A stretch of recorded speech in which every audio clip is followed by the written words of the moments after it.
focus, and I forgot to do this on my own channel. You know, I gotta get something for this because nothing but announcements, and this causes problems in its own way.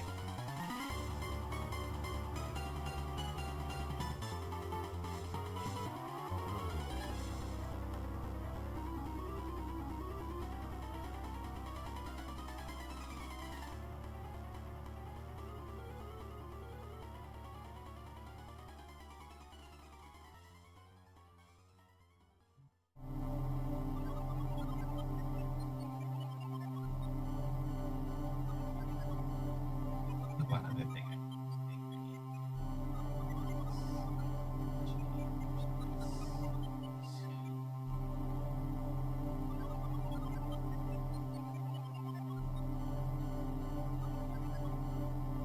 I think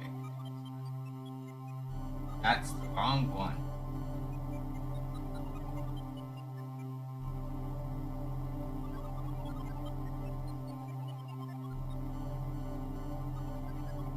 Hold on, I forgot how to change this because my head is empty. Give me 1 minute, and we'll be good to go. I forgot that I have to do it over here in the webcam scene. So we're gonna lose sound for a minute, but we're still here. So hold on.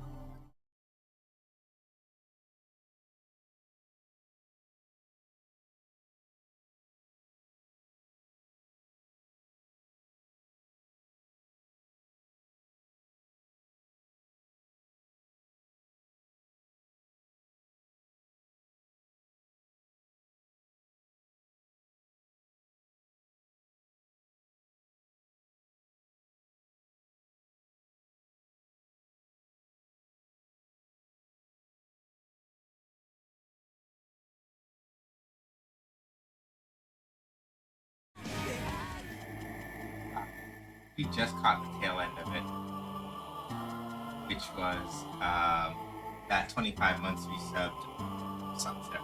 Deeply appreciate it. If we can get an exclamation point type in the channel, I'd appreciate it. But yeah, hi everybody. Happy Sunday. I hope today has been restful and or productive for y'all. It took me a minute to figure out how I was going to do this. My screen is probably going to still have a little bit of lag because I don't have another monitor to run from, but this is okay.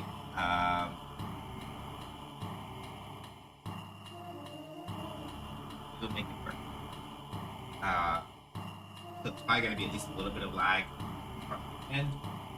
So we're going to see how bad it is, because there's going to be a little bit going to the capture card to my computer, but we're vibing. But yes, it is time for Metroid Dread. We do have some content warnings for it. I had to sort of vaguely remember what they were in the first place. It's been a little while since I played this game. That said, full ground rules, just that we're kind of going into this knowing what we're knowing. I played Metroid Dread before. I'm not new to Metroid. I'm especially not new to Metroid Dread, which has been a while since I played it. No spoilers. I have forgotten some of the major. I remember most of the major plot points, just not the order in which they happen. So I will try to give warnings with stuff that I remember, but try to give warnings about stuff that I remember. But there's a good chance that I've forgotten at least some of it. So there's that. So yeah, no spoilers unless you're going to remind me of something that's like content warning related. That is otherwise okay. No backseating, even though I haven't played Dread in a while and I probably will have forgotten where some of the stuff is and what to do. No backseating. No tips about sequence breaking either.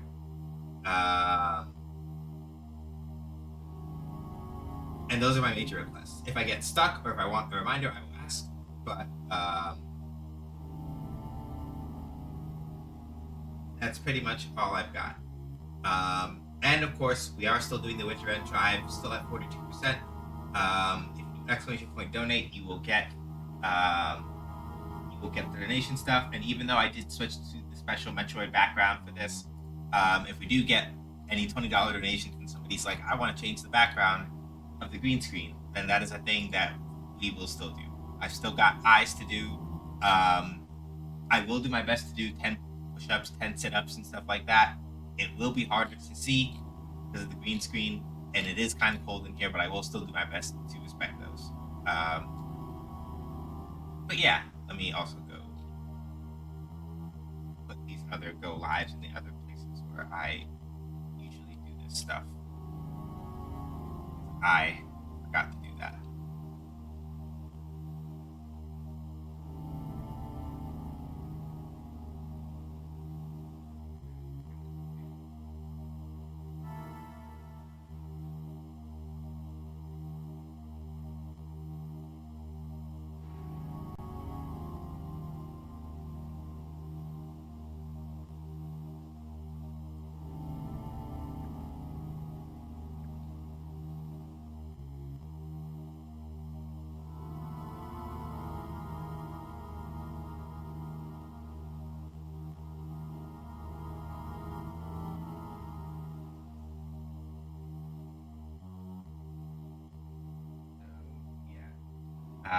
Dang, which one we still work without to be good so we can fight. But I haven't played Smash in a long while, so I could afford to debust. I'd have to figure out what character, because I don't know if I still have it in me to still use Terry. He's really cool, but I am also it takes work to use effectively in Smash, and I don't know if I still have that dog in me like that. Why people don't like Metroid Dread? A lot of people feel like it's still there are aspects in which it holds your hand too much. There are aspects in which the more actionized gameplay elements don't really fit Metroid. A couple of things, a couple of different things. A lot of people who feel that the main antagonists, the enemy, are not really all that scary. A lot of stuff.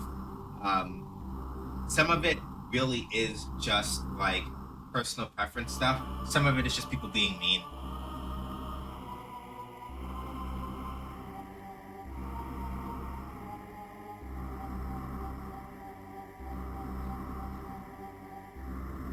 That's pretty much, in a nutshell, the that's pretty much in a nutshell kind of like the way that it rocks up, pretty much.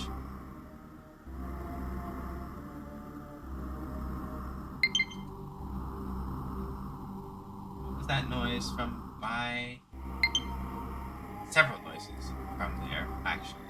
Oh, update data for what? What? Oh, it must be for like Link's Awakening and stuff. Okay, whatever. So I'm just double checking one thing. Y'all can hear the clicks on stream. Also, hi, I forgot to say hi to people. Hi, Cosmo. Hi, Mojo. Hi, Rigel. And Stubby. Okay, good. I thought so. I was like, I was pretty sure that it was doing the correct thing, but I had to be sure of it. But yeah, in case anybody was actually curious about like what my setup looks like, these are pretty much all the games that I have for Switch. Breath of the Wild came with my console. I don't really play it. Legends Arceus I need to finish. Brilliant Diamond maybe I will go finish someday. Sword I did finish. I love Link's Awakening for the Switch. It's a really good game. It's very cute. It's very pretty. I recommend people should play it. I teach their own. I really love the fast. Yeah, no, I think Metroid Dread is a really good game, right? I think that Metroid Dread is a really good game. I understand the criticisms people have of it, but I also feel like some people are just mean, and some people are just mean and also very uncharitable.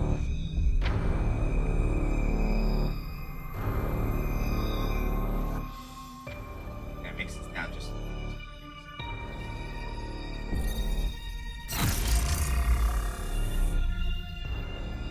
mode added. Boss rush unlocked because I Yeah, this is the file that I finished the game on up here. Um,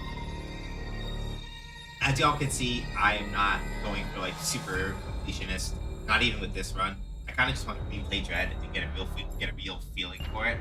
People are probably burned after other M2 because yeah, the thing is that like Mercury Steam, for me personally, as someone, and this is just my personal opinion as someone who has played all of the mainline Metroid games, so that's in this case, or at least a version of all. So the majority of the Metroid experiences that I have are the 2D games and other. So I've played all the mainline Metroid games: Zero Mission, Samus Returns, Super Metroid, Fusion, and Dread. And then as far as side games, I played Prime 1, a little bit of it, most of it, not all of it, and all of Other M. Other M is really messy, but mostly it's flaws of execution than it is it being bad in and of itself, you know?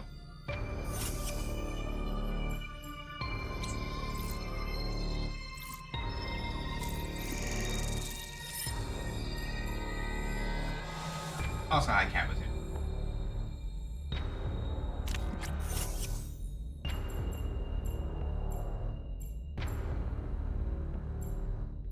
It is also nice that they added in a rookie mode because Jed is a little bit of a bully sometimes. I am not going to be playing on hard mode because hard mode reduces if I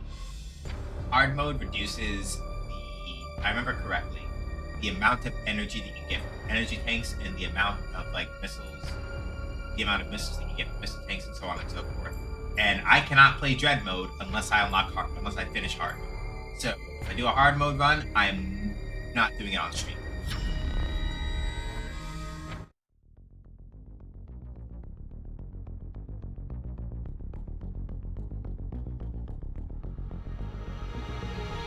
So, to very briefly run down Metroid history, though, for those of y'all who don't know, and just kind of give a brief overview for people who may not know anything about Metroid or Metroid Dread. Basically, I'm not going to recap the actual story stuff because most of that is going to come up in the opening call here.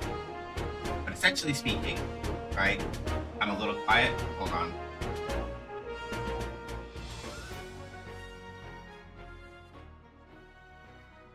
Some of it is that I have to mix down the actual Avermedia a little bit. I should be a little better now. I also moved the microphone a little bit. Should be better now. Yeah. This theme was not actually meant to be Samus's theme initially. Is the funny part. That's the really funny part. It wasn't meant to be Samus's theme initially. There's another theme in Super Metroid that was meant to be her theme, but this one basically kind of took over as the one. Funny how that works. But basically speaking, in terms of the timeline, the way that I listed out those 5 Metroid games earlier, that's the canonical timeline of the Metroid series.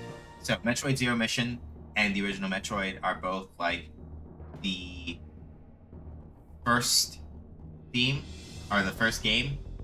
Then you have, I believe the Prime games are technically supposed to take place between Metroid and Metroid 2. So whether you play Metroid, the original Metroid 2 or Samus Returns, the Prime games all take place in between the first Metroid and that game. You have Super Metroid. Other M takes place after Super Metroid, but before Metroid Fusion, and Metroid Dread takes place after Metroid Fusion. So, essentially speaking, this is, in terms of the in-series canon, the latest game, both timeline-wise and release order-wise. Oh, sorry, not release order-wise anymore. Timeline-wise, it's the latest one. Hi, Skywalker. So, what is a Metroid? A virulent floating organism that drained energy from its prey through physical contact. Metroids were originally created by the Chozo and named after their word for ultimate warrior. Their value as a bioweapon sparked several crises, and as a result, all traces of them have been eliminated. by Samus. They are now extinct.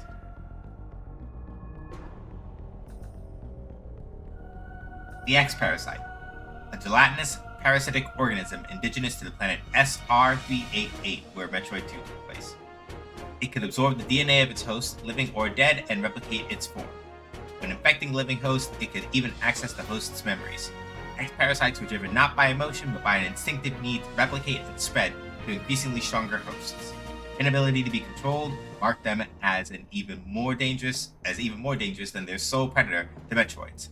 Like the Metroids, they are believed extinct. We don't talk about predators, and we don't. That's true. Also, I didn't say hi to Skywalker. Hi, Skywalker. Good to see you again.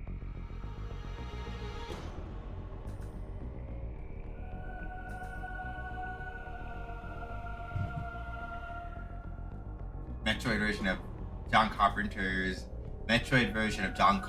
the thing, correct?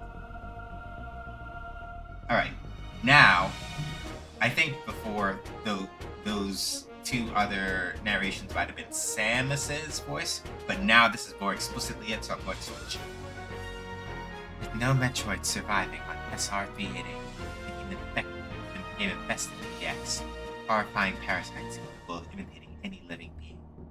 Unaware of this, I set foot on the planet, got infected, and almost died.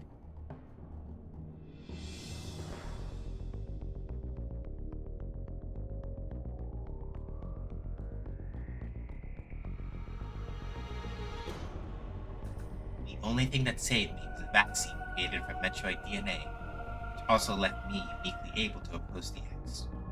This ability was tested immediately when I went to a biologic space laboratory's research station to investigate the distress study.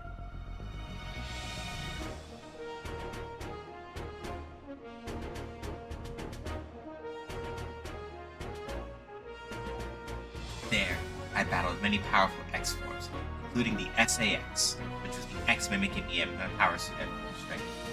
Still really quiet. I didn't hear any of that. I don't know. I am speaking at the normal volume that I am normally speaking at. I cannot adjust the gain on my mic any further. I do not know. What is the volume like for everybody else? Because, unless, hold on a second. Wait. Did this fucking thing switch? I bet it did. Hold on. I know what it is. I know what the problem is. You don't have to worry about it. I got it. Or no, I thought it was the thing that switched away from the Yeti, but I guess not. Why is? Yeah, hang on a second. My microphone isn't even peaking because that's not ideal. Hold on a minute. What? Okay, Sinusoid. Something here that works a little bit better. Because I don't know. I can lean the mic closer to me, but this is about as good as it can get. For some reason, it's softened up, and I don't know why. Because normally when I'm speaking in the microphone, it peaks a little bit higher.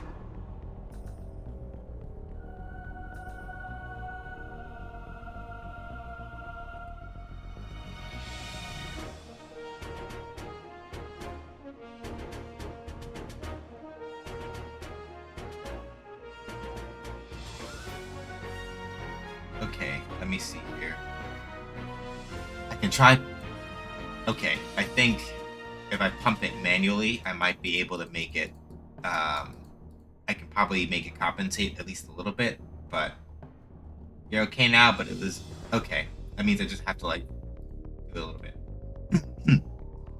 There, I battled many powerful X forms, including the SAX, which was the X mimicking me in my power suit at full strength.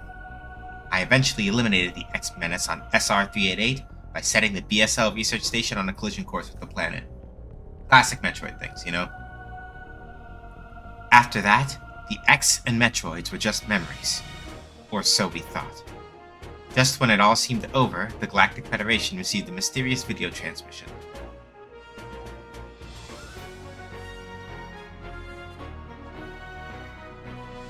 It showed an X, alive and in the wild. Thorough analysis proved the video was real.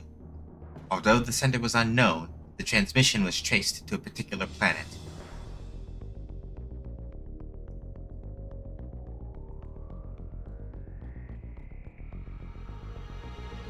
It was called ZDR. If the X had somehow escaped extinction out there, it would pose a threat to the entire galaxy. The Galactic Federation dispatched a research team of 7 Emmy to investigate.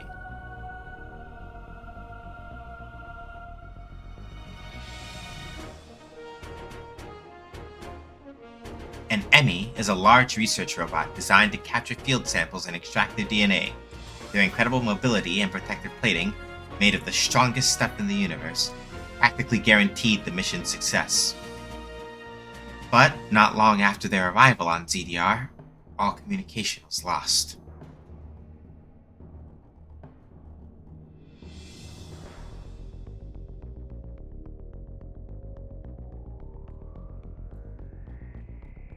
What is happening on ZDR? Is the planet really infested with X? As the only one immune to the parasites, it's up to me to go there and find out.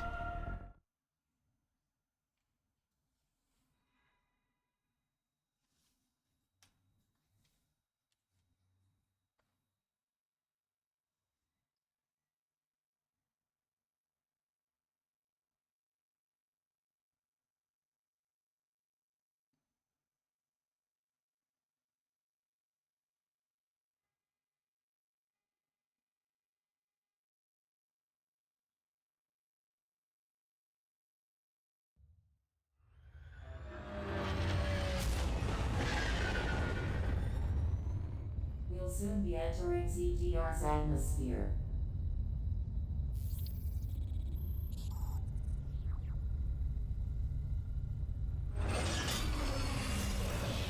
The bounty for this mission does not seem appropriate.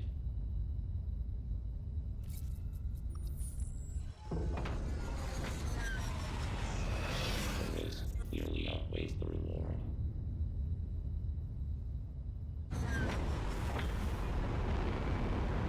Treat our lost assets with care, lady. Entering the atmosphere in T-minus 10, 9, 8, 7, 6, 5, 4, 3, 2, 1. Yeah, the design of the ship is supposed to look vaguely like the one in Metroid Fusion. It's still the same model, just probably translated a little bit differently. Because her original gunship, when she was in long story short, yeah, the one that is more traditionally orange and whatnot, Samus lost that one um, during the events of Metroid Fusion when she got infected by the X parasites, went back toward the station, and then I'll explain later. Quality is likely to be low. Remote communication remains zero. Try to connect to the facility's network when you reach the bottom. That way, they can gain in contact. Many objections, lady.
To answer your question, Cat Wizard, yes.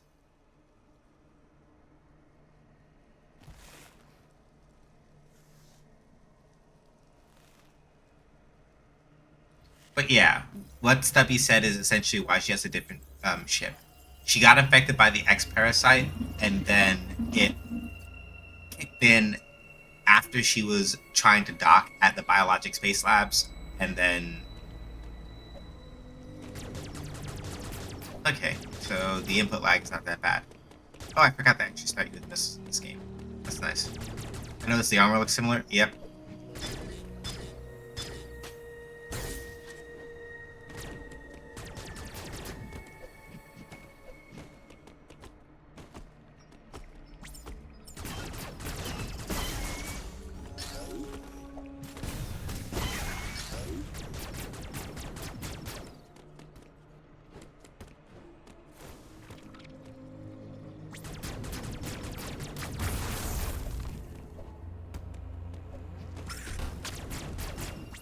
A couple of major things for people that have played the older Metroid games.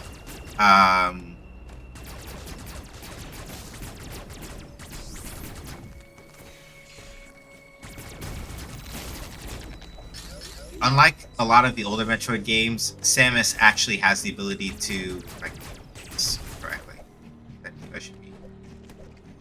There we go. They probably made wall jumping easier too now, didn't they? I saw a headcanon that on top of the Samus Chen's that chose made Super HRT for her. Yeah, I can believe it. They infused her with their DNA anyway, so.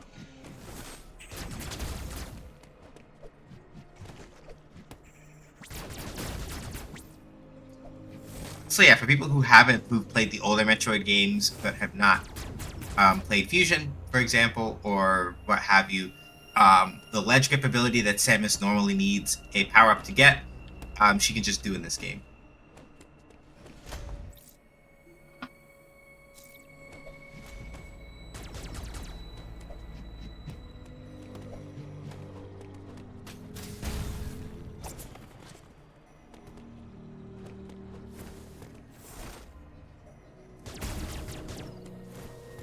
The slide is also new to this game. That's not something that she could do in previous 2D Metroid titles.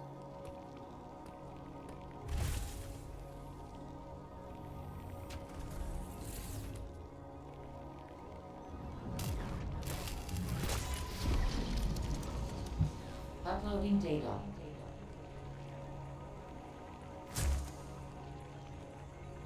So you've accessed a network station. Well done, Samus. I have reviewed your vital signs and video log from the data you uploaded. I've run a full analysis, but I cannot account for why you lost consciousness. My readings indicate dramatic physical changes in you.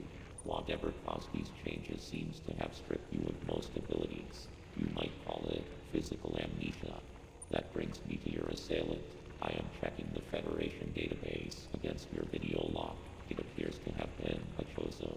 The attacker's identity is not yet clear. I have determined that you are somewhere within the depths of ZDR. Your top priority should be to return to your ship on the surface. This situation is precarious. Trust your instincts as you navigate upward. This planet appears to consist of multiple areas. Shuttles, elevators, and other modes of transport connect them. Keep an eye out for ways to reach the surface. The ship's location is marked on your global map. Check it for yourself. Sonic form with caretaker. Probably Old Bird would have been the one to notice. Freaking out because her hormone levels don't match what a human girl her age should have, and then she explains the chance, thinking like, "Oh no, that won't do. We're gonna edit DNA." So yeah, You may that surprised me. encounter pockets of low temperature. Your Metroid DNA renders you vulnerable to such environments. Spending time in cold areas will be harmful to you. There are many such cold areas scattered underground. Do not enter them with your basic power suit. One final thing. Underground interference is preventing radio transmissions. Check in with me at any network stations you find.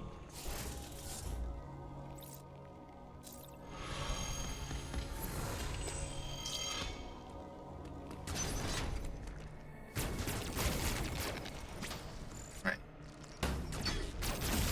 Yeah.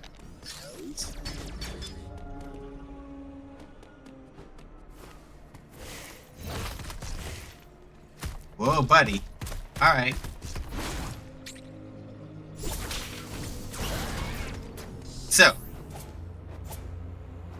So, this is not new entirely to the franchise, this melee counter. It was first introduced in Metroid Samus Returns, but you could only really do it while standing still. In this game, they've enabled you to do it while you're like moving or walking or doing other things. And on a successful melee counter, if you press the shoot button, you're already auto aiming at your opponent and can like just kind of bust them up like that.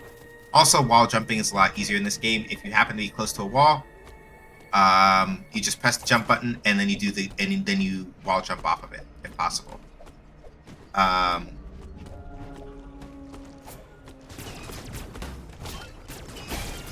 Like I said, people are a little mean about this game in ways where they don't really have to be.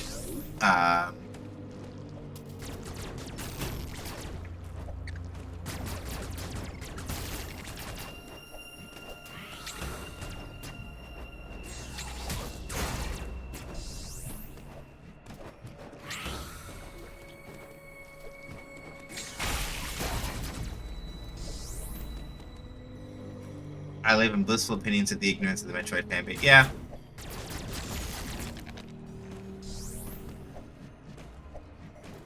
I like Hot Lady and Robot Bird too. Yeah.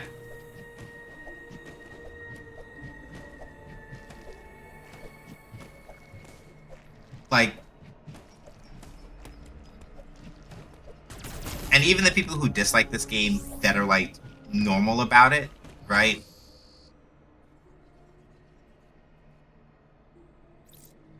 If an area on the map is blinking, it indicates that a hidden item is there. Okay, so like here, for example. Like, there is somebody who, as like a developer and creator, for example, that I respect like a lot, who is not very fond of this game for their own reasons, right? And it's not a thing where like I go out of my way to bug them about it or anything like that, or say you're a terrible person for not liking it. But it's just like, okay, cool. Yeah, we don't agree on this thing. I happen to think this game is really good, and I enjoy it, and I like it a lot. And I think that a lot of the time, a lot of the grievances people have about this game are kind of bullshit. Oh, hey, it's our first Emmy. Wow. They look pretty fucked up. Alright, buddy, what's good?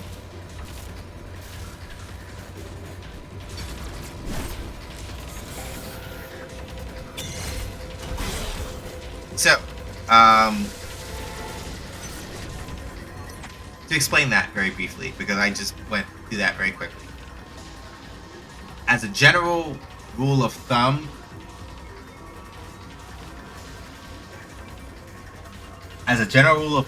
during Emmy encounters, you do not want an Emmy to touch you at all. If an Emmy touches you, they will attempt to grapple you to the ground, and you have an extremely narrow window of time during which you can hit a melee counter and get them up off you. You do not want to rely on trying to use that in order to get away from an Emmy. You'll get fucked up most times. That is like your last resort. Fuck, I fucked up. I gotta get out of this situation. You do not want to have to try to rely on that. It's not gonna work, and you're gonna get your shit pushed in. Not a good idea.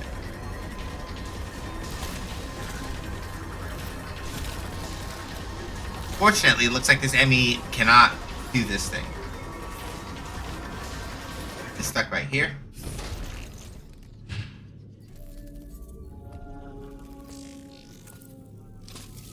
Metroid Dread. Yep, Highland.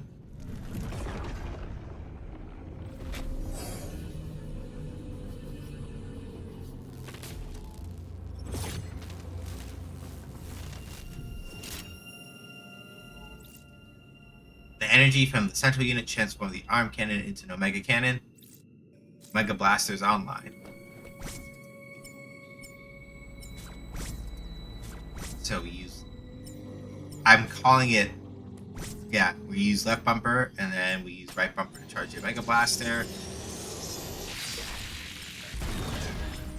Alright, I switched shoot and the other thing because I like shoot better on the X button.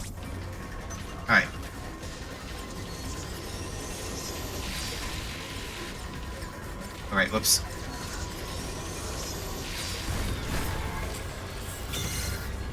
Yeah, see, when I say that it's a tight window, that's the kind of tight window I mean. Like, you have to be on top of it, on top of it. If you fuck up,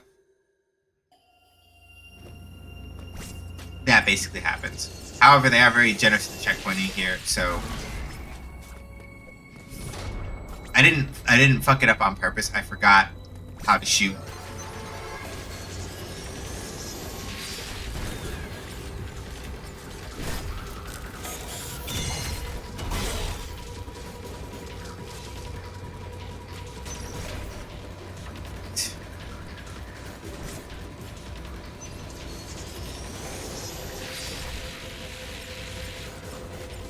Oops. There we go. You have to aim directly at the eye, basically. Last time I was off by like a little bit.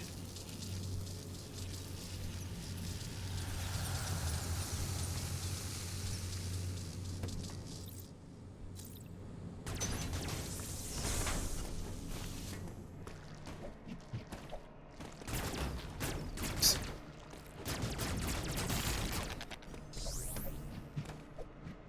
Now we're on the other side of that, of this over here. Can't quite go through here.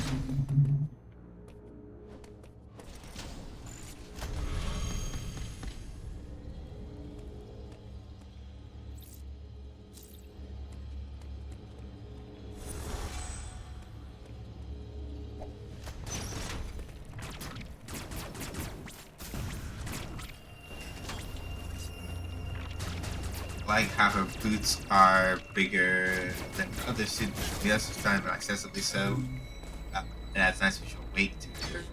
Have to balance out the shoulders. Yeah. She's not top, yeah, not as top heavy, which is a nice callback to the way that like the fusion suit stripped off the top half of a lot of her weight, and how now that the fusion suit is, now that she's sort of in the dread suit instead, she's very slowly getting the rest of that weight back. Nah, piss off. Alright, let's see here.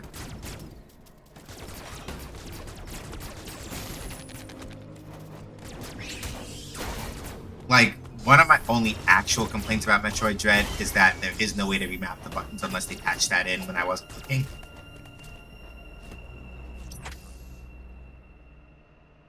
At least as far as I remember. That's like one of the actual things that is an issue, from what I recall, of the actual game.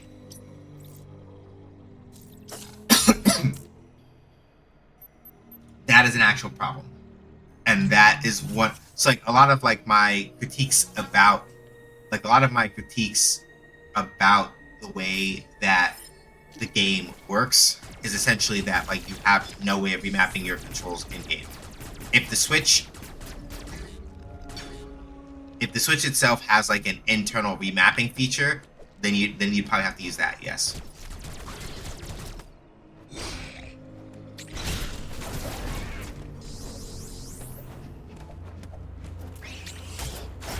Like the day and the age that we live in, now, you really don't have any excuse in most circumstances, especially with most modern game engines working the way that they do. Most modern game engines make it relatively straightforward to set up set up control rebinding systems. It's a little bit harder to do, like, it is not completely trivial, but if you know where to look or what to do, then it's a lot easier than it looks. Yeah. So if it's like, if I have like a legitimate criticism of Metroid Dread, it is largely, that's basically one of the major ones, where it's just like, no, like, Mercury Steam, for as long as y'all have been making games, y'all should know better than this. You couldn't do it in Samus Returns either, so this is like a recurring issue with them in certain aspects, and it's like, y'all should know better. Oh right, I forgot. This is how you deal with that. Silly me.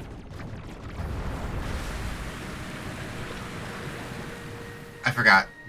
I wasn't looking.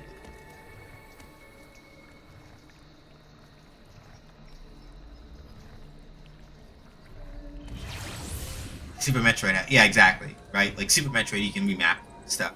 So the fact that you can't in this game, yeah, and exactly what's that be saying, right? With the way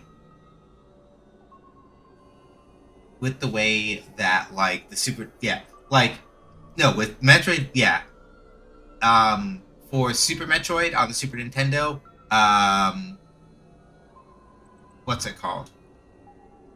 Lynn is correct. You can flat out remap all the buttons. Metroid Fusion, you can only switch between presets.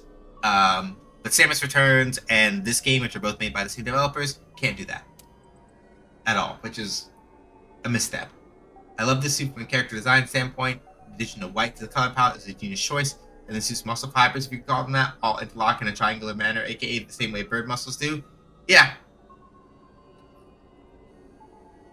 It also deliberately harkens back to the fact that the fusion suit from the game immediately preceding this one was essentially Samus's power suit cut back, and it does have, and Samus's power suit is supposed to have biological components to it, right?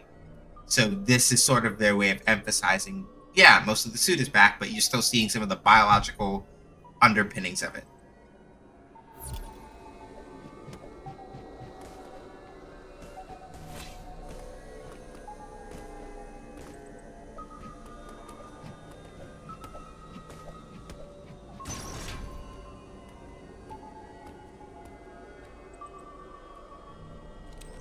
I always thought it, yeah, it's like it's biomechanical basically. And that's why the way certain things turned out in Metroid Fusion, um, essentially speaking. Okay, hang on a second. Sorry, I gotta turn on. I gotta focus face for a second here. Ah, shit. Yeah, fucked it up. Okay, which way you go? Shit.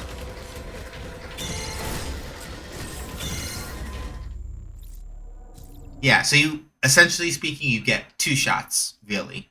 Relatively speaking, to like, um, you essentially get two shots when fighting an actual enemy to try to avoid getting fucked up by why can't I? Thank you. Oh. Alright, made it in time this time. Alright. Nope, not out yet. Gotta keep going, keep going. Fuck. Nope, can't go up that way. Shit! Alright. Oof. So yeah, enemies are forced to stay within a certain zone of the map. And if you're able to escape the enemy zone, they can't pursue you any further than that. Right? Some people have a point of contention about this, and they're like, well, it doesn't make them scary. It's like, all you really have to do is, like, once you avoid them, then, like, you know, it doesn't really mean anything anymore. Right? And it's like,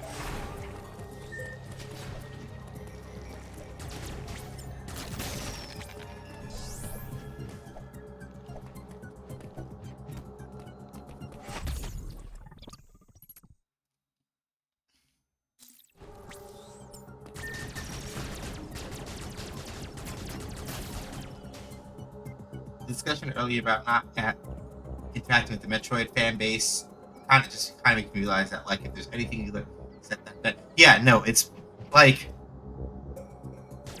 the main thing is that because we had fusion, because of the way that like a lot of the pre-fusion games were, not counting like Other M, right? So think about it like this: Metroid, Metroid 2, and Super Metroid basically all had minimal dialogue, right? Like, that's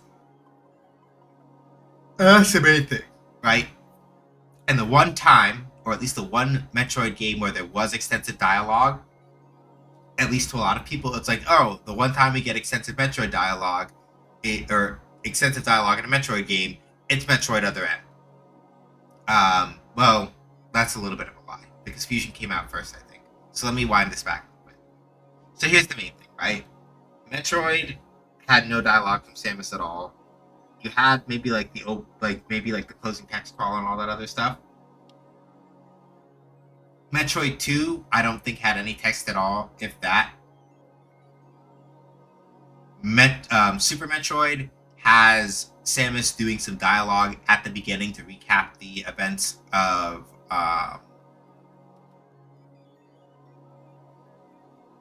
Metroid 2. Yeah, like, so traditionally, in air quotes, a lot of the Metroid games have generally relied on very heavy atmospheric storytelling, and not really said a lot about like what's happening, right? To Lynn's point, right, a lot of those games have really leaned into like isolation in particular. Fusion is where we also started to see it in the mainline Metroid games in particular shift a little bit more, because in Metroid Fusion, Adam talks at you a lot in that game, and Samus has a lot more sections where she's monologuing to herself, going through certain parts of the station, so you get a better sense of her interiority. Other M, Fusion is a Game Boy Advance game. Metroid Fusion is a Game Boy Advance game.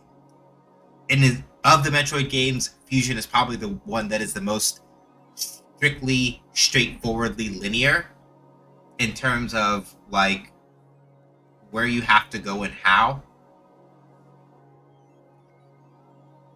And it has, at least of the Metroid games up to that point, it has the most dialogue in it. None of it is voiced, but it has the most dialogue in it, more generally speaking.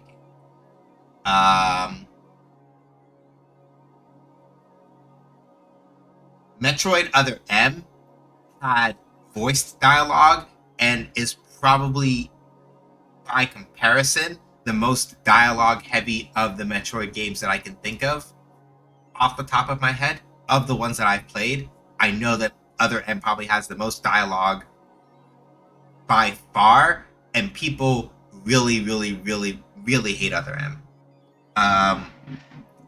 A large part of it is mostly that Yoshio Sakamoto insists, as far as what I understand, from what I have been told and what I've researched in terms of like how it's been explained, Yoshio Sakamoto, who has been like the scenario writer and director of Metroid for like a hot minute, well, at least the scenario writer for sure, maybe not the director. The scenario writer for Metroid, Yoshio Sakamoto, has been doing that for like a big while when it comes to Metroid. From my understanding, he was the one that chose to how to translate the game script into English, and is the one who also chose the voice actors, and both of those things work very heavily against Other M's story. In the abstract, yeah, like in the abstract, minus the major details of the things that Other M doesn't do well, the overall theming of that story is not necessarily out of place for Metroid, but the execution is really fucked up and it doesn't work well. So from a high level standpoint about the story, without going into spoilers about it, the high level details of the story work and make sense. But there are aspects of the execution that are really kind of shitty. Which is why Mercury Steam, for their part, has chosen, I think, with both Metroid Samus Returns and Metroid Dread, to focus a lot more on the game is not nearly as dialogue heavy. Either Dread or Samus Returns, and a lot more of it is based on Samus's body language. Like, watch the way she moves and how she expresses herself with her body in this game um, explicitly, and you'll understand what I talk about when I say that. Both Emmy you encountered were clearly trying to capture you. They may have been hacked. If so, it's reasonable to assume all Emmy will be hostile. Emmy send out a pulse to detect vibrations in the air within a certain range. Essentially, they can hear you. Upon detecting vibrations, an Emmy enters surveillance mode to track their source. Stay out of its line of sight when this happens. Otherwise, the danger to you increases dramatically. An Emmy that has seen you will begin pursuit. Part of the pursuit protocol is to seal the Emmy zone exits. You will be trapped inside. To survive, you must leave its range of pursuit. Evade the Emmy and it will disengage. This will also unseal the exits. An Emmy never leaves its assigned zone. Their control system must permit them to operate only within that range. I estimate a 99% probability of death if an Emmy captures you. There may be a very small opportunity to escape, but exploiting this window will be virtually impossible. The Emmy are immune to your current weapons. You lack the unique energy used to defeat the first Emmy. Your only option now is to evade capture and find an exit. Your highest priority in an Emmy zone should be simply to survive. Also, hey Eclipse, how you doing? Hopefully well. I want to watch these hamsters' body language, alright? Very closely for definitely not lesbian reasons. But yeah, oh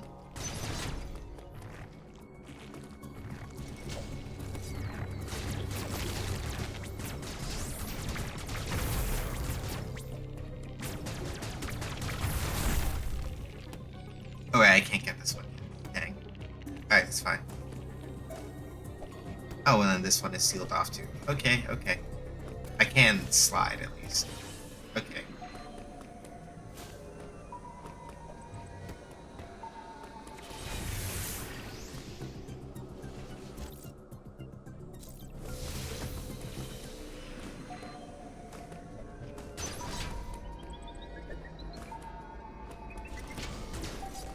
Okay, it's over here somewhere.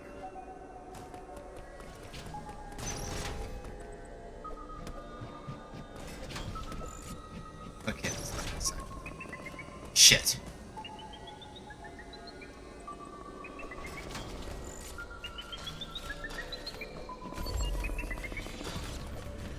Yeah, I'll let it side, I'll let it side, I'll let it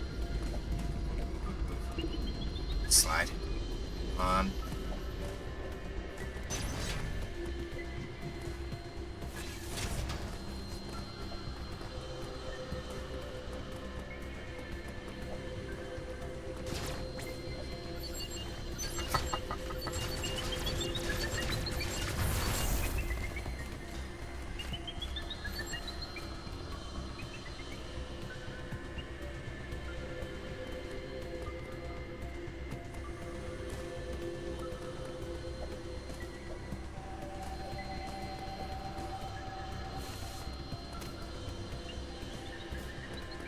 Jump on the side.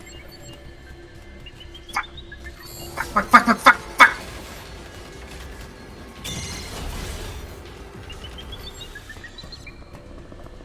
Okay, wait, where's... Oh, those were... Okay. Fuck. I was... Christmas Christ. Okay. I didn't realize that that part was shootable. So that's why I got stuck there, because I didn't realize that I could have shot those blocks to get out. Anyway, I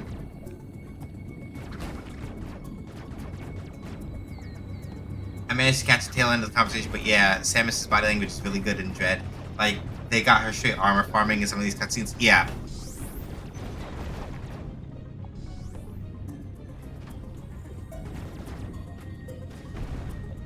God damn it!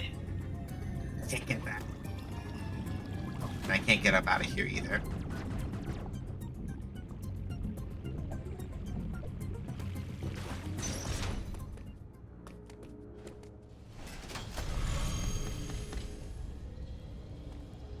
But yeah, like my general personal perspective is mostly just Dread is a really good Metroid game.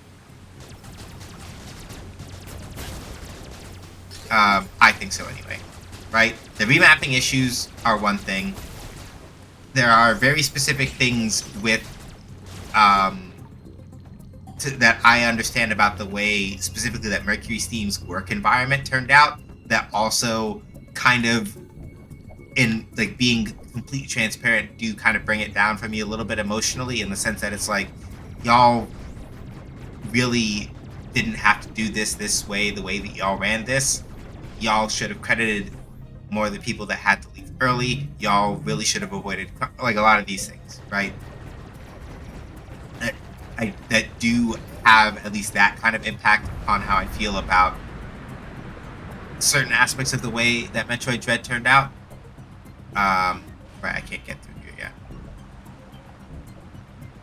Right, there are aspects of that that I still feel very strongly about in that particular sense. But but now I can do this.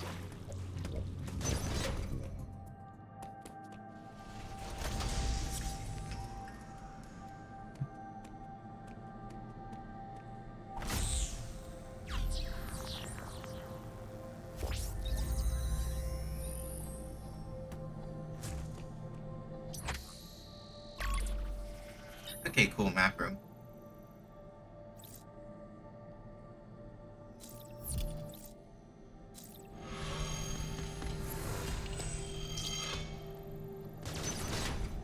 On the map, the yellow rooms are saving facilities. The purple rooms contain transportation devices. All right, we got ads going. I'm gonna wait a little bit. I feel like I want to order dinner.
I'm gonna come back to that one in a minute because I don't know if Cat Wizard is currently stuck in ads or not. So I want to make sure that when I speak my particular opinion about that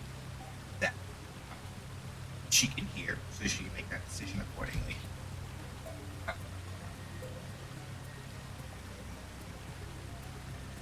Because I have a recommendation for her personally based on that. I'll admit I got blasphemous for the aesthetic. Hey, it is what it is. Oh, I'm subbed. I don't get ads. Okay, good. I'm pretty sure that sub mark means you should be good, but I sometimes forget how Twitch works. This is what I will say: if you want to play one of the 2D Metroids to actually like play it as an actual, it's like I want to play a Metroidvania that's actually a Metroid game. My recommendation, personally, if you're like I want to play one of the 2D ones, I strongly recommend Metroid Zero Mission. Metroid Zero Mission is, well, I admit that I'm biased towards Metroid Fusion because it's my first Metroid game. But it can also be a little bit of a bully, insofar as certain other things go. My personal recommendation as far as which Metroid game should I start with if I want to play a 2D Metroid, I strongly personally recommend Metroid Zero Mission. It is probably next to Dread. Like if you had to basically, if you basically had to make me make a decision between, if you told me, you know, on pain of getting tickled a bunch, what Metroid game, what is your ranking of Metroid games? Personally, I'll keep that in mind, but I got so many games on this. Yeah, which is fair. Once you know what you are doing, You can clear. Yeah, what Stubby said is pretty much it. So, like, in terms of my personal ranking for the mainline Metroid games, um, if I had to be absolutely pressed, right, to be like, all right, I gotta recommend, I have to like order them in favorites or what have you, I would put Zero Mission is like the top, and Fusion and Dread go back and forth a little bit. The only reason why I put Zero Mission up higher is because, in terms of physical handling, once you understand how to control Samus in Zero Mission, Dread is maybe the only other game where Samus handles even better. And it's like a 50-50. Like, Zero Mission is just a very, very, very tight and nice feeling game. It's really good. To the degree that I was casually just kind of fucking around playing it the other day just to sort of see what was going on. And I'd watched I'd watched somebody do a long play recently. And even just fucking around, I almost cleared the game in like 2.5 in-game hours, right? Zero Mission is a very tight, compact, and very good feeling game once you understand it. And it also has some of the nastiest, if you're really into like puzzle solving and stuff like that, it has some of the nastiest mechanic puzzles to deal with in terms of like, it is leaning more into some platformer stuff, but if you're like a platforming sicko for certain mechanics that we will discuss later in this game, there are parts of Metroid Zero Mission that you will love a lot. But even without those, it's just a really solid game. Yeah. That's the main thing I was going to say. And I know that this is something that you have probably noticed from like playing Blasphemous or Hollow Knight. Metroid has it like that. So, like, this is one of those things where if you're like, man, I hate platforming, it's really, I get it. And I'm going to say that that is the thing that you do have to kind of keep in mind. I will say that, like, Zero Mission as a game handles very cleanly as far as some of that goes, and you don't, from what I generally remember from my run of Zero Mission, though I admit that my memories are biased here because, you know, I've been doing this for a while, right? Generally, Zero Mission is not a bully to you about certain mandatory ones, but there are parts of it that can be kind of a pain in the ass. And I will admit that. So I would say that it's one of those things where if you are not opposed to like watching somebody play it to get a feeling for it, that would be my recommendation first, to sort of feel out if it's that thing. Vertical movement of any kind makes me nauseous. Yeah.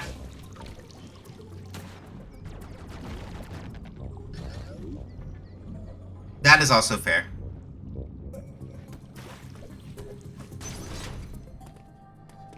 Map room.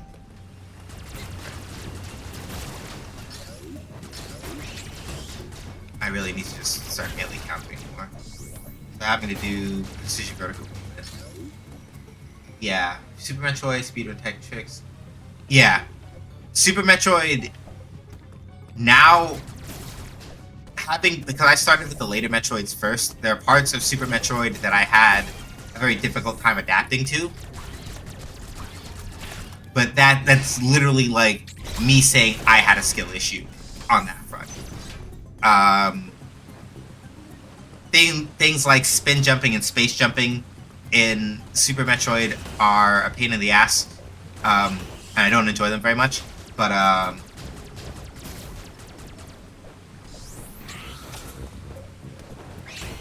oops. But yeah, all of this is for me to say that I completely understand that. And I'm a sicko for action games. I'll just kind of just be upfront about that. And I try to be conscious about that when I make recommendations to people about these things, because I am aware of the fact that because I'm an action game sicko, this affects the way that I talk about certain aspects of these things, and I try to be sensitive to the fact that being an action games sicko means that I tend to miss perspective about certain things sometimes.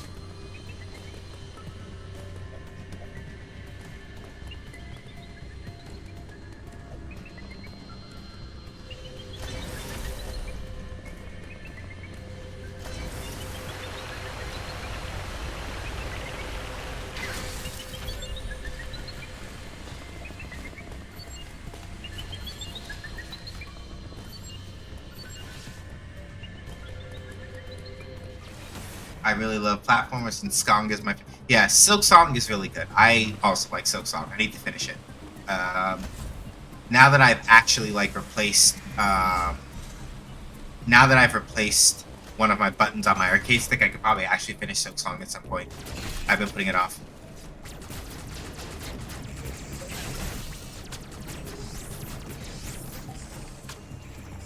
Can't go that way.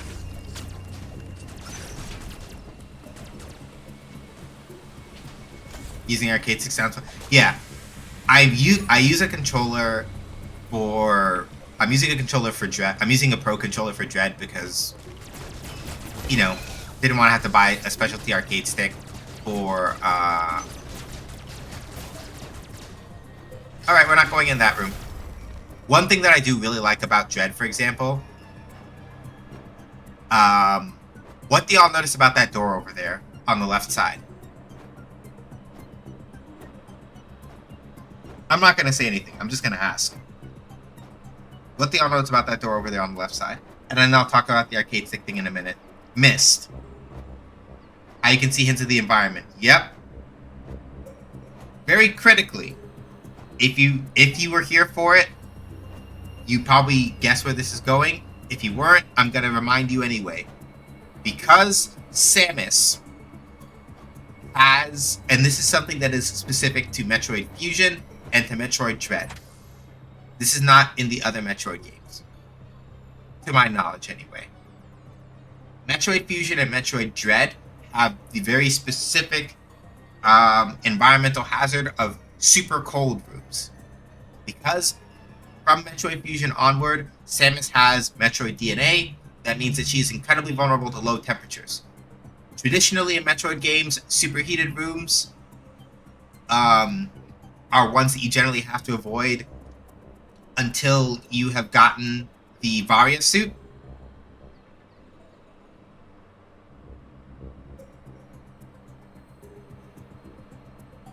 So yeah, traditionally speaking, superheated rooms are the ones that you have to avoid in Metroid games, and you still do in this game. Spoilers, mildly, until you get your Varia suit. But from Metroid Fusion and Metroid Dread on, in both of those games, right, you have to also consider super cold rooms as essentially a variation of superheated rooms. You cannot go into them without the Varia suit, because what will happen is Samus will go, Jesus, fuck, that's cold, and start taking damage. And in Metroid Dread specifically, and I think they do the same for superheated rooms in Samus Returns, actually. So for superheated rooms in Samus Returns, they also give an environmental hint before you open that door, so that you don't have to walk in and face check it. In this game, they do the same for both superheated rooms and super cold rooms. Because, oh, I never considered that. Yeah. Like I said, Mercury Steam had a lot of, like, really, the Metroid vaccine makes you Floridian. Yeah, basically.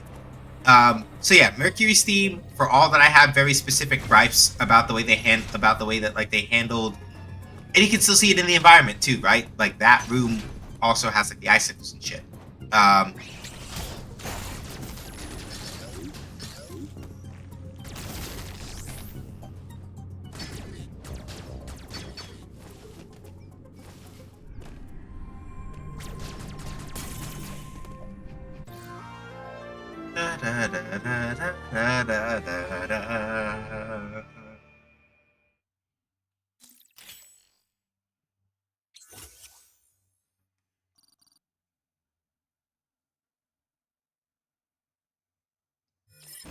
Yep. these doors that we've been seeing so far, where they light up a little bit, but then they don't actually open. Now, we can use the charge beam, pop them up. And hey, would you look at that? We've made a full circle back to the starting area of Artaria, where we first were initially. Get bumped.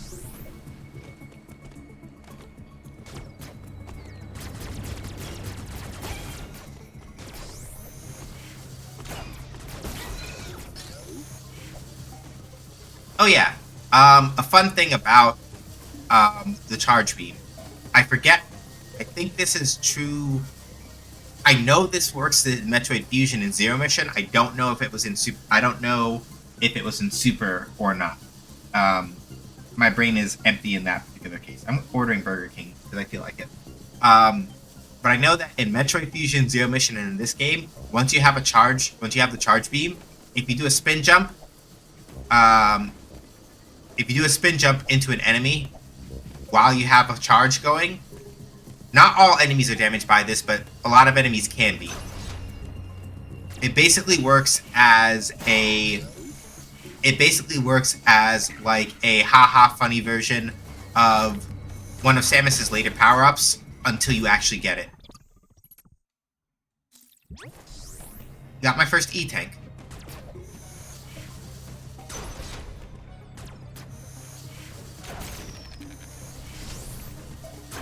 Alright, so let's see.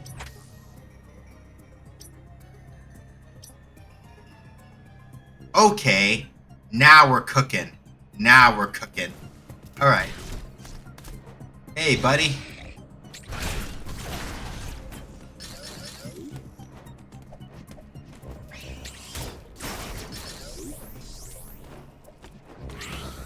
Oops.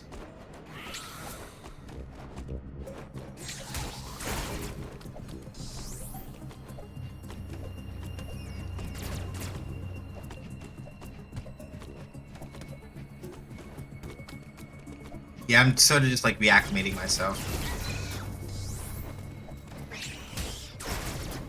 I have considered at some point or another a Metroid Dread speedrun. I don't speedrun as much as I used to, mostly just because I've been trying to figure out this job situation has been a big chunk of my time. So like I haven't really had the time or inclination to like learn new speed runs to the same degree that I would like, or that I have previously. But this game, I did consider it briefly. Zero Mission is probably more likely, only because Zero Mission is nice and compact. Zero Mission is nice and compact as a game, and I'm still here just doing birthday stuff for a friend. Yeah, I dig it. I appreciate the lurk. Pop this door open. What's over here? The other entrance. Okay.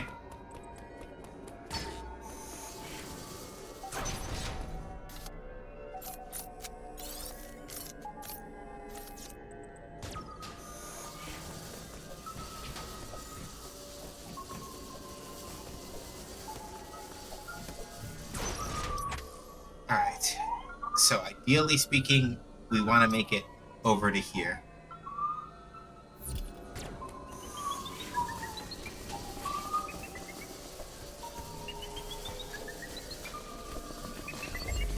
Shit. It heard me. Fuck. Here. Alright.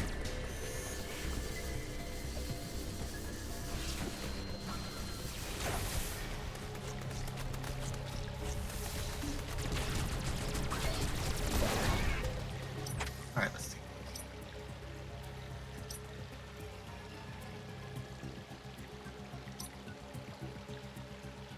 Probably I gotta come back over to this side and see if I can work my way to the underside to get to there.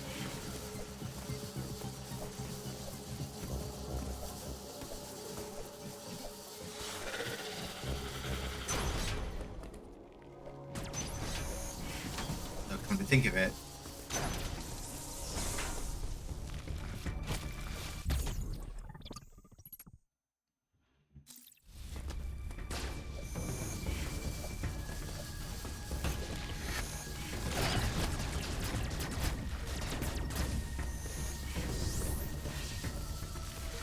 Yeah.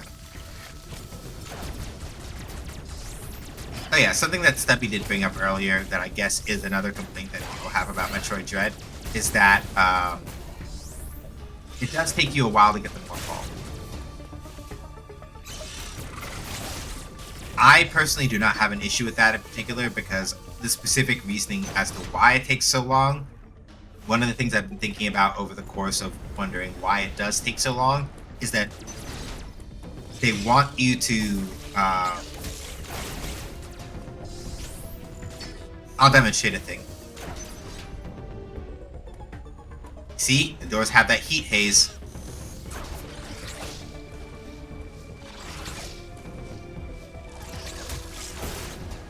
So we are not going into either of those rooms.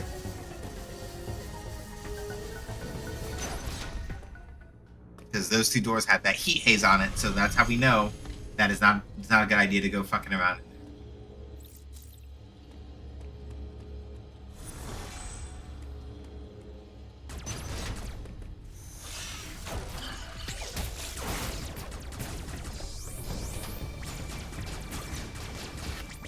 Like spiked again.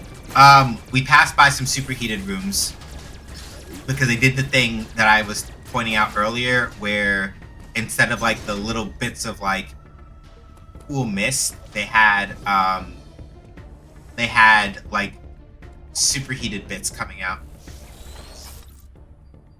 Thermal fuels flow has been redirected.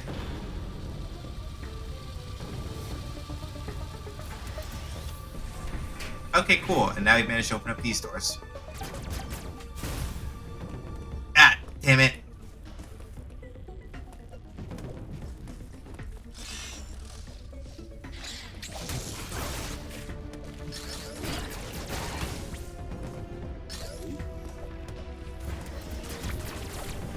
Yeah, they really did make wall jumping a lot easier in this game, which is nice. You can't jump up the same wall like you can in other Metroid games,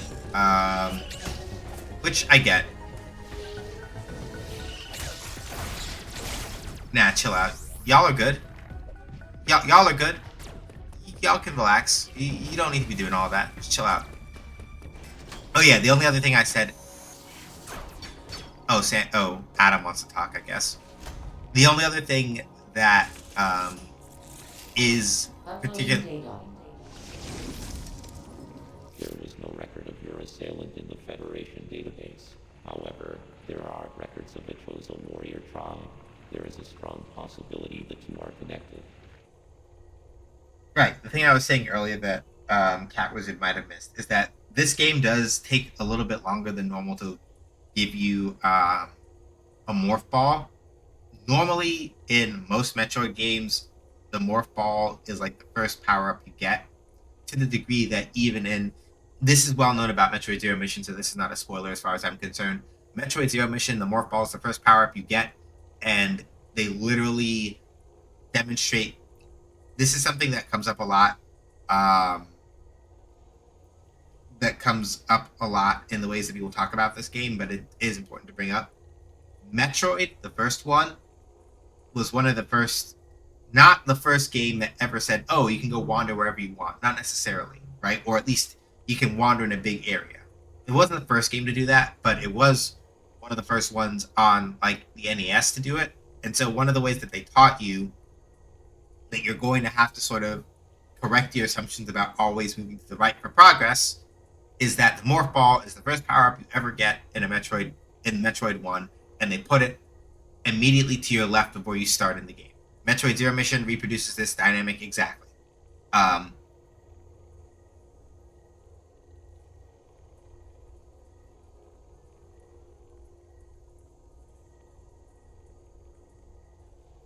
Right?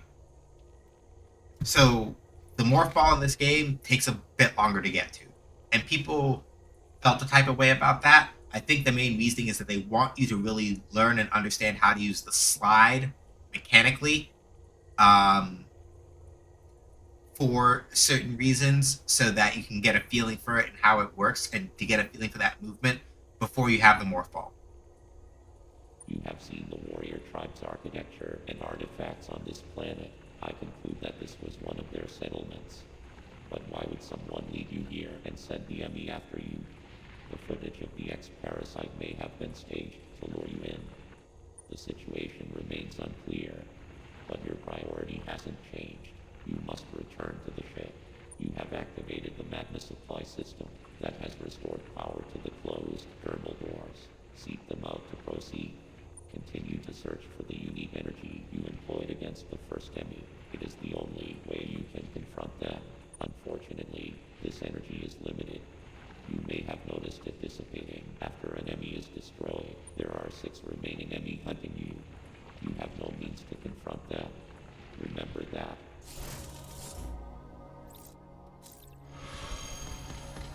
Yeah, and this is one of those things, right? Like, in Metroid Fusion, and this is the thing I do appreciate with how Mercury Steam handled this.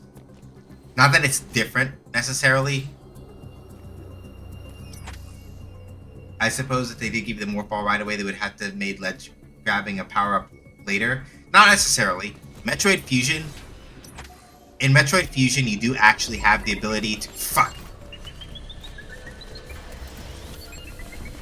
Come on.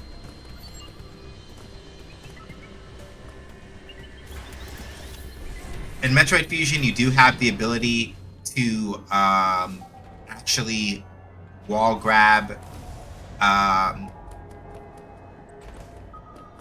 You can fuck. Hell yeah, I'm it. It's okay. It's good. I needed the laugh was a good tension breaker. Up to the right, I think. Yeah, it's over there. Ah, shit. Okay.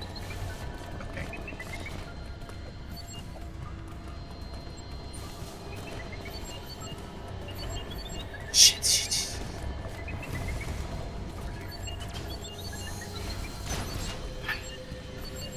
Fuck! Oh no! Fuck!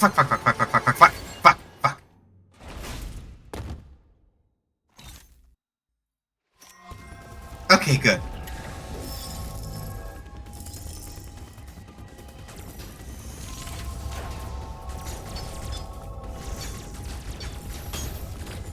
Oh, hey, Rinkas, that's cool. A second. There we go.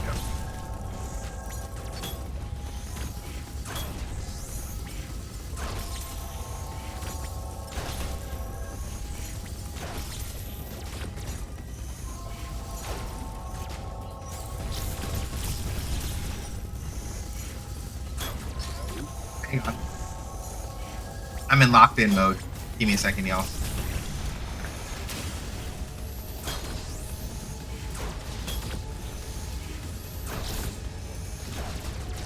Okay, no more shots work now. Oh.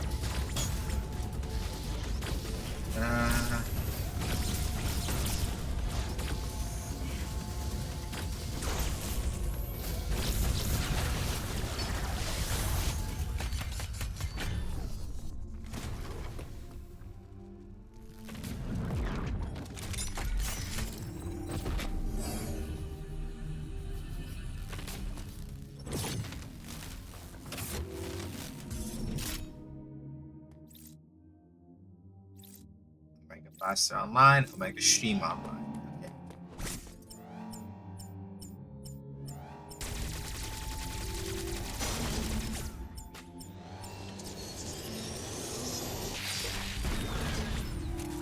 Alright. The game has just taught us how to handle. Alright.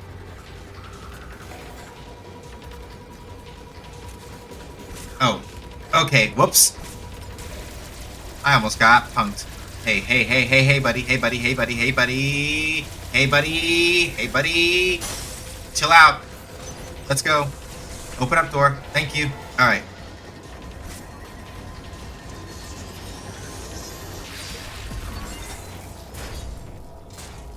Whew.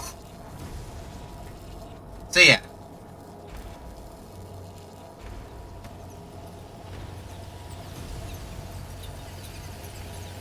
First time this time. GG's.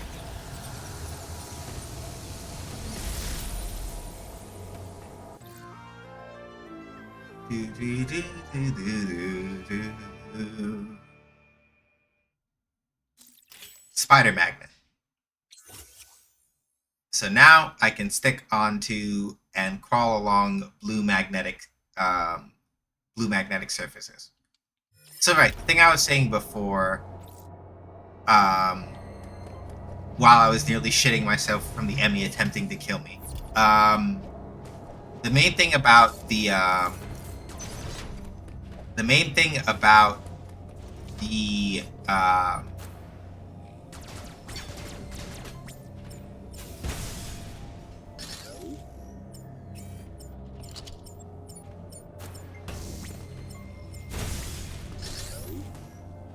Samus got bitten by a radioactive spider. Yeah.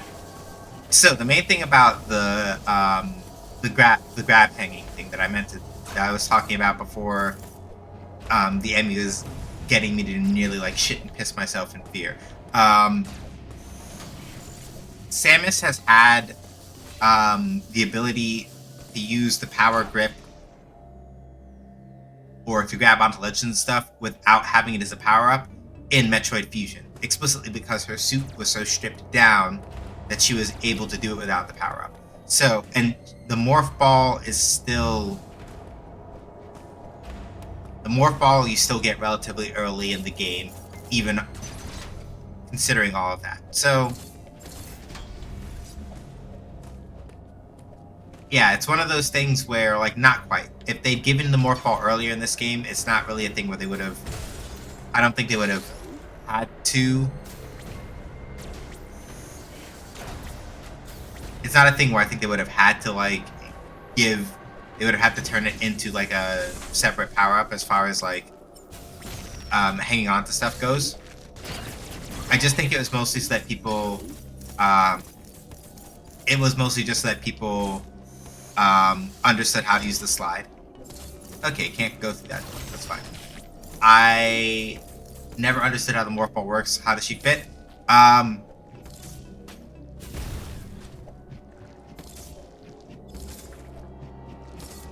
would say that essentially speaking, the commonly accepted fan theory is that Samus uses Chozo focusing techniques to turn herself into energy. The suit fits around her like a ball while she's in the energy state, and ta-da, morph ball. That's generally the way that, like, that's the generally accepted, like, fanon explanation.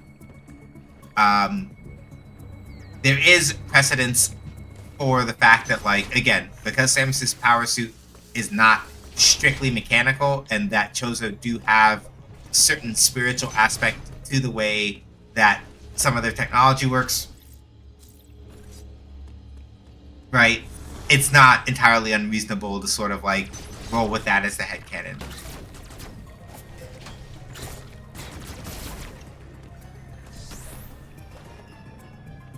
So she isn't just god tier flexible.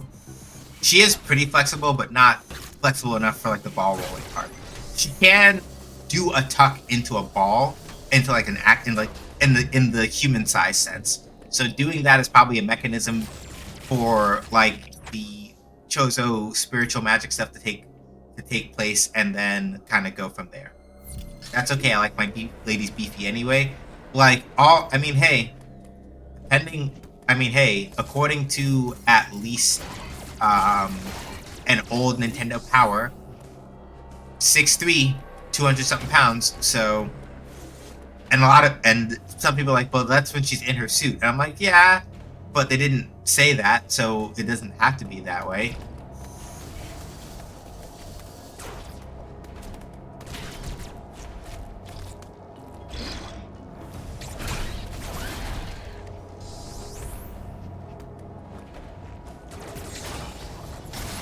All I'm saying is that I'm not arguing against Muscle Samus either.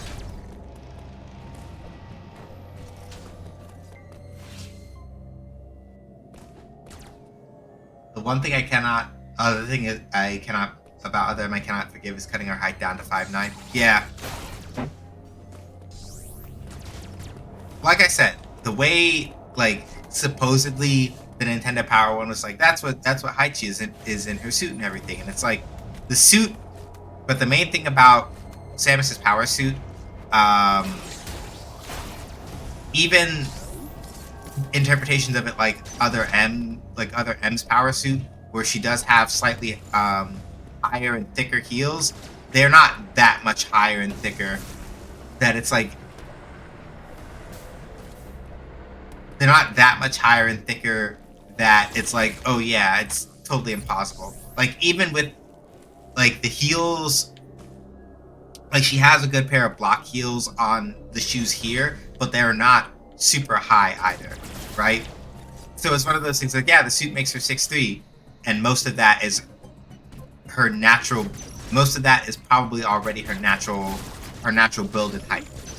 I'm just saying.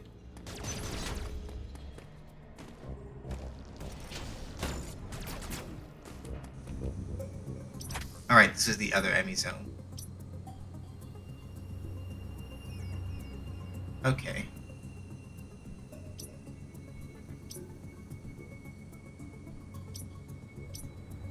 Got power beam doors over here. Map and save stations over here. Those are superheated doors.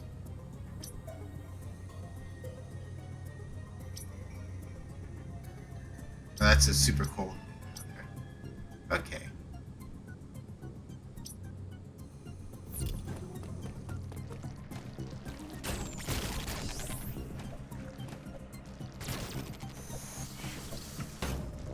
Alright, so we're just figuring it out.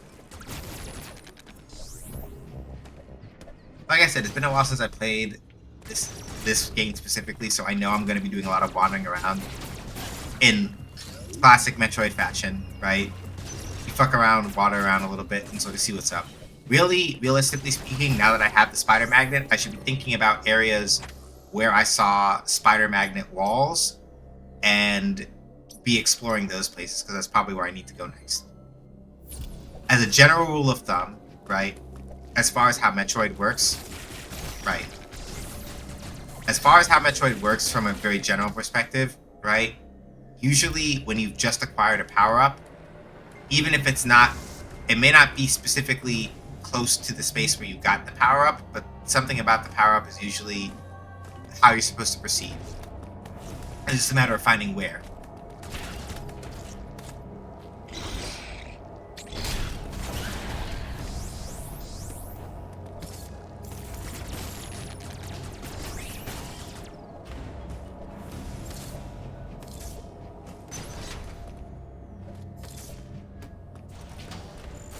So this is definitely the way up out of here, so I need to stop going back this way, because it's not going to be what works here.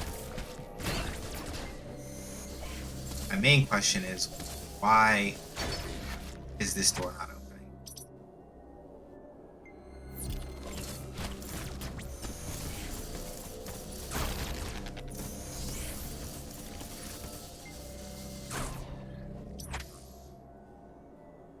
Yeah, I can't approach the other. I don't think I can approach this other Emmy zone door from up there. I'm locked out of that one. Okay. Let's do a thing here. So I can probably cross back under the initial part of Artaria now. Come back around on the underside and maybe see if there's another way to come back up and around that way. That's what I need to do. I just have to like actually figure out how to get back to the underside of Artaria from here. Which I think is right. This way, go down and around. Okay, I think I get it. I was trying to be clever and I was thinking too hard about it.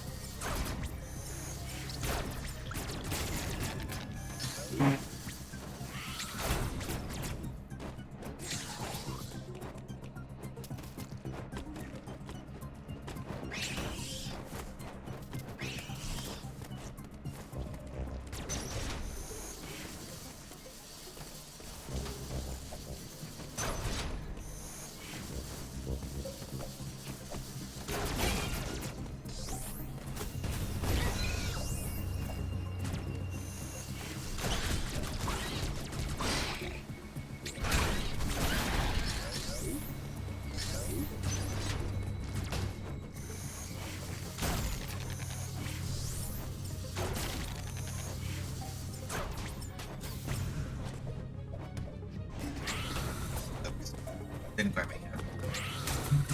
Piss off.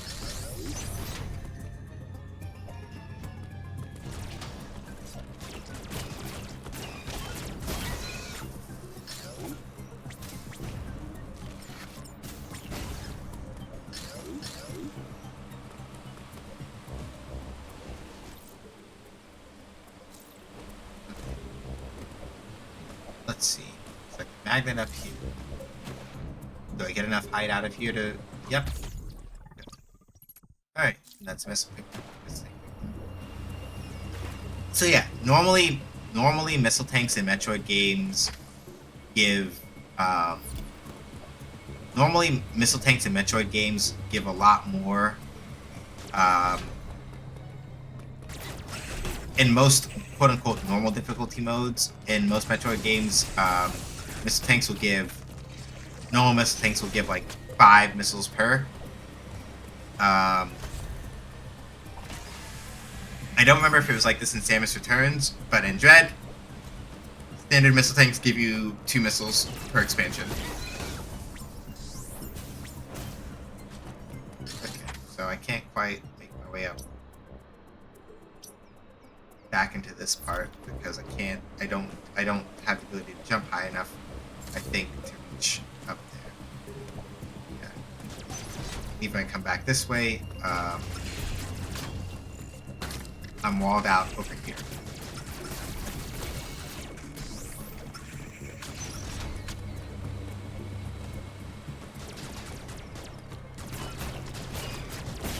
Alright, so I had an okay instinct, but not quite the right one. Happens. Piss off. Alright.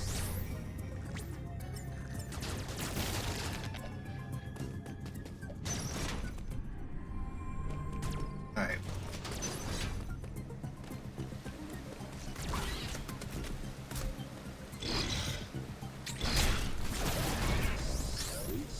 So, what's energy for? The purple stuff is health. Purple stuff is health pickups.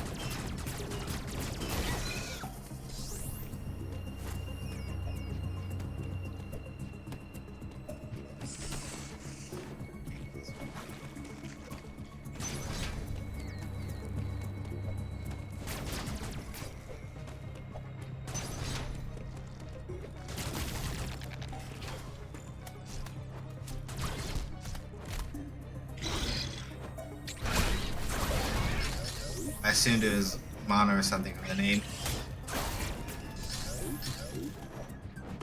Not an unreasonable assumption to make, but not quite.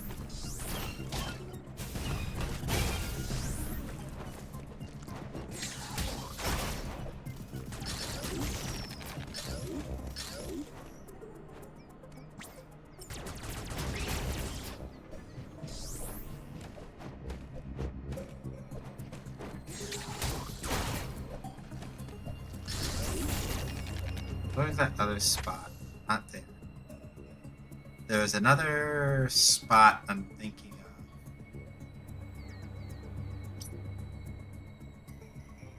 Maybe yeah, it was up hereabouts, maybe. The higher parts of Artaria, I think, are where we... I just remember how to get there.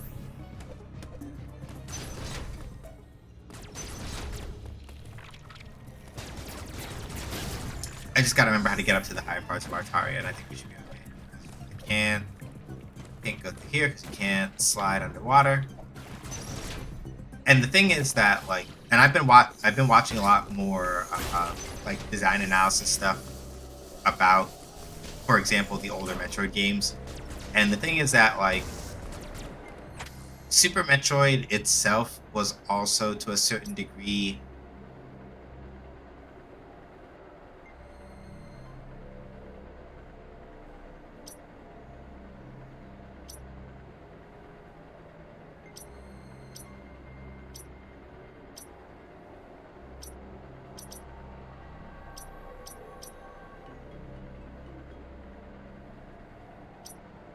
I need to go back to the network station, maybe?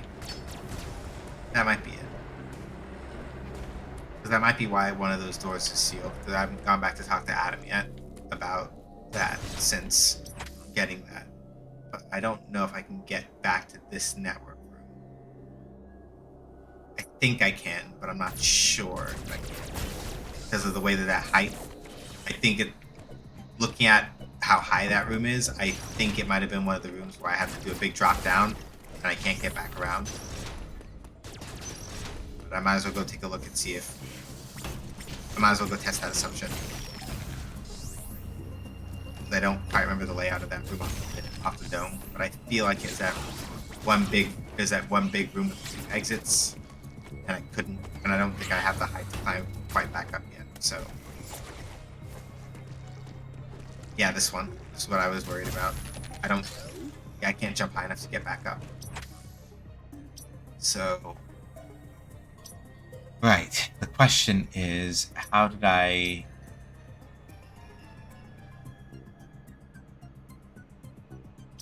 make it into there in the first place?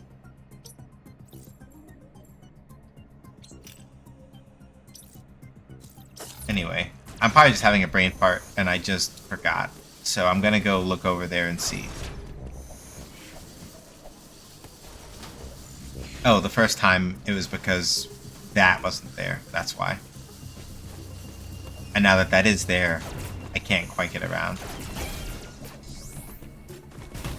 So yeah, one of the other reasons why I think they were very deliberate about not giving you the morph ball early in this game has to do, and this is not entirely from me. I have to look up the name of the Metroid YouTuber. Well, I have to look up the name of. I have to remind myself of what YouTube channel I was watching that was talking about this. But I was watching a YouTube channel that was talking about the level design of Super Metroid and the way that I think it's like called Boss Keys or something. I don't remember the name of the actual YouTuber right now, or the YouTube channel right now. But the main discussion that was happening in that particular YouTube channel, they kind of made a point of saying that while I think it was Boss Keys. They make a point of sort of pointing out that with Super Metroid in particular, right?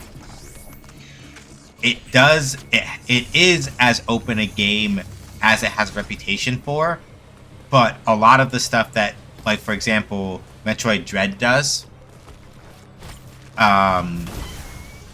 Super also does, and people are just less mean about it in Super. There are a lot of like one-way drops and things like that in Super Metroid that deliberately close off large parts of the world to you at a time.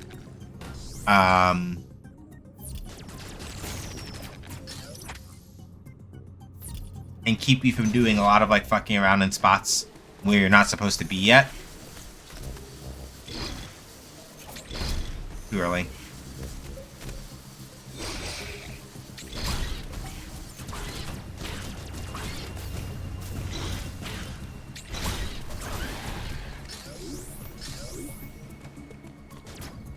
And Dread has been doing a lot of that, right? A lot of these places that y'all have seen where I've like shot a rock or something and then it's caused something to flood behind me so I can't go back over that way or whatever, is a lot of the same kind of design, right? So this is stuff that like the Metroid Gamers Lighting Nostalgia. Yeah, that's the food. Hold on.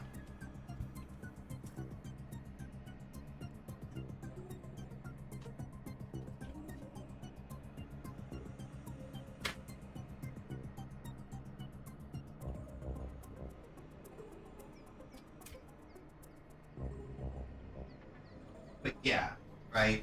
Like Super Metroid did and always does a lot of has always done quite a lot of we are going to gate you one ways to let you run around specific areas where you're supposed to be so you have a better chance of finding your way forward. Super Metroid does that all the time. Super Metroid is quite linear.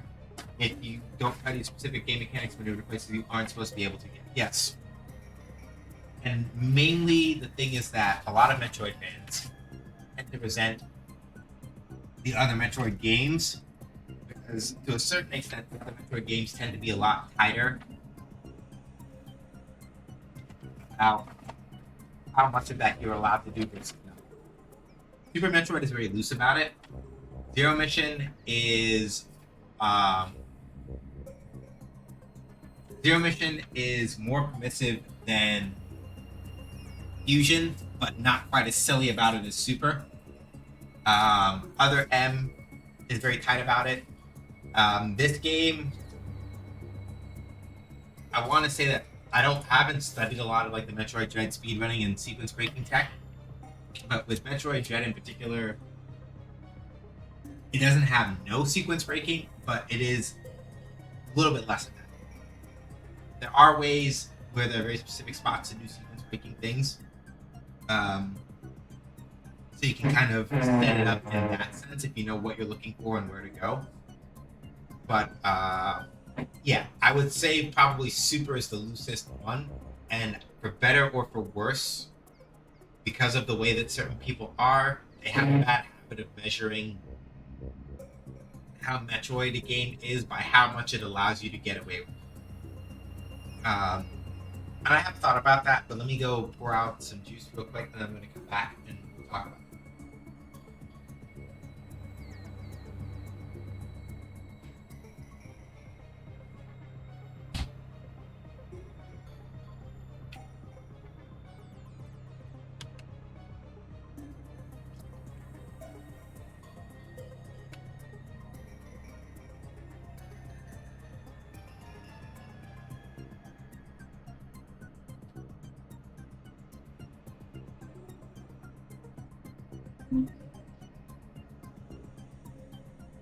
So, like, principally, right? Principally, there is nothing wrong with the idea that a game about exploring should allow for, like, a certain degree of freedom, right? Conceptually, there is nothing wrong with it. I bring this up because, for example, you have things like Legend of Zelda, both the original one as well as Breath of the Wild. I can't speak for Tears of the Kingdom because I haven't played it and I don't have any interest in playing it.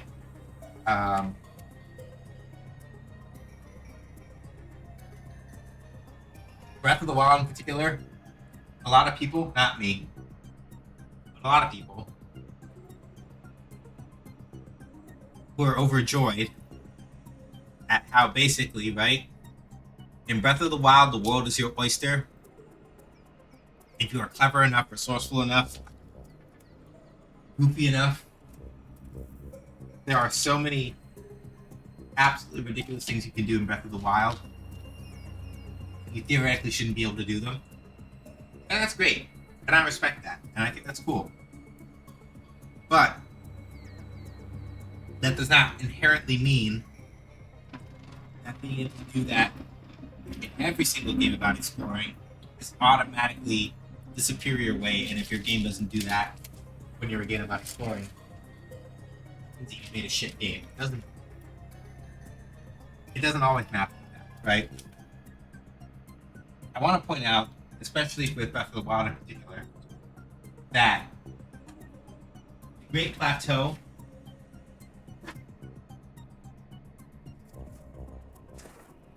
is very tightly contained as an area and an experience, and that the Great Plateau in Breath of the Wild I'm talking about, it's very much meant to put you in a box and smack your hands a couple of times until you understand the basics of the tool set that you're supposed to use, and then you go from there, right?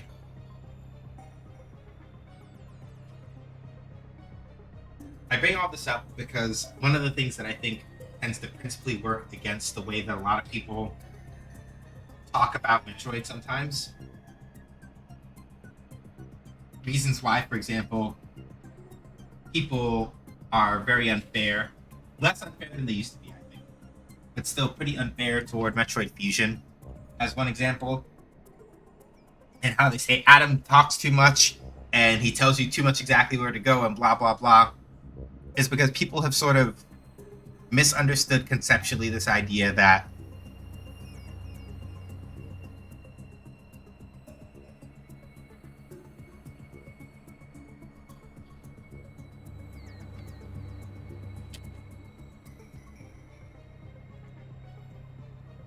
game is about exploration,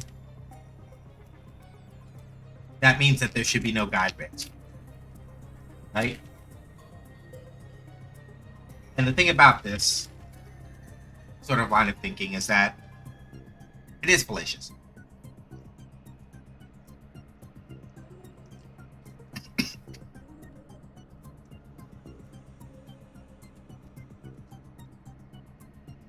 For those of you who are in the Discord, I'm sorry. I'm getting a little bit into like the hard mechanical stuff about making video games, so forgive me for that. I know that we were just having a conversation in there about ludology versus narrativism, so I have to lean a little bit into some ludology stuff, but not in the way that like ludologists like to, so hopefully it's not too annoying.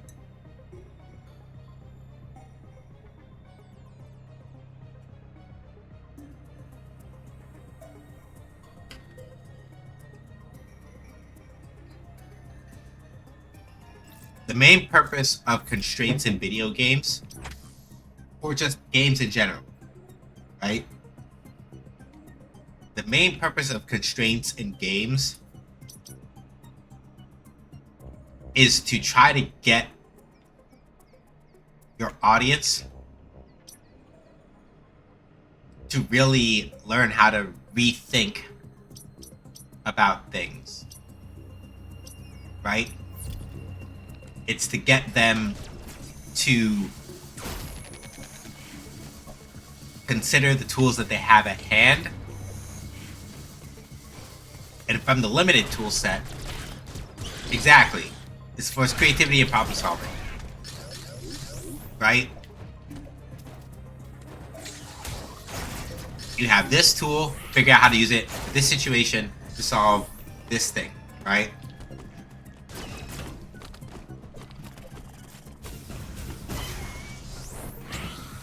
And so the problem is that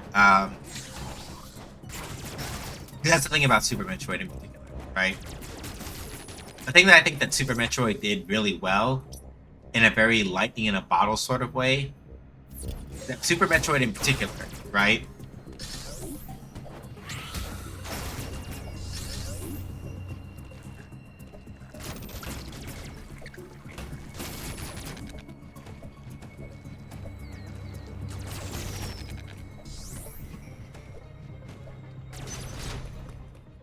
With Super Metroid in particular, it managed to hit that sweet spot of, we have done enough things to teach the players how to play the game, and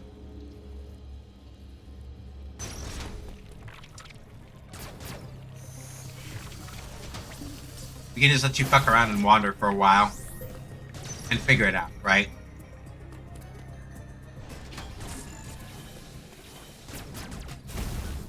Super Metroid in particular really hit that sweet spot in a lot of ways, but a lot of people really didn't stop to sort of recognize that very real aspect of how Super Metroid also did restrict you a lot, like Stubby's point, right? And like what I was saying earlier. The Super Metroid restricted you a lot more than it felt like initially, so that in time, right, the opening, oh, lol, Lamau. See, I didn't think, and that's what happens sometimes, right? Like sometimes you just don't do enough shooting, and then this is what happens. So this whole time, this is how I would have gotten out of there.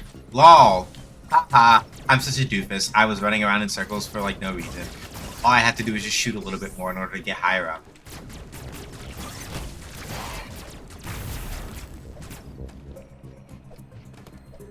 Anyway, right? So to finish the thing out, finish the thought I was saying. Because of the way that Super Metroid kind of like turned out, a lot of people have come to make this mistake or assumption that like, if you're not actively allowing players to just wander around, just fuck around and get lost, then you're not doing it right. And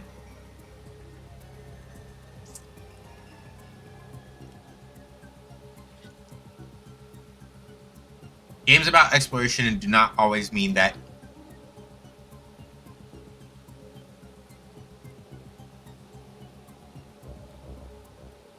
games that are about exploration do not always mean that you have to be lost, right? The very reason I cannot finish Breath of the Wild is one reason why people love it a lot, which is that the world is too damn big and there's too much to do, and it gives me anxiety.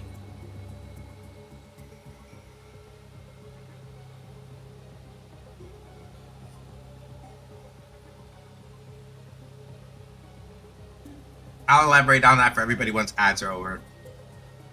Because I know like some people aren't stuck in ads, but this is something I think is important that I want to talk about while everybody can hear me.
All right, ads are done.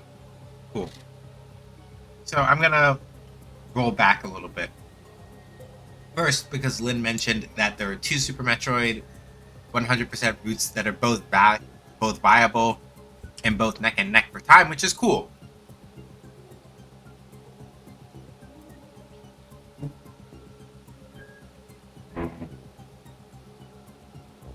Especially because I was given to understand that a lot of the time, as far as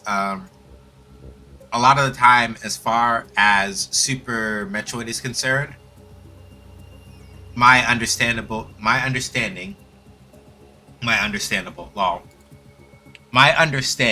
insofar as Super Metroid is concerned, is that any percent is a more popular category overall.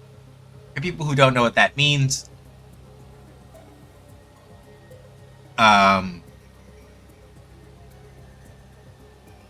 people who don't know what that means, when speedrunning, if a game has collectibles or any other such things, right? If a game has collectibles or any such things, any percent means finish the game with any percentage of items. It doesn't matter how many you have. Just do what you want versus versus 100%, where like the point is get all the items and still clear it really quickly, right?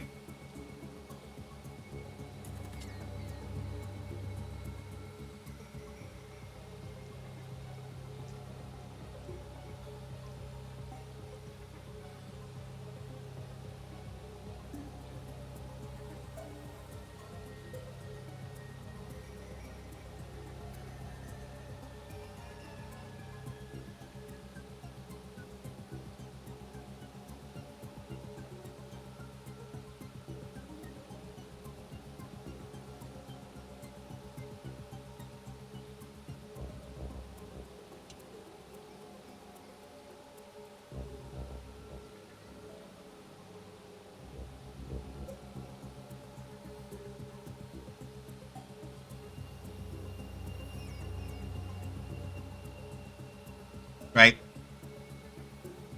So that's the thing I was saying, and I got distracted because I was reading something. Sorry. But my main point here when I say that, right, is that Super Metroid is a game that has, through some combination of very clever game design, some good old-fashioned silly bugs, and a lot of other things, turned into a game where that kind of thing is viable, and it's okay, right? But the thing is that to a certain degree, a large part of the things that people like the most about Super Metroid and appreciate the most about Super Metroid come from the fact that there are parts of that game that are extremely tightly scripted, right?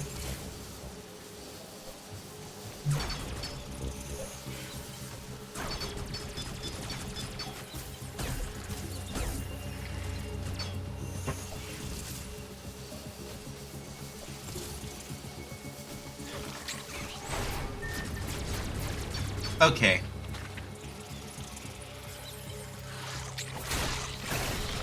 Is this an eyeball? Yeah. It took me a minute to remember how to deal with it, but yeah. Eyeball door. That's an extremely phallic eyeball door. Yeah. Oh hey, it's a Choso statue.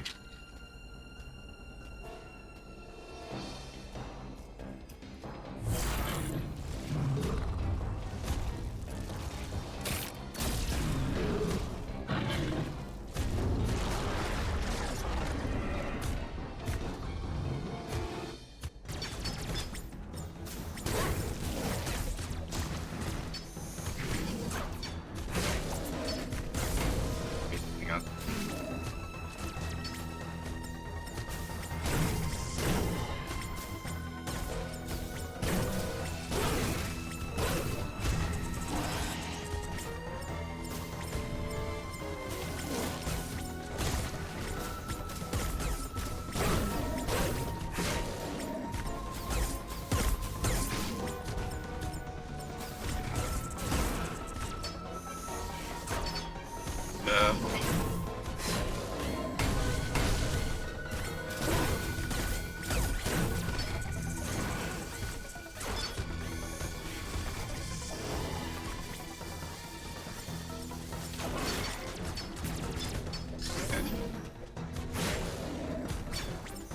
Okay.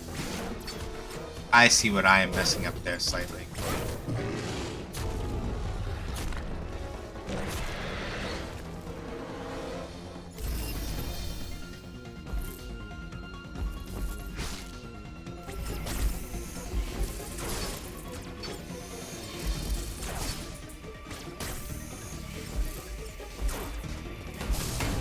Damn.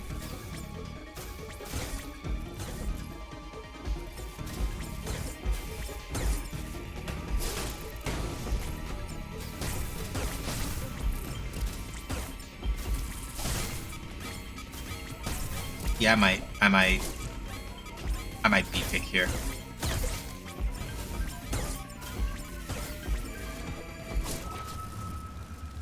Yeah, I'll hold that. I think when it does the thing where its tail does the curve.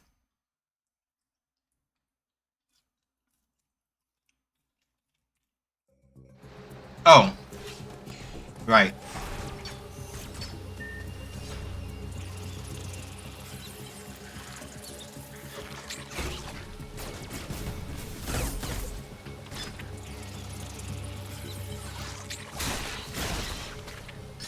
I returned. I saw seriously. Yeah, I ran out of health because the boss that I was fighting killed me.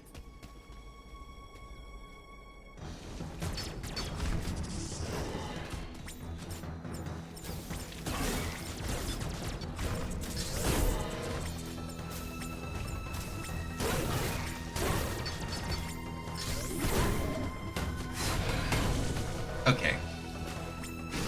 Yeah, I can't quite slide under it, but I.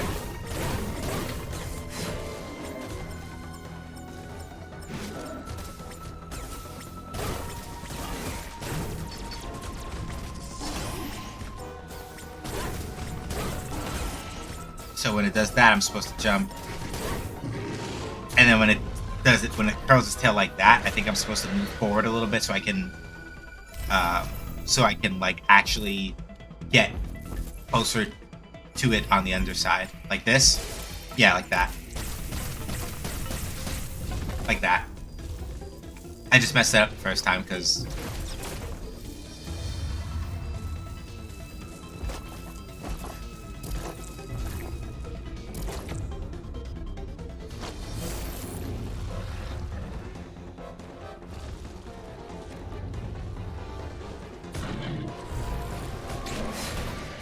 Ah, damn! I missed my chance for the proper counter. Shame. Whoops.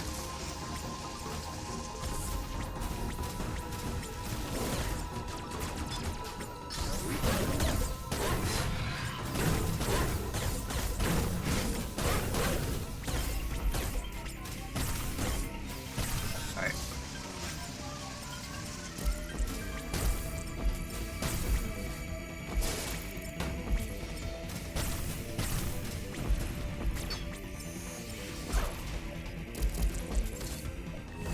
There it is. Alright, so slide.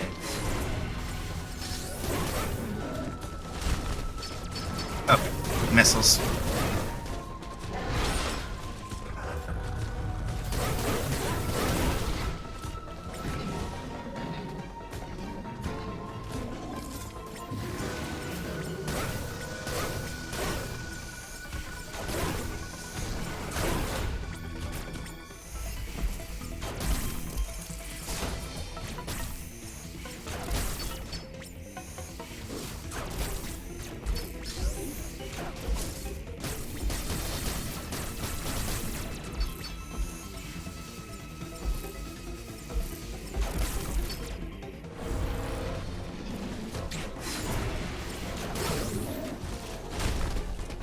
Right.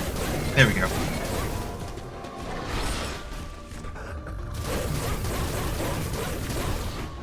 Yeah, so those sections of it where I've been blasting in the face with missiles, those are like actual sequences of like me having to like actually fire and do stuff. It's not the same as doing it automatically. And I forgot that's a thing. Which is another complaint that people have about this game insofar as like, yeah, it's really annoying to like have to counter and do stuff like that and like actually do these things.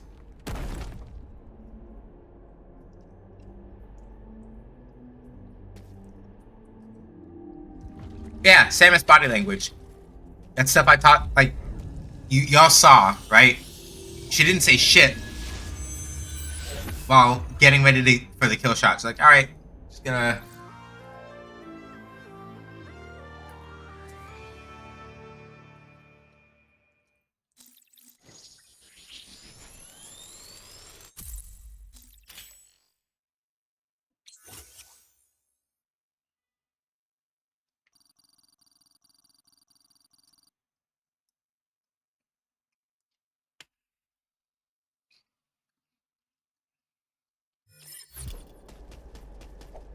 So the Phantom Cloak is basically just a stealth launcher. You will be seeing its uses shortly. You think she knows the effect she has on lesbians? I'm almost certain of it.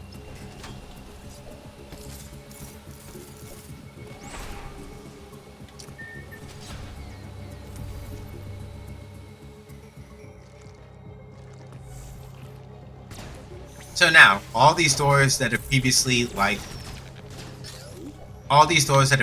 locked themselves without any explanation when we approach, we now have the tools to get past them by using the Phantom Cloak.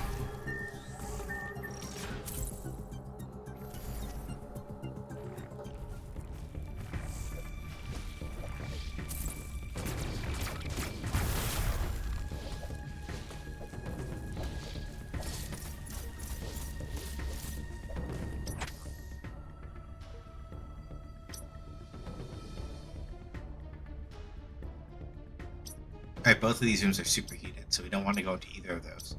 Okay, but now we have access to the upper parts of Artaria again.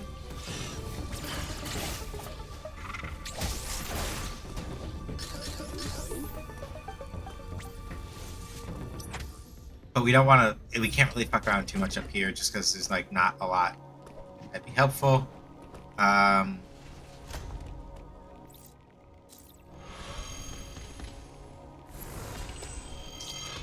It's nice that navigation rooms, when you don't have plot stuff to do, also double as save rooms. Very helpful. I like that a lot. Okay, can't come through that way. Gotta try.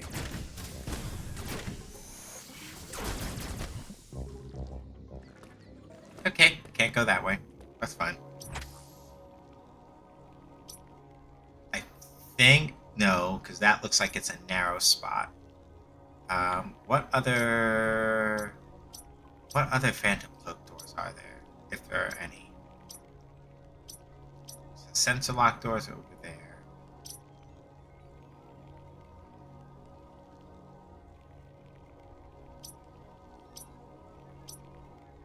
Okay. Let's just go topside and keep going. Oh wait, no, can't do that. Right. Alright, so what other doors do we have?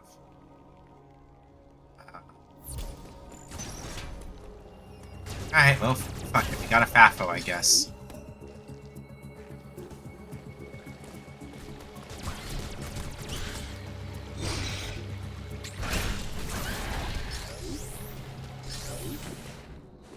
Oh, right. Can't. That's why, right, we can't go that way. Okay, so let's take a look here.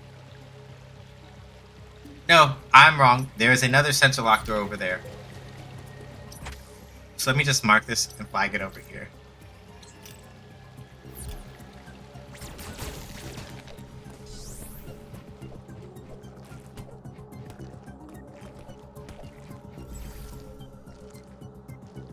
I kind of like the idea of Samus being oblivious and getting confused. That's why so many women actually wait around her. This oblivious Samus. I read a fanfic that did a crossover with The Legend of Zelda, where the assumption is that it's like, oh yeah, Hyrule is just some other planet that's like technically been undiscovered or whatever, right? Except for like a select few members of the royal family who know that space is a thing, right? And the author is very explicitly like, yeah, no, like Samus is autistic as fuck. And they also did an interpretation of Impa who was exactly the same way, and it's like, all right, I get it though. And like the whole thing with that fanfic is also that like Samus's helmet was essentially a regulator for her emotions when she had a power suit on and things like that to help. Where might I find this? It sounds great. It's on Archive of our own somewhere. I have to go look it up and tell you. And once I find it again, I'll let you know. I'll let you know where it is. But I have to like actually go search for it and go link it to you.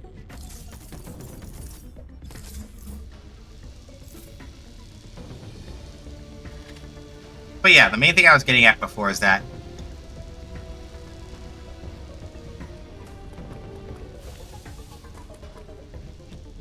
one of the things that I think people unfairly levy on other games, on other Metroid games past Super Metroid, is that if it's not like Super Metroid,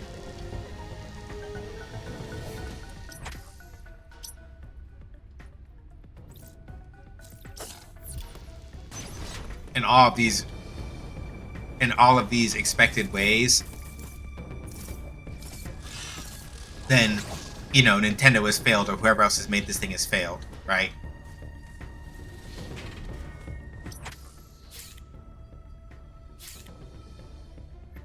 Because I love the idea of Samus being so distant and mysterious, being because she has no fucking clue how to be social, but she's really good at fighting aliens who just does that instead. Yeah.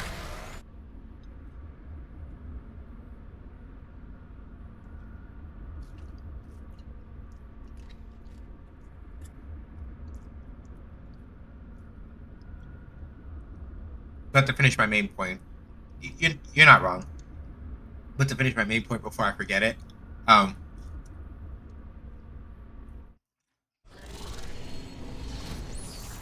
to go back to Sebby's point from earlier, I like being able to go and fuck off and aimlessly explore. I also understand that people simply do not find joy in that the way I do. That's perfectly valid, right? And I feel like to a certain extent, right? Like video games, even video games in franchises where traditionally the method has been like fuck around and find it out, right? I feel like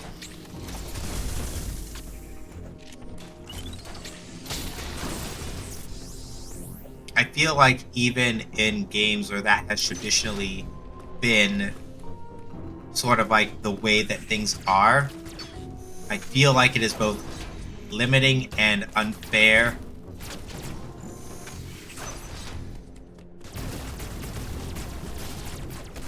I feel like it is both limiting and unfair to the franchise itself or the series itself to not allow developers to explore different modalities of what it looks like.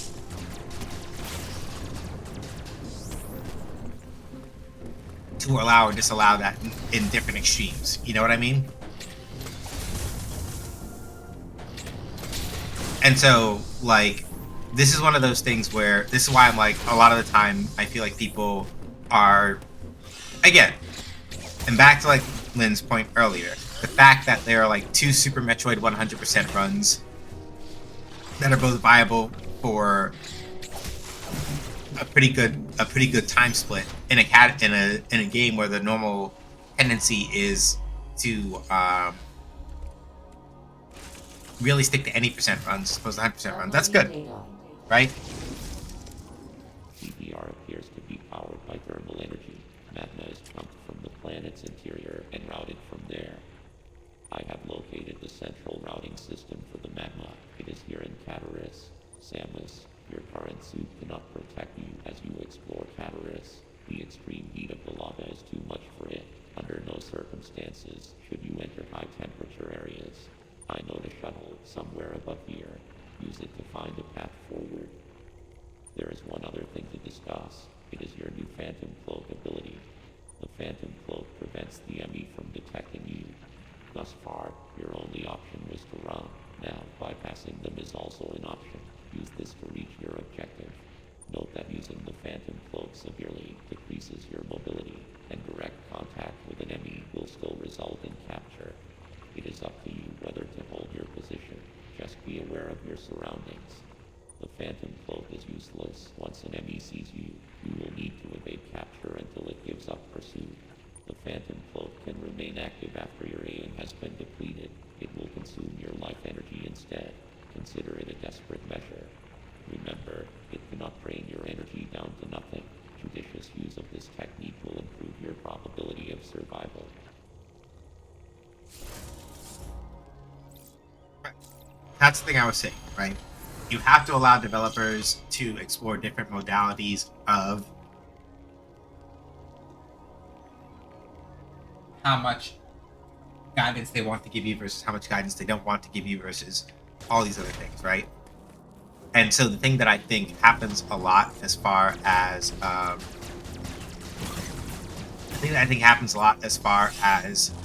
mainline Metroid games after Super Metroid is concerned is that people are too absorbed in a very general sense with like thinking that game X must capture the magic of Super Metroid because Super Metroid is the best that Metroid has ever been. If it doesn't do that, then it's a failure as a Metroid game, blah, blah, blah, right?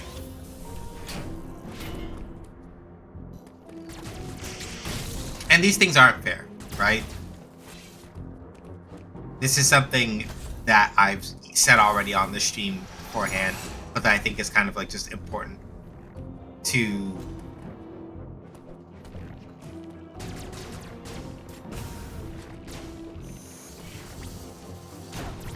there we go. These are things that I think are important to kind of like say and bring up in this context because these are things that I think is important to say and bring up in this context because yeah, being able to explore a story and setting in different ways is important. And it's just the thing is that, and this is going to be related to a separate topic of conversation that may not seem related, but you'll see where I'm going with this in a second. Right? There have been rumors that there's some kind of event happening for Chrono Trigger, right? Whether that is like, oh yeah, Chrono Trigger is a thing where it's like, oh yeah, like Yuji Horii was maybe hinting that there might be something that's happening with Chrono Trigger this year or sometime soon, right? Some people are like, oh, maybe it's like a Chrono Trigger HD 2D remaster or something, right? Or just some other kind of event because I think like one of its anniversaries is coming up soon or something. And the main thing for me in particular is that like if people are like, oh yeah, what if it's a remake? What if it's a remake? What if it's a remake? And I'm like, for me, I'd be like, yeah, that means that Square Enix is basically like hitting the like, you know, in case of money break glass button. It's been a running joke for people who know me and have heard me talk about this that like I've always been of the very firm belief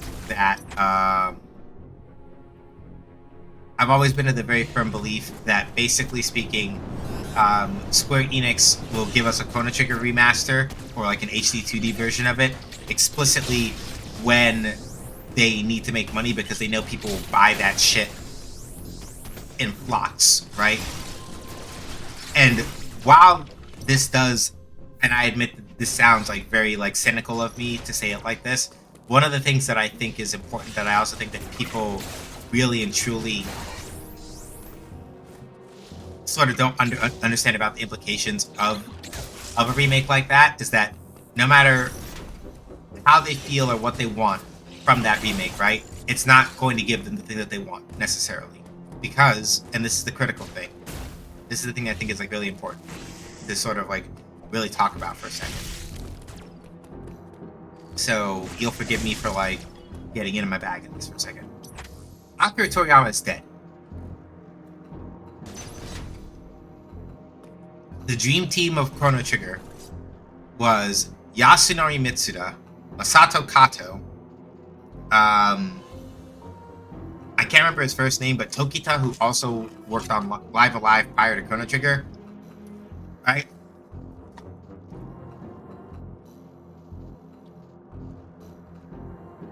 And Akira Toriyama.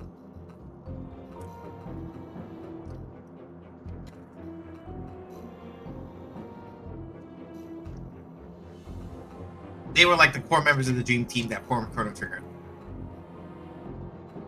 And Akira Toriyama is dead.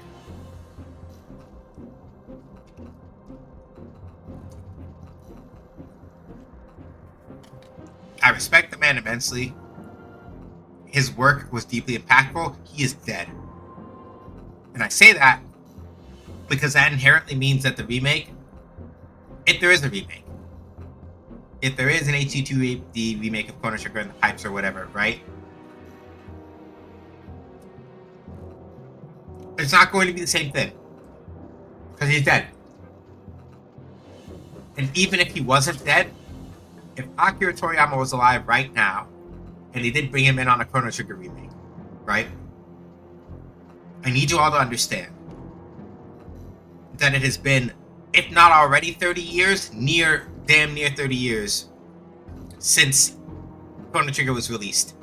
Akira Toriyama from 30 years ago would not have been the same person as Akira Toriyama in 2025, or whatever year that a theoretical Chrono Trigger remaster would be released.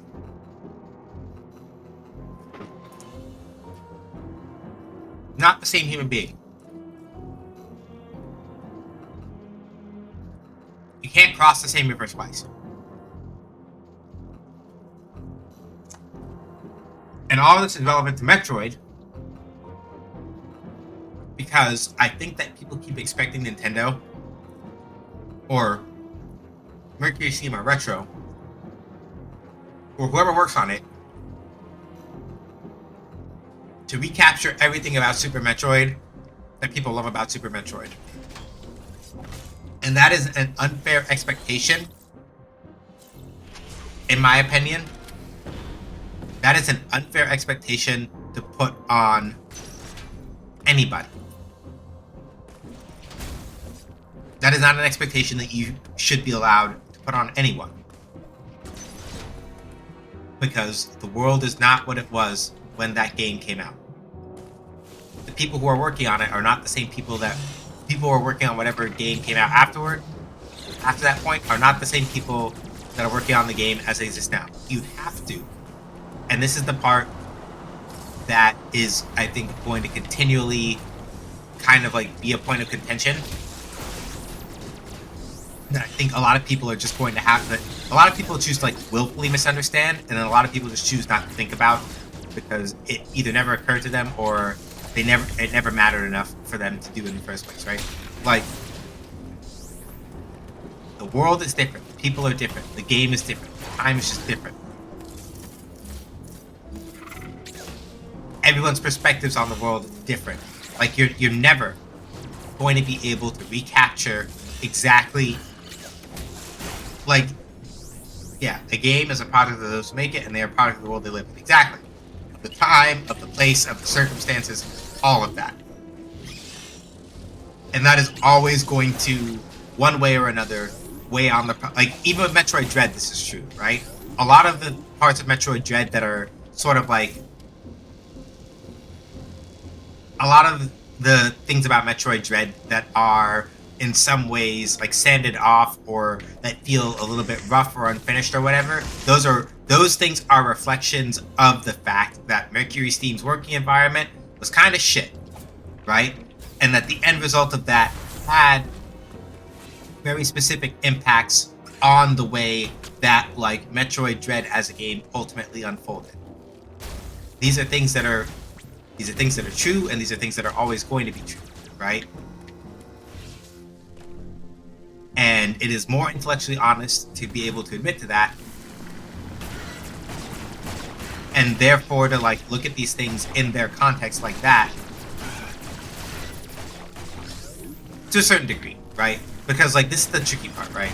Like, because there are aspects of Metroid Dread where it's like, yes, I am sympathetic to the idea that, yeah, right? Like, Metroid Dread is in a lot of ways like a product of the development environment, but also it's still really shitty that we don't have proper button remapping in game, right?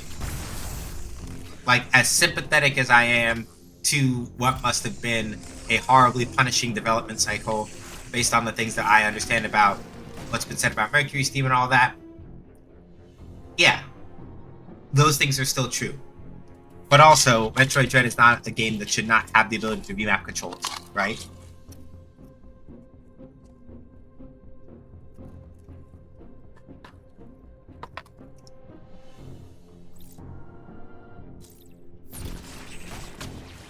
So it becomes complicated in that sense, but by the same token, that is a very different conversation from, hey, like, nerds, we need you to understand that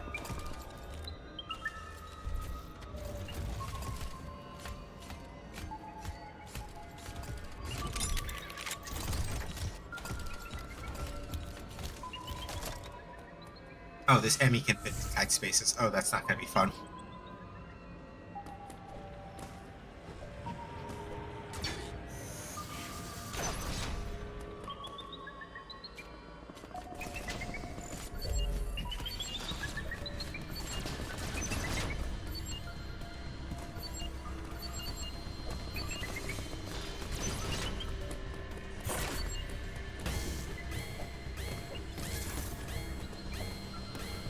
all the times.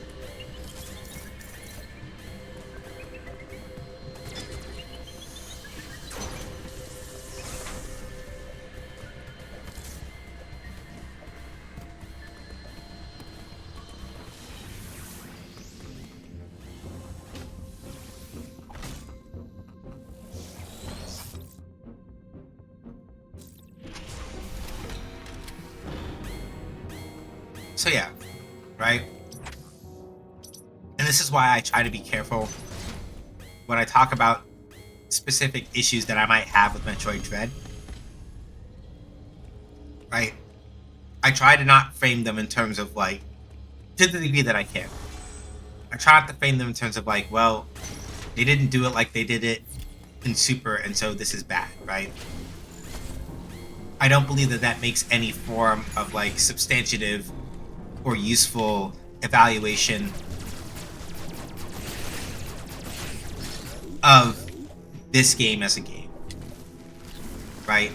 Operating from the place of operating from like, yeah, like operating from a place of this way.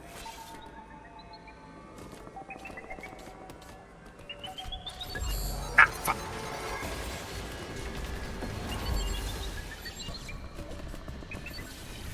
Okay, good. Lost track of it just in time for that to happen. That's good.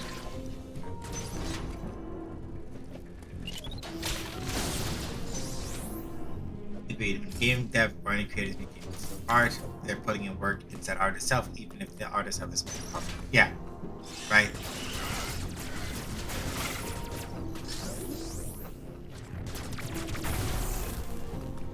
That is a superheated room. That is a superheated crawl space, so we're not going in there.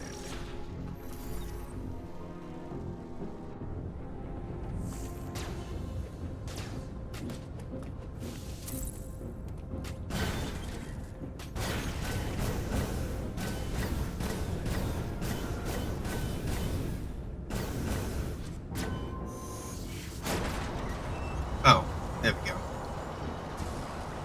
I was shooting at missiles and nothing was happening at the charge shot. Well, hang on, I gotta check one thing real quick because I asked somebody some questions about some things.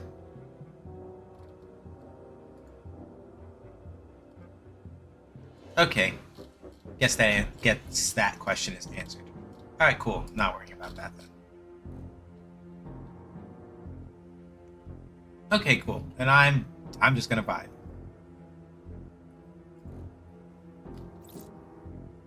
So yeah, right. So yeah. To Shiny's point and to the larger point that I was making, more or less, is that like aside, and that's why it's like.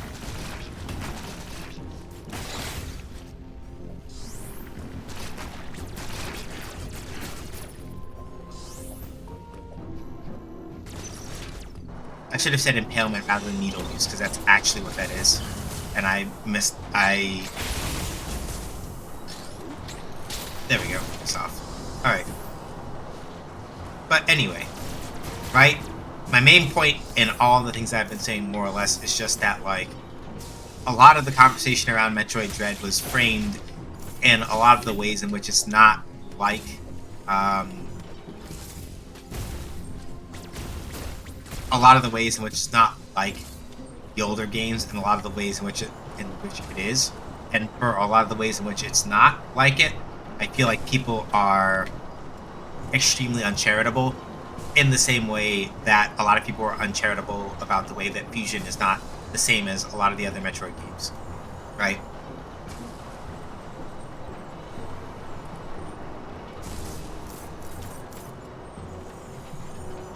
But that is okay.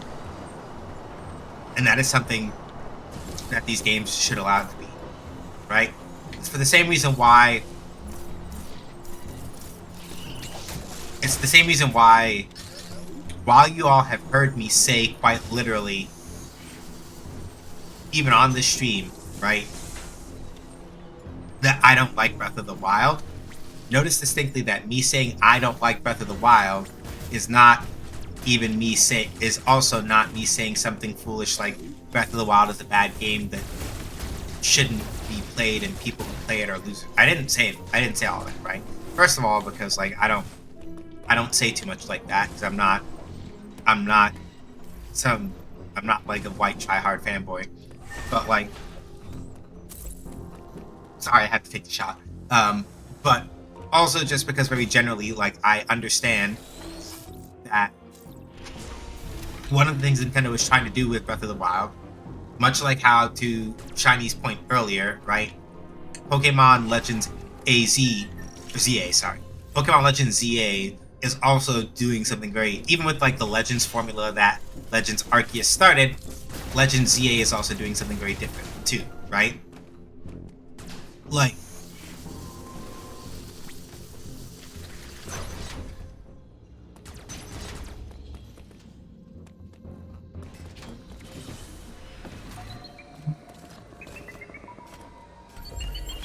ah fuck!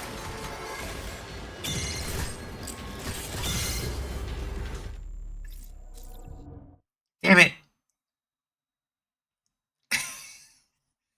I was talking way too much shit. And I got curved for it. Yep. This time though the Emmy is not. Yeah. So for the record, whenever people say stuff like, yeah, the Emmys aren't scary after the first time because you know where they are and blah blah blah and all that other stuff, I'm like, yes, all that is true, but a lot of that is also dependent on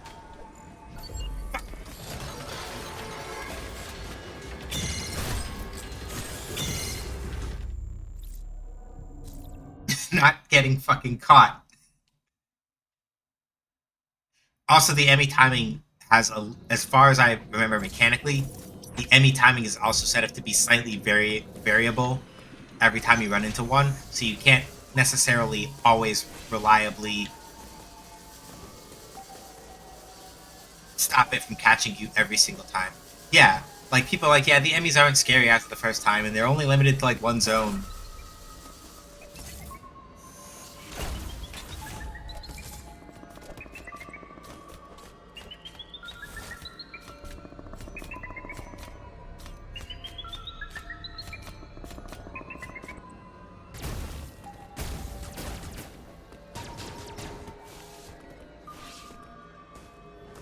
Being able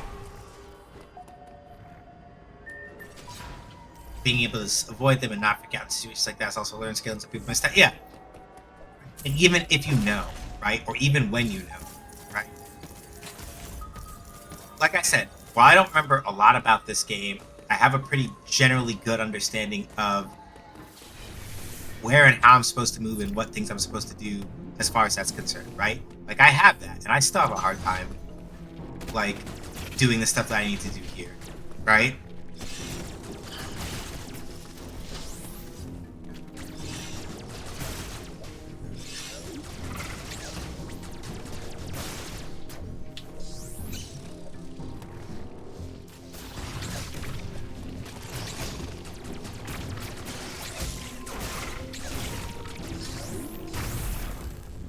That's superheated. We're not going in there.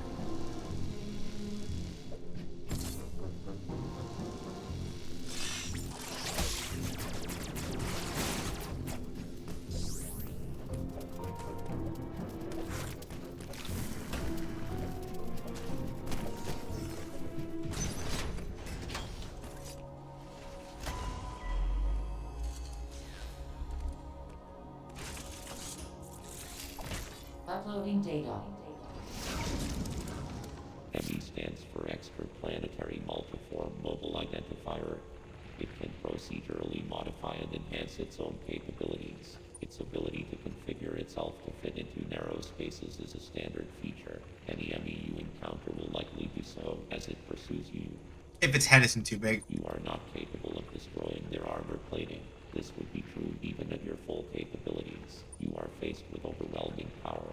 Accept your helplessness. Study each ME carefully and use the Phantom Cloak to advance. There are risks even here. The Phantom Cloak reduces your mobility and consumes more AN when you move or shoot. It is still your best chance at survival. And people here might go, Adam is still talking too much. Didn't the game already say this? It did. But in case you skip the explanation or you haven't been using the Phantom Cloak, these are good reminders for you to know. Do not hesitate to destroy an enemy whenever you discover more unique energy. This was not one of your original priorities. However, I see no other way to accomplish your goal. These existential threats cannot be sanctioned.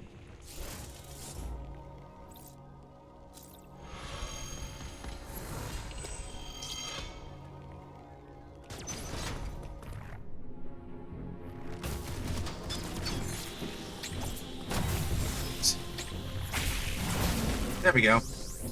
Thanks, buddy. That's superheated. We're not going in there.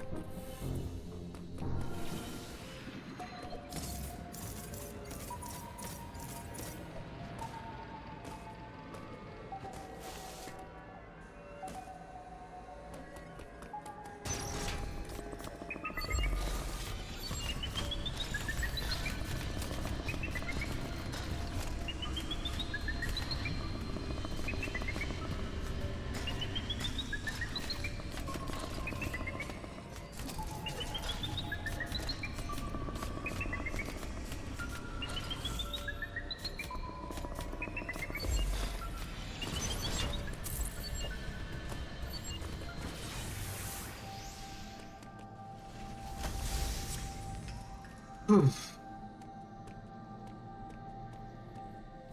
Right? And that's the thing, right? People also had, to a lesser extent, this complaint about the SAX in Metroid Fusion, where it's like, yeah, of course the SAX is terrifying, but once you know where it is and where it shows up, then it's less scary, right? And it's like, well, these things are true, but still, for most of the game, the SAX is still entirely capable of effectively kicking your shit in 3 ways from Sunday. If you don't understand where and how to move, even if you know it's coming, right? Like, with as many times as I have played Metroid Fusion, there is a specific sequence where I know where the SAX is, and it is still one of my... It is still a fantastically tense moment, even after having played the game as many times as I have and know that it's coming. It is still... I'm not spoiling it, because if you haven't played Metroid Fusion and you want to at some point, I feel like you should experience it yourself. But there's this particular moment where the SAX shows up, and even knowing... yeah, one of those. I'm not going to go into further detail other than that, but if you know, you know.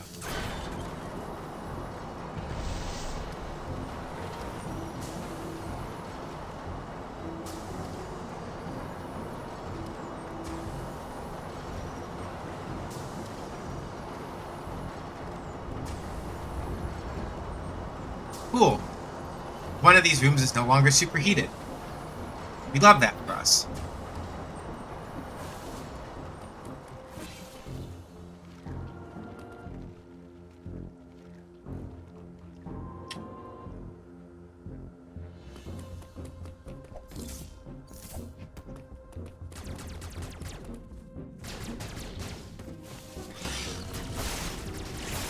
But yeah.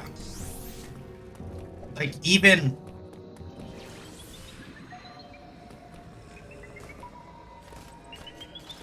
It's close. Oh, yeah. Alright. Which way are you going, you little shit?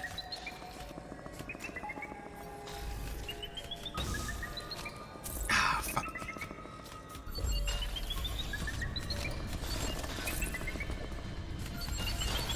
Ah, no, fuck! Alright. Wait, okay. Oh, holy shit. Holy shit. Holy shit, somebody clipped me. Ah, wow. The one time I really, really needed to not fuck that up, and I did not fuck it up. That's worth a save. I'm going to save right now, because holy shit.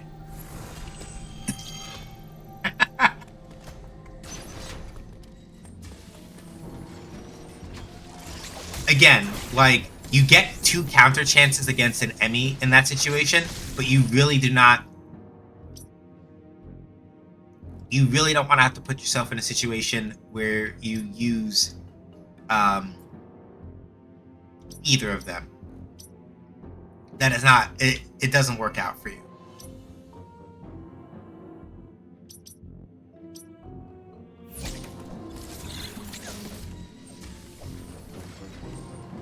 In most circumstances, it will not work out for you very well.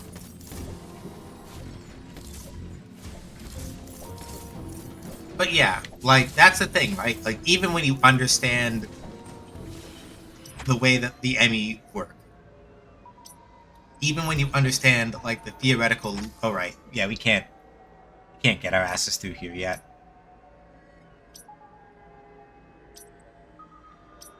Yeah, we gotta cut under and back to the map station again, I think,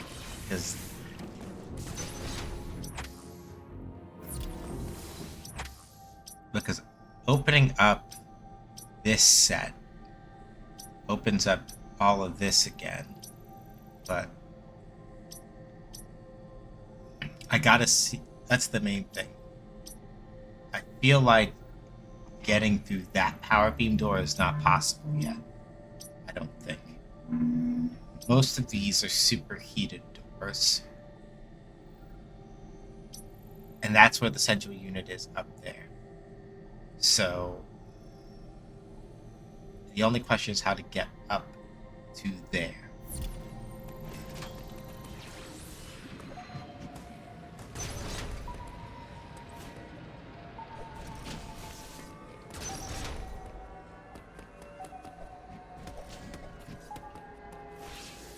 Thankfully, the enemy's not anywhere near any of these zones, or we'd be hearing its beeping.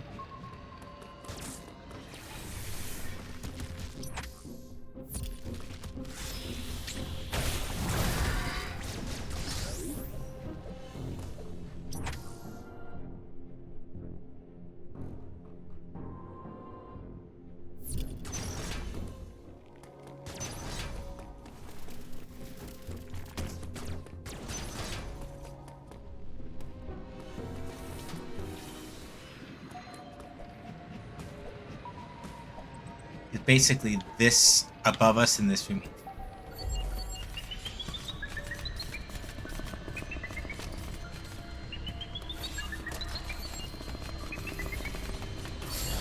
Oh.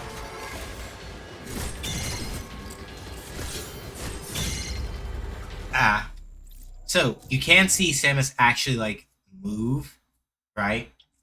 When if you press the counter early, you can actually see her do it physically, even if it isn't successful.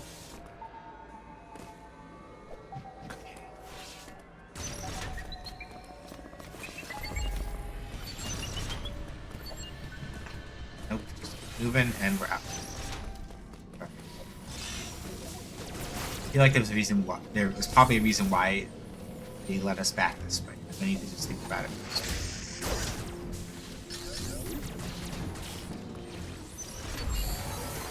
Oh, dick!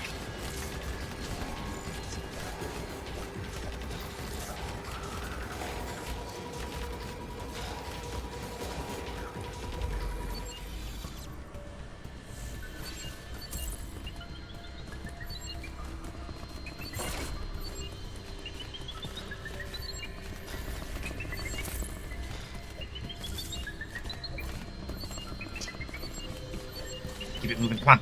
Boom! Oof. Alright.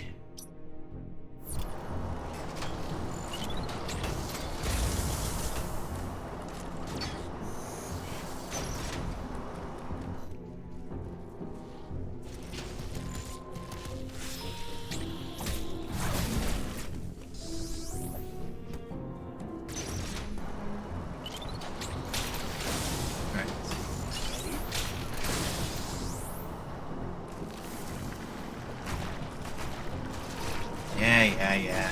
Do all that shit.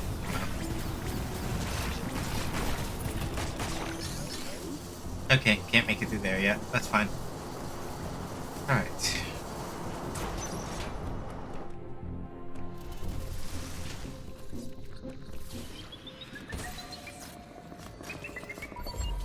Nope.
Hello. Hey, Val. I'm just currently sitting here mentally sweating my ass off in terms of trying to figure out where I should be going next. This game is stressful. Pick this marker up, please. Thank you. All right.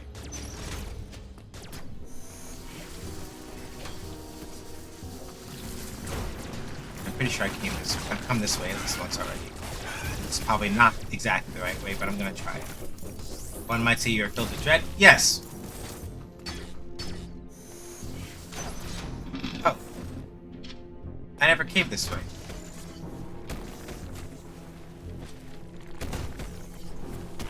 Yeah, this is... Oh, yeah, this is the room that got cooled out. I hadn't been thinking about that. Alright.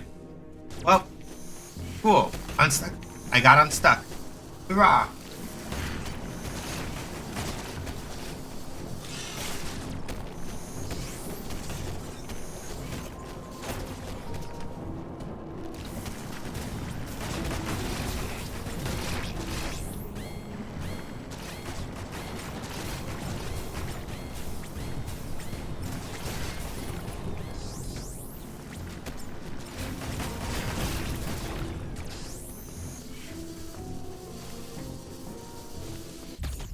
Energy part acquired.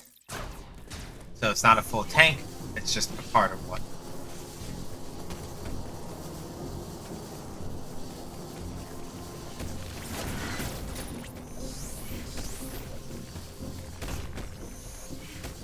But I did unlock a path to an actual tank here, basically. Ah, fuck! Fuck, fuck, fuck, fuck, fuck, fuck, fuck. Okay. Okay. Okay. Sean, don't do anything foolish. Don't do anything rash. Just keep it chill. Just don't fuck up. Just don't fuck up. Just don't fuck up. Do not fuck up. Just don't fuck it up. Okay. Stop, assess. Stop, assess. Energy recharge station is right down there. As long as I don't do anything too... get too hasty. Not too care. Balls!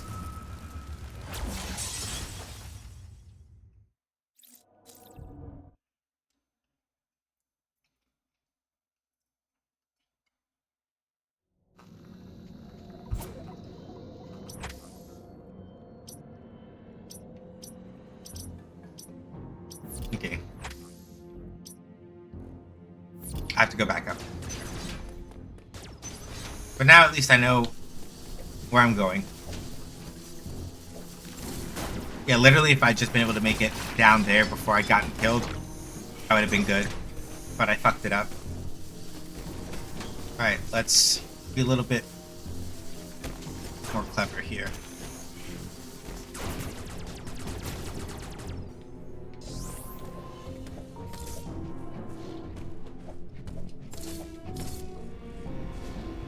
Pull that down for later, because I think that's part of the path forward. Hey, buddy. Yeah, you're gonna stop doing that. Thank you.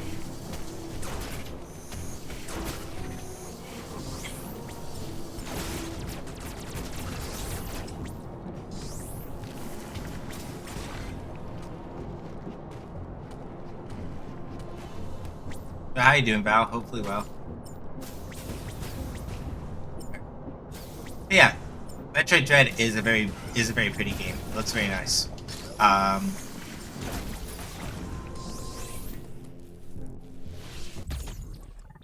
Okay, add hell. Hopefully it's not too bad for y'all.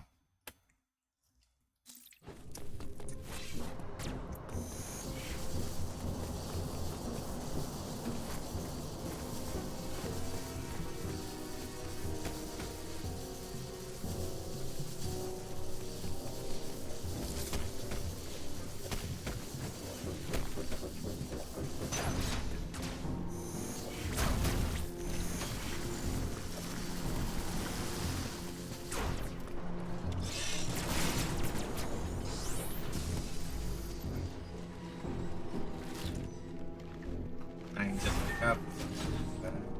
Snap. Overall, pretty good. Excellent. Alright. And now I have one more energy tank, so I am not sitting here nearly shitting myself in fear. And now we found another part of the path forward.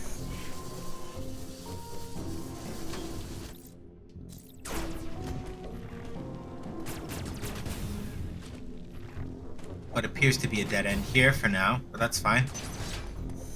Alright.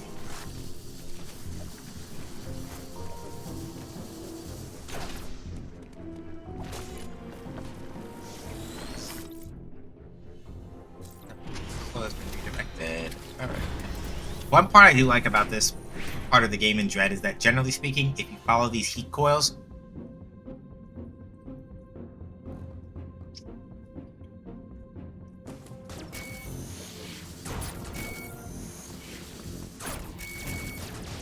you make forward progress.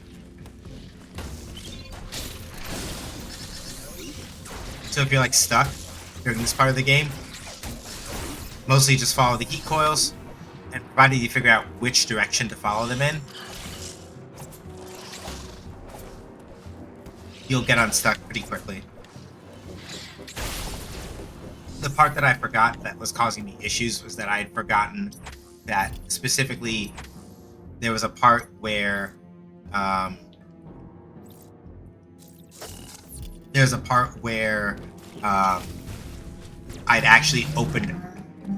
drained the heat out of it, and because I forgot about that, that's why I got stuck for a while. Ouch.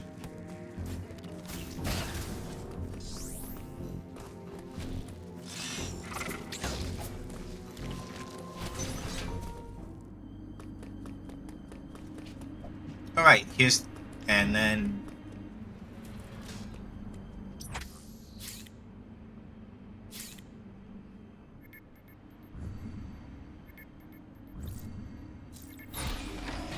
Here we go, shuttle time. So, we just found the shuttle, for people who might have just missed it on the ad break. Looks like we found the shuttle that Adam was telling us to get into.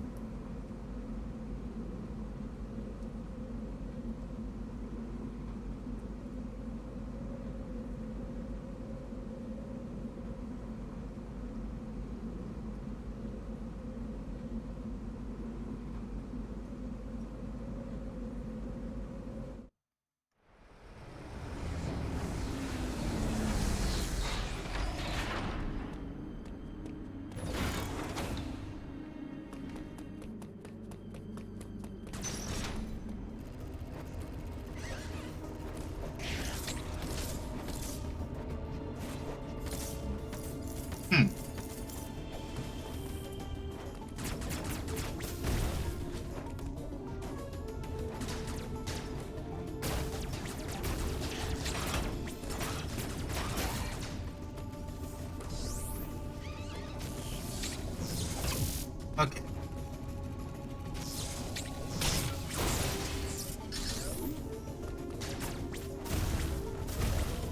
For those of you that have played a Metroid game, you know what those buttons are. Hey there, Ikio, how you doing?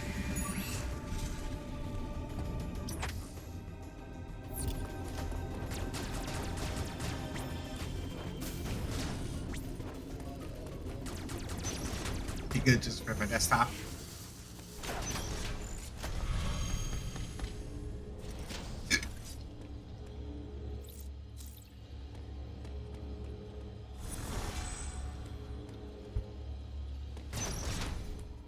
Faulty power supply unit. So I did replacement and also good testing. How it goes? Pretty good. Just doing what I consider a semi-cold run of Metroid Dread, because I've played it and beaten it before off stream. Not too long after it released. And as part of the rent donation drive that I'm doing, one of the intensives I put up was if we made it to $1,000, oops, we would play Metroid Dread. And so that's what we're doing now.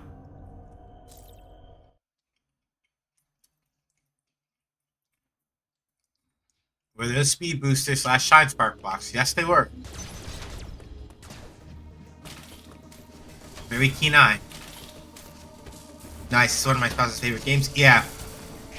I've been saying it for like most of the stream so far, but like, I remember it screaming and announcing the game got announced. Yeah.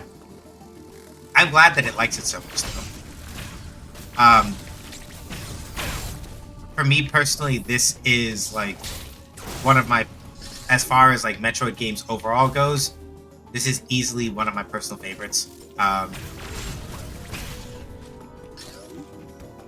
And I've been saying as much earlier, and I think that a lot of the criticisms it does get that aren't in good faith, I think a lot of the criticisms that it gets comes from people that are expecting it to be way too much like Super, which has been true of every 2D Metroid game for the last several years, but I think it just happens to be especially true here.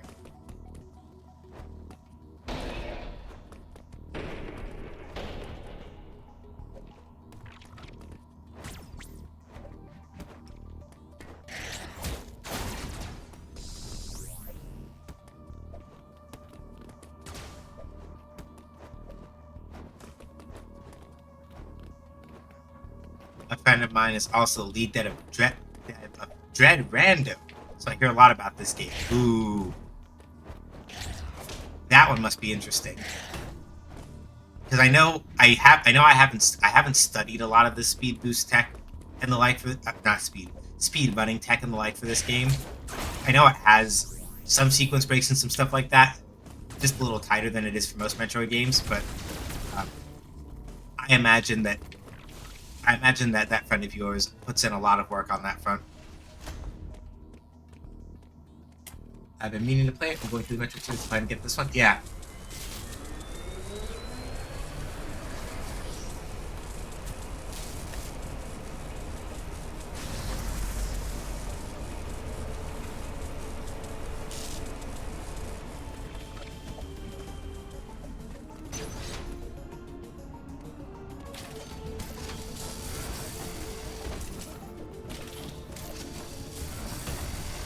How we have to do this shit. Ah, damn it. Okay.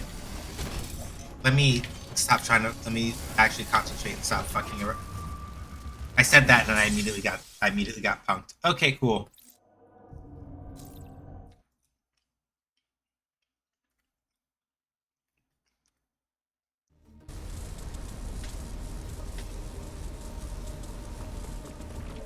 This game is very gracious with auto saves in certain spots though, which is nice.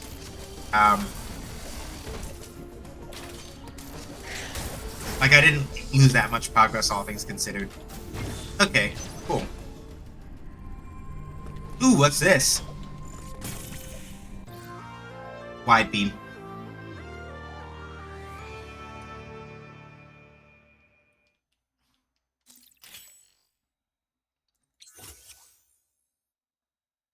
Can push wide beam boxes and destroy wide beam covers. Yeah, the traditional bigger shot. Most importantly, it opens up those sorts of doors. That is new to this game specifically.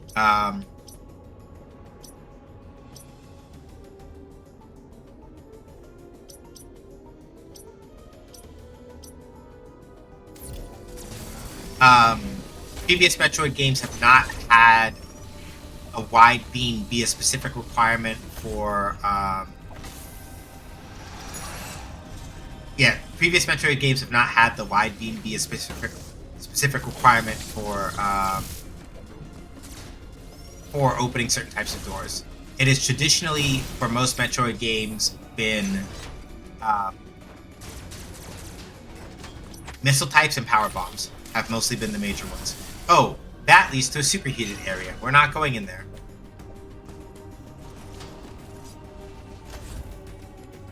Again, and we talked about this previously on the stream, like earlier, even in this stream specifically, but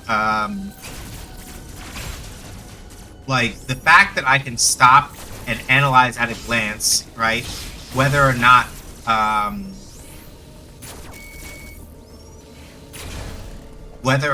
a door happens to lead to a superheated area is really useful.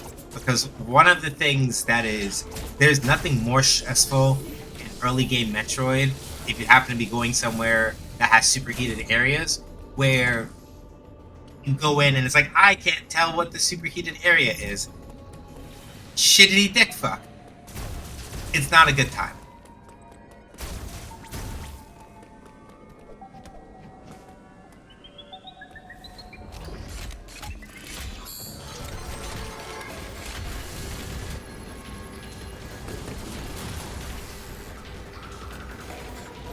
Oh boy.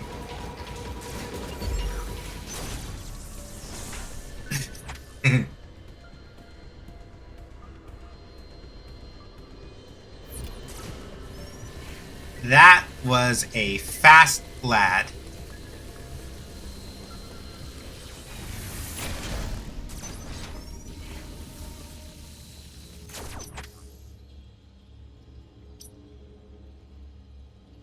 Yeah. I think at this particular point, given that we got led in a circle, I think it may be. I think we're going to leave that Emmy alone and we're going to go back over to Cataris. I think.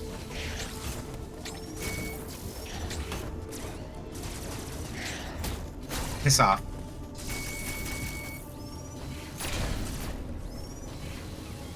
Also, can we just take a moment to appreciate the feedback on the wide beam blocks, by the way? Like, if you just if you get the wide beam, yeah. Once you understand, like, sort of like some of the visual aspects of the way that like Emmys give and say certain things, you start to draw the lines and connections very quickly.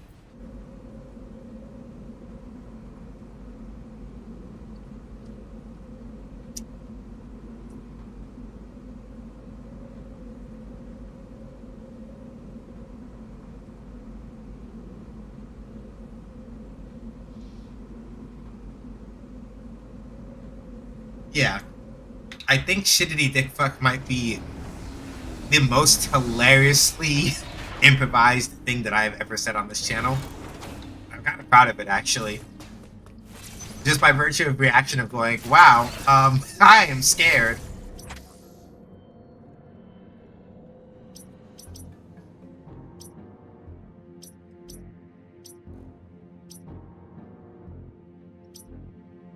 I know there was another wide beam cover somewhere around here. Where was it? It was in some part of the Emmy zone. It's over here. We're gonna mark that, because that's the one we want to go to. And that one is 169. Nice. Oh, hey.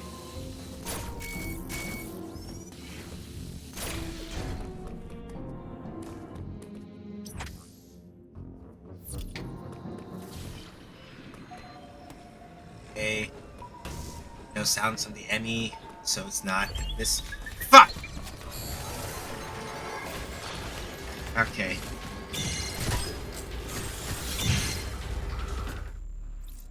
Ah, damn it.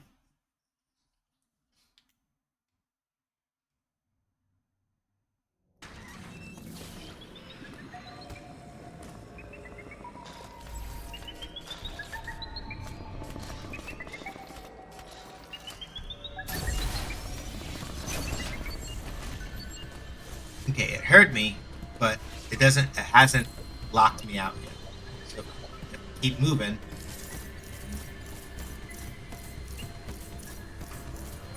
It is over there.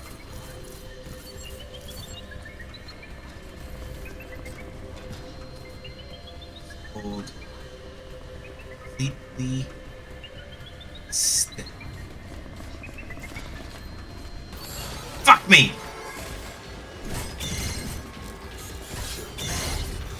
Holy shit! Holy shit!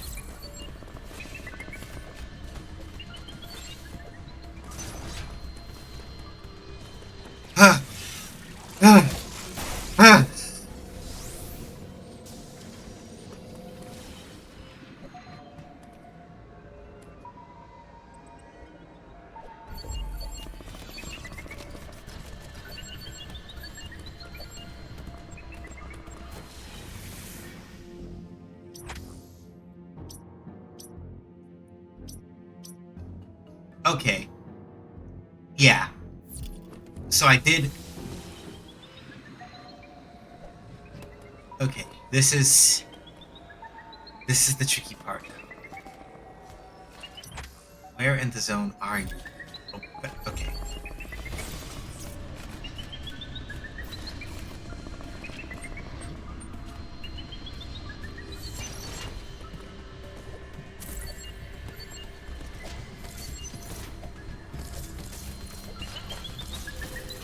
Nope. Ah, fuck, fuck, fuck. Fuck. Fine. Come on. Huh. All right.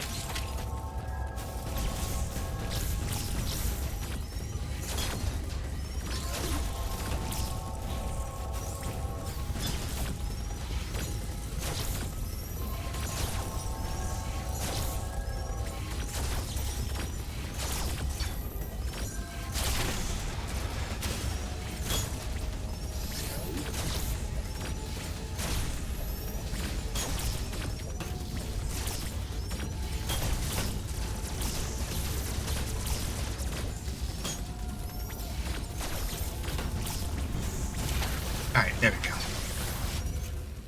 So, literally the last time I was here, I'd almost already gotten to the central room. I just came at it from the wrong side. But not this time, though. Alright.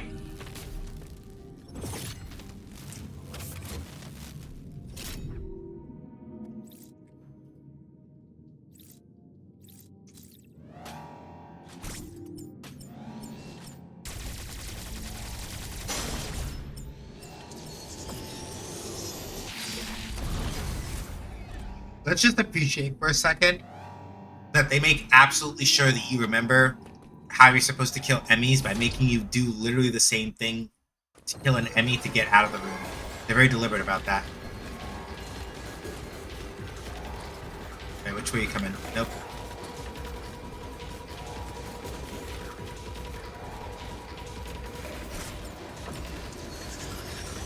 Hang on, nope.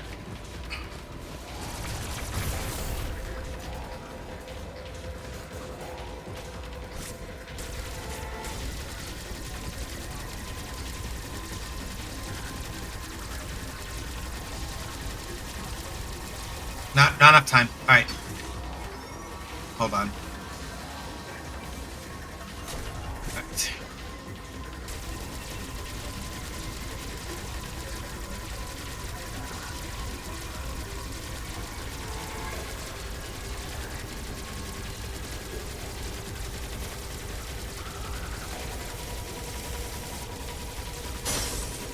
There you go. Get fucked. Alright.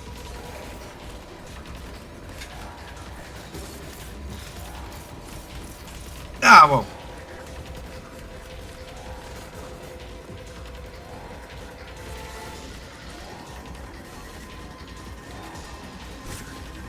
Oh, you son of a fuck. Not enough time. Alright. Come on. Keep chasing me this way, you fucker. That's right. Ugh.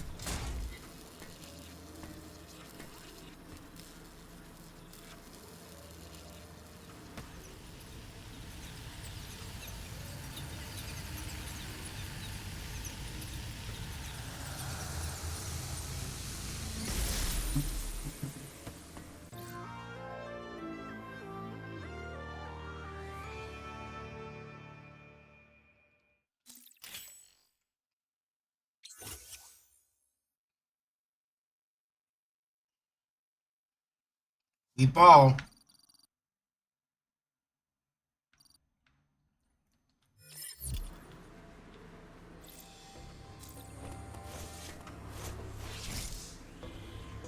Yeah, by the way, that is the thing you can do in this game now.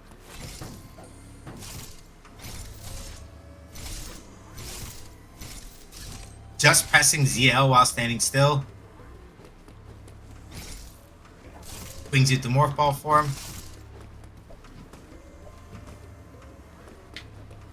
If you are eye level with a ledge that has a morph ball spot in it and you press B, you roll in and do that. It's very cool.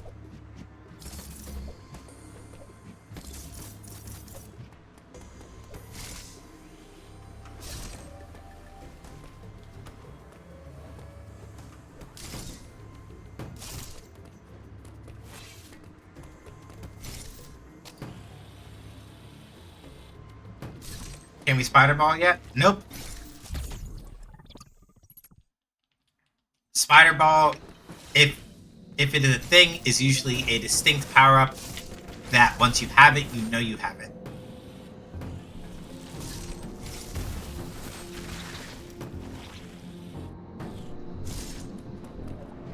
Alright, now we can do this.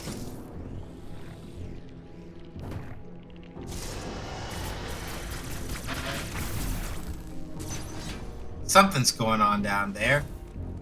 But whatever it is, we're not going that way to find it out because that is a superheated room. And we all know what the rules are about superheated rooms, right?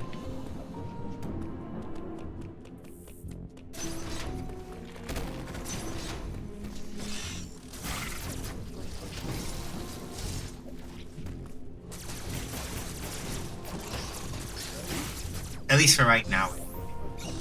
The rule about superheated rooms for right now is that we don't go into superheated rooms. I said this earlier in the stream, but traditional superheated rooms are basically one of the bigger no-go gates in most traditional Metroid games. It's just that with Fusion and Dread in particular, super cold rooms are also very much in the same category until you get the Varia suit. So once we get the Varia suit, we will be able to deal with both superheated and super cold rooms. But until that point in time, we should avoid both of them.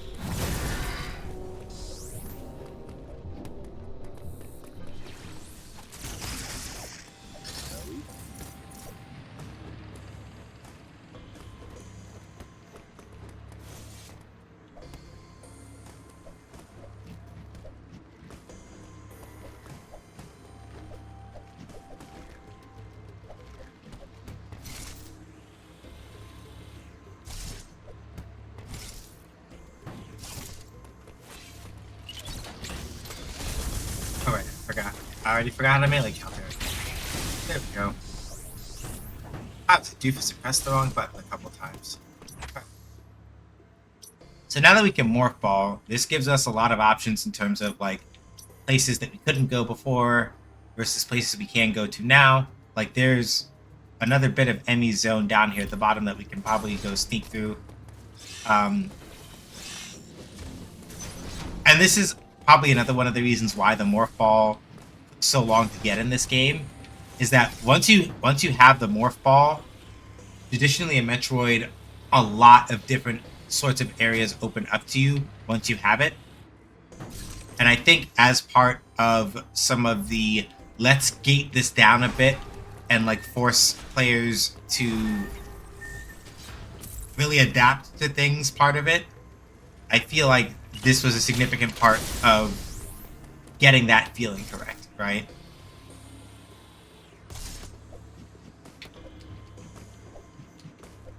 Yeah, okay, I can't walk. As funny as it would be to wall jump up the shaft, I can't do that. So, can't do that. Oh well.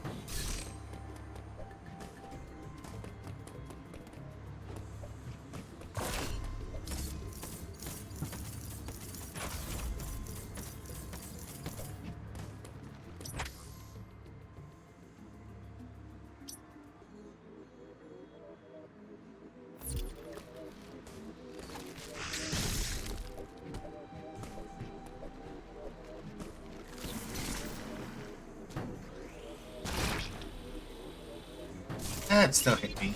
That's some bullshit. I don't agree with that, but you know what? Whatever.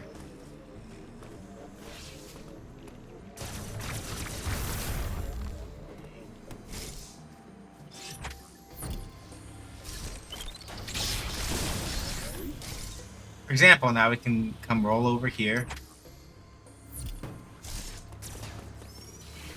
Ah.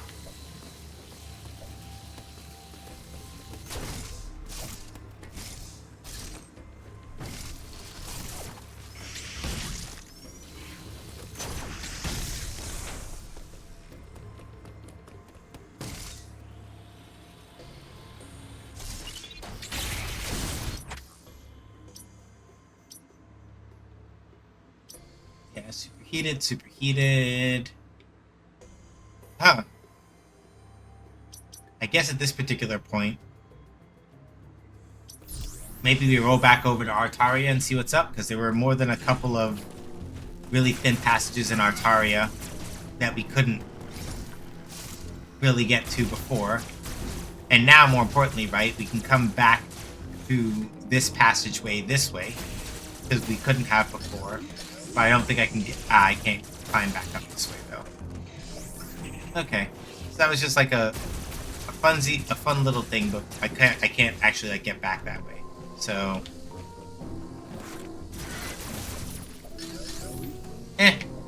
worth a shot.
Damn it!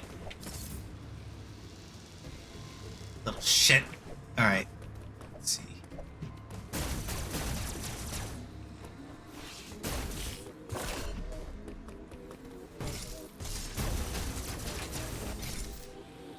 And now we can explore that from this corner.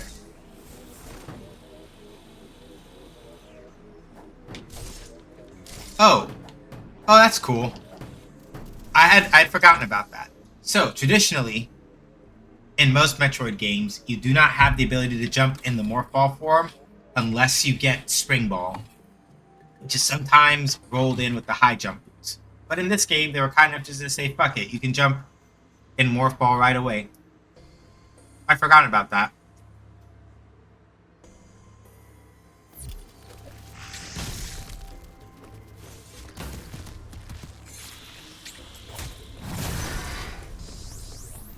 That is very kind of them, and I appreciate that.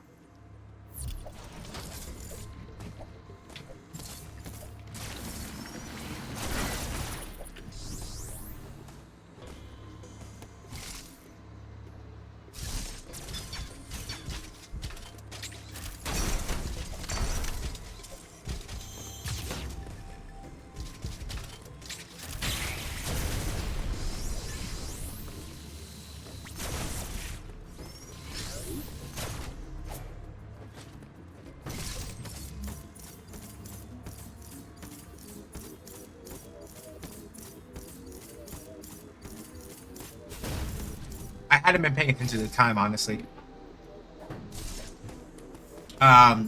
We might stop in a little. Normally, I'd have stopped at 9 o'clock, but I wanted to. But the only other thing I would have planned on doing today, at least immediately, isn't really happening. So rather than have to like rush off to go do that, I'm gonna give us a solid 4 hours on stream, and then we're good, I think.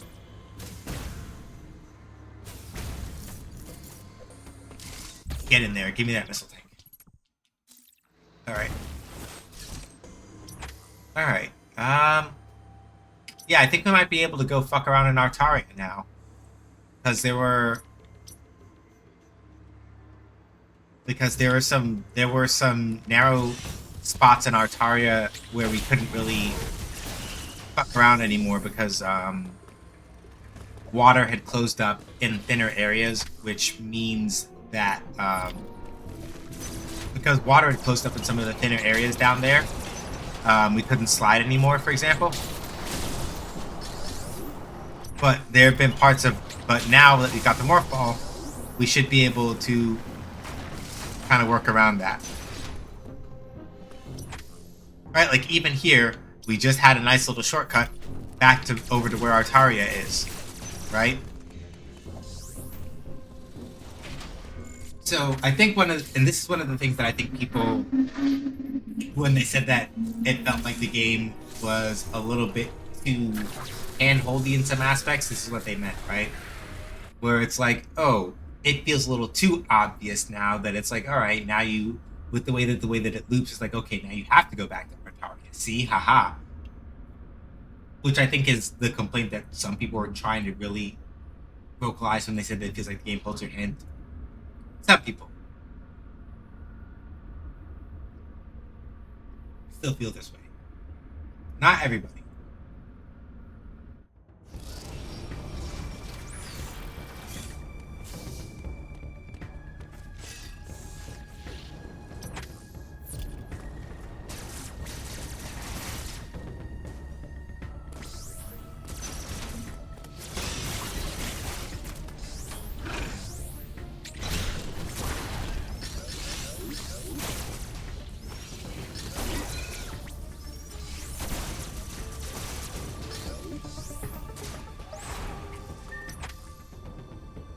Which is weird because, yeah, and that's the thing, right? Again, one of the critical things to remember is that with Metroid Fusion, and this is always going to be the thing, right? There are going to be some people for whom Fusion represents a downturn in this series because Samus was talking a lot, or because the game was very handled, right? Like I said, this is like a some people thing with this game in particular, where I think for some people it's like it feels a little too smooth and a little too pat when it tells you, yeah, go over here for this part or go over here for this part. I think it's the part that bothers some people. Oh, also, fun fact for people to notice: now, now that Samus has the morph ball, if you are standing at a block that she can do a mount over and roll into a morph ball for, her hand now goes on top of the ledge instead of above the opening of the ledge. Very small detail, but it makes a world of difference for like communicating things about the environment design. If at any point you go back and watch the footage from this stream, you will see what I mean by that. Like Samus, you see how Samus is, well, it's harder for me. Let me do it here. You see how Samus has her hand like up here, right? The hand that's not the gun. Before you have the morph ball, if you are doing that at something that's like waist height enough for her to mount an anti over, she will still do that.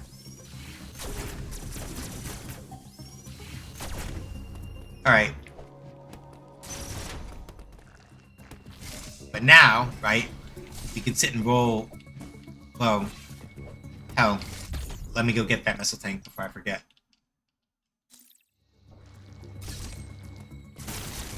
And then I don't think there's a spot up here, right? Nope.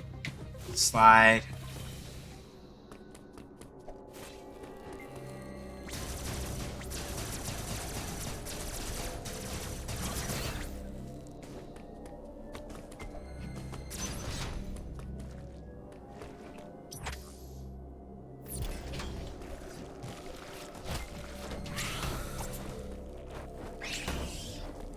Okay, come on. Okay, fuck off.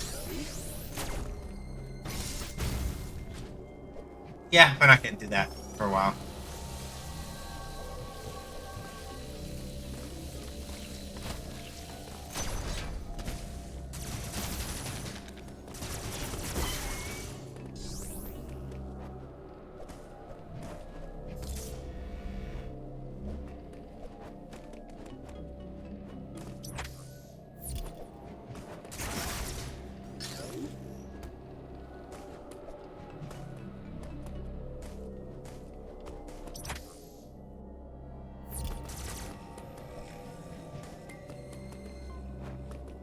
Ah. Okay. That's something to keep in mind.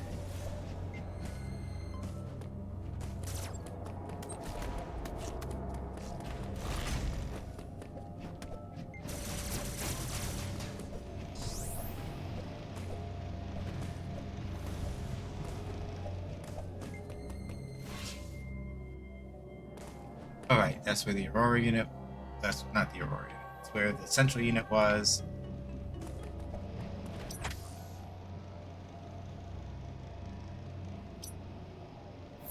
Yeah.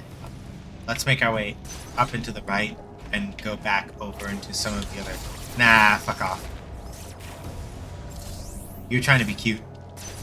I'm the only cute one here. We're not doing that. Ah, fuck. Slipped. Alright. Try that again without me, like, falling over this time. Much better.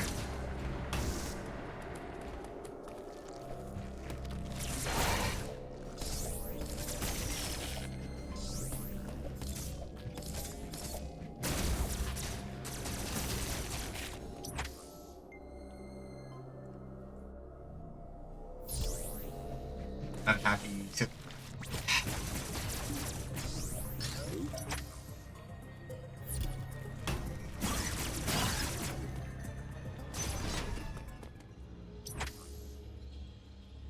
Okay, we don't want to go back over too far to that point. That's...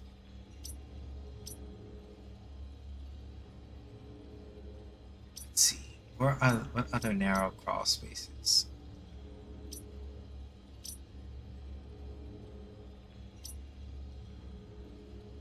I feel like I missed. Or maybe we weren't supposed to come back to Artaria. Maybe I was just being too clever. IDK, IDK. Coming over here. Right, coming back over here brings us back over to this part where the central unit was already destroyed.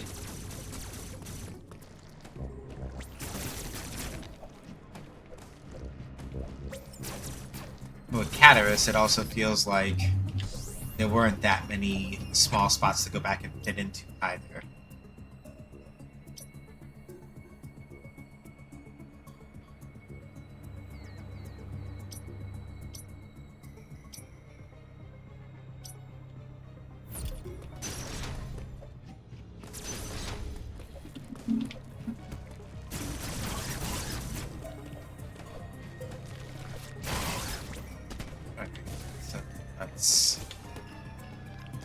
Oh right, I forgot. We can do this now. I'd forgotten that, like, before that part was sealed off to us.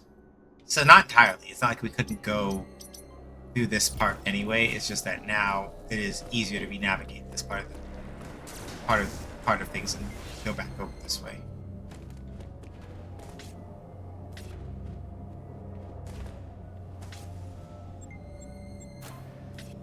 Oh yeah, we can also... Wait, no. No, this part with the energy recharge station, that part's too high, so we should not go back down that way. We can slip back through here into this navigation, to that connection room, but that may not be what we want to do anyway. Alright. I may have been too clever for my pants here, but, you know. Right, that's essential again. Yeah, sometimes, and this is what, like, I could have gone to, like, pull up a guide for this part, but, like, basically the thing is that, unlike with RPGs where I feel compelled to be as ready as I can in a lot of circumstances and getting... With RPGs, for me in particular, it's a thing where I accept that part of it is that after having been screwed one time too many by if you didn't go prepare this specific thing, you're fucked. It's really hard for me to play an RPG cold.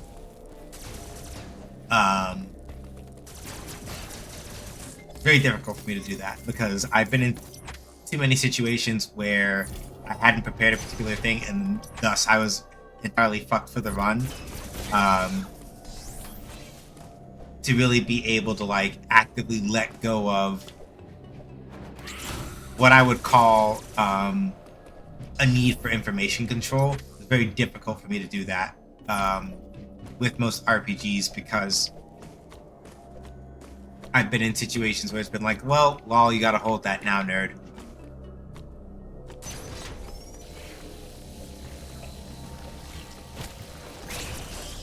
Right, we can't bust through there yet because we do not have speed boost. Not gonna worry about that just yet. Ouch.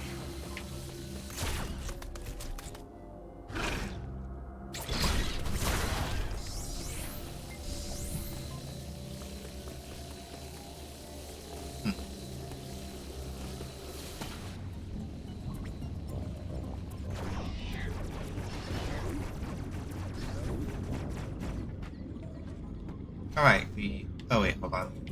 Can I? Nope, that doesn't work. Alright. So that way is still blocked. But, now that we can... Alright, I can roll in from this side, get this missile tank, and then I can unroll, come up here, and now the most important part is that because I can now roll up here. Alright, bet.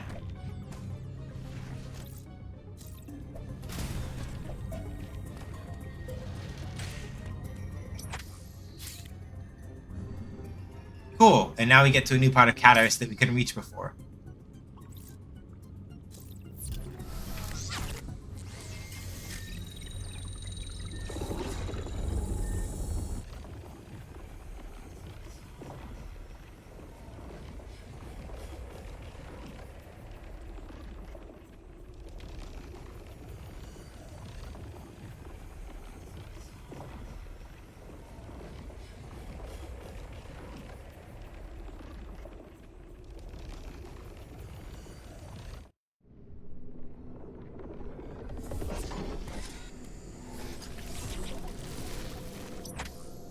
I get that too. There's also an element of not wanting to miss things personally.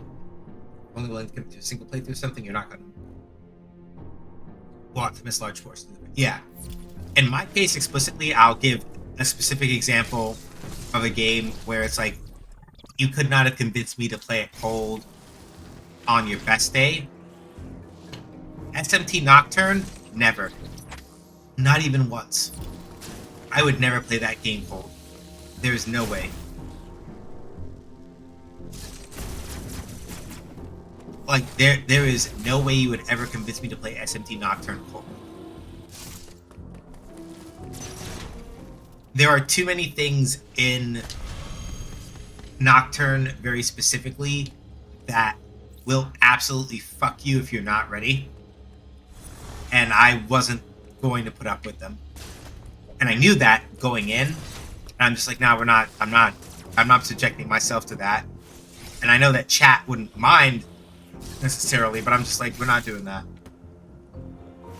Just, oh, jeez.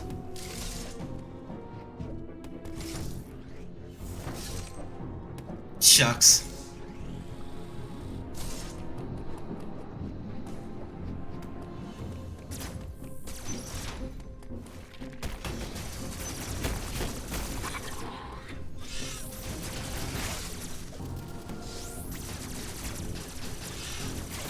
Alright, I think...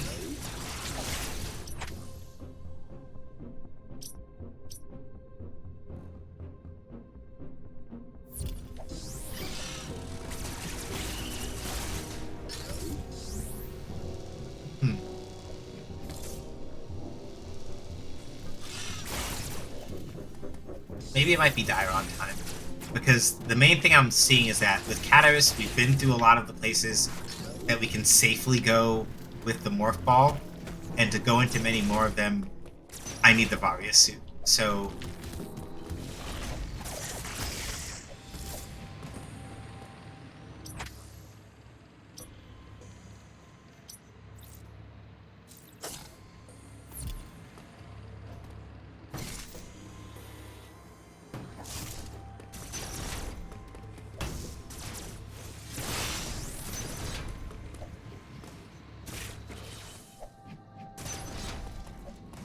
So I might have been overthinking it, and I may have been supposed to go to Dairon after all, again, after Cataris. Because even going back to the teleporter,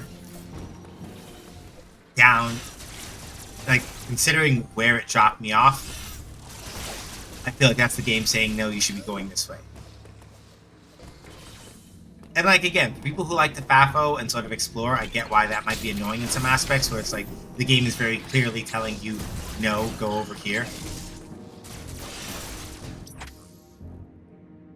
But considering that for a lot of people who will try a Metroid game and they'll go, I hate the part where where I can't seem to figure out where I'm going ever, and it's just really annoying. I understand that. And like Stubby was saying earlier, right? Like he accepts that for him, it's one of those things where like, no, like the FAFO is what makes it fun for him, right? And it does that for other people too sometimes. But then there are people who like there are times where the FAFO feels too much like the game is just having one over on you just for its own sick amusement.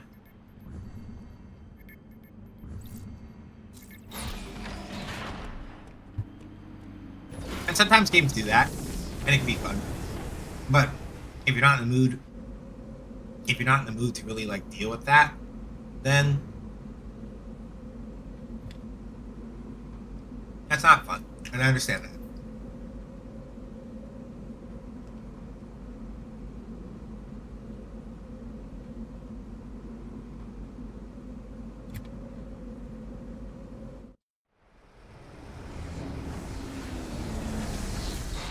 Fuck around and find out.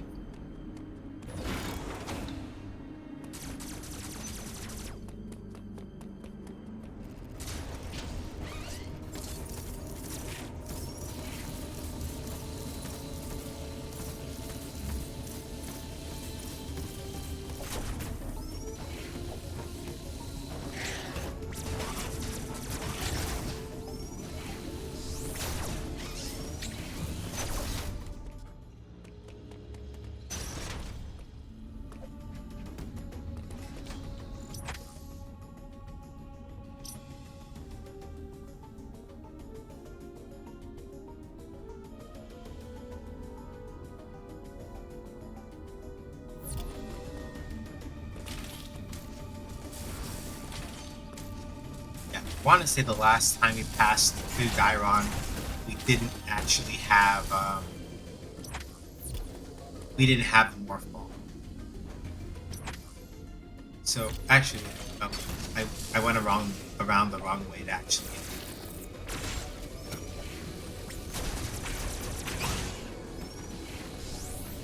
I need to be a little bit less careless here because I fuck around even a little bit and I'm dead. So. Much better.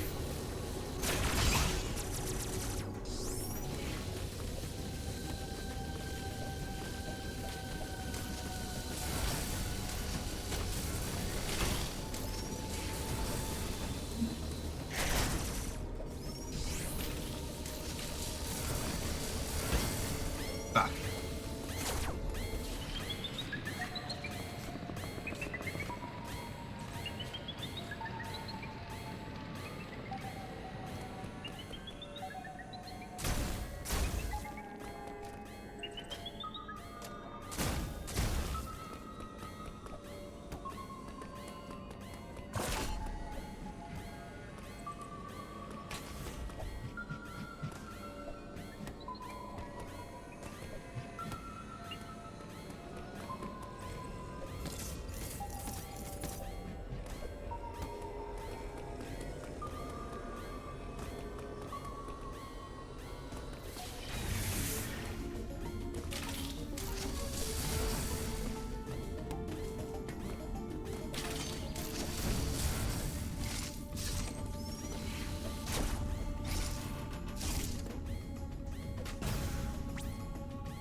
I was hoping I'd be able to pop something there, but apparently not. Pop a save right here just in case I do something ill-advised and I get hit and die. Alright, let's see.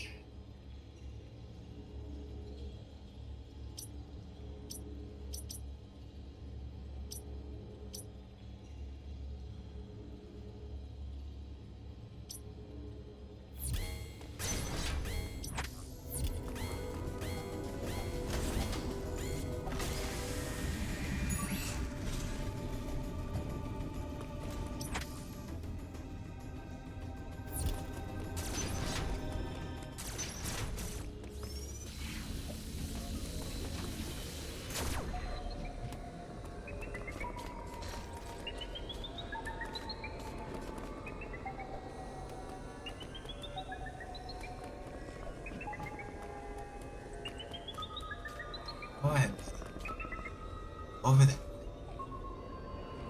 Yep.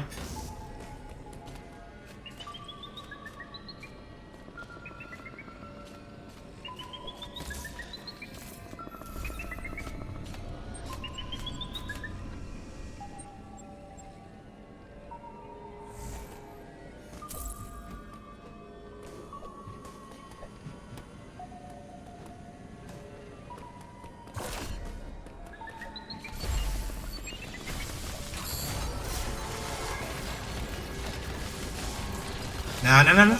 Oh, God. Of all times,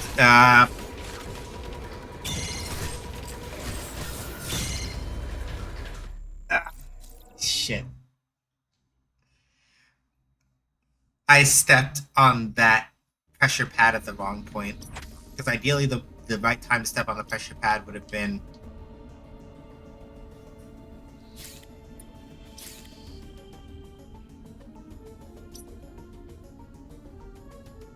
The right time to step on that pressure pad would have been at a point where I could have stepped on it and locked that Emmy out.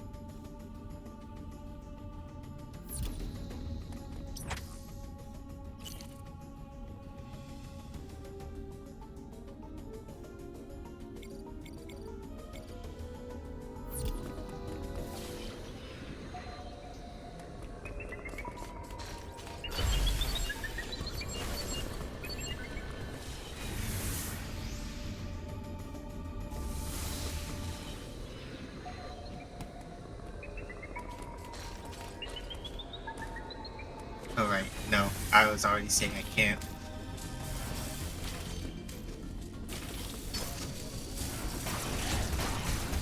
Can't reach that part of it.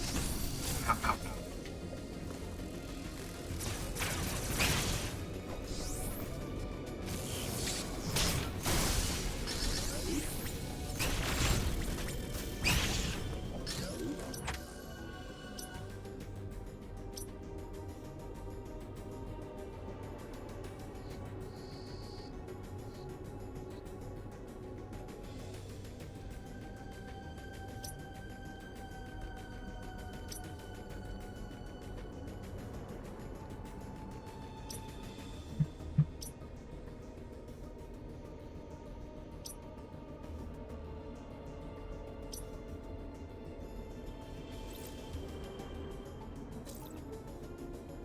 Is that door superheated?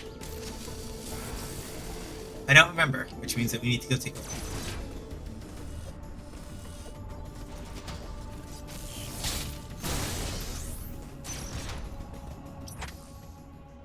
Yeah, no, that door down... Yeah, that was superheated.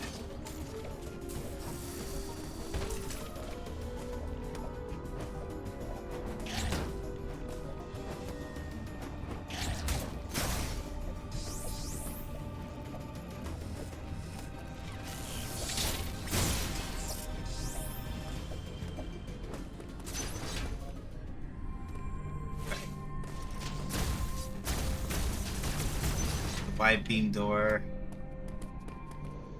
Alright.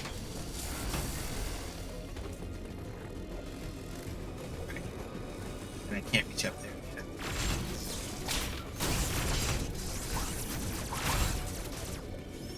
I don't think it. It's the wide beam box here. Here, here.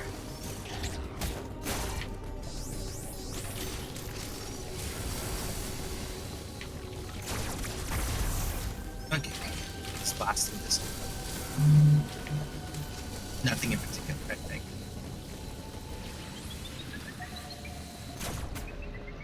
Right. This is the low side of this ME room, and I don't think there's another way to get up and out.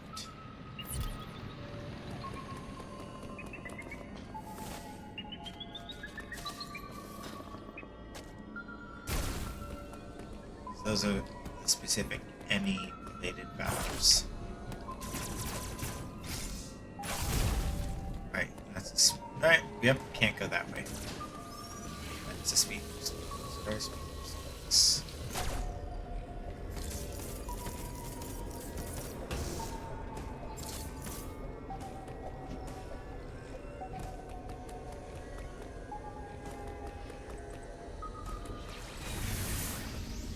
Yeah, okay.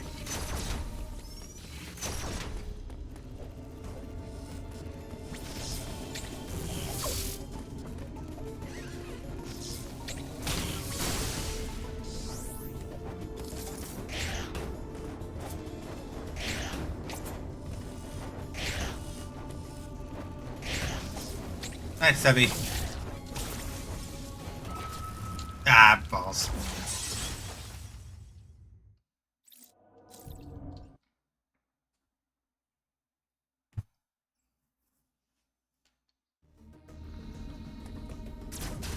Yeah, it feels like the loop might be pushing me back towards Cataris.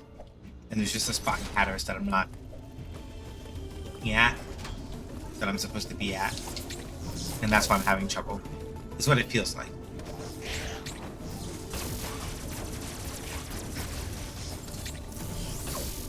Ow, balls.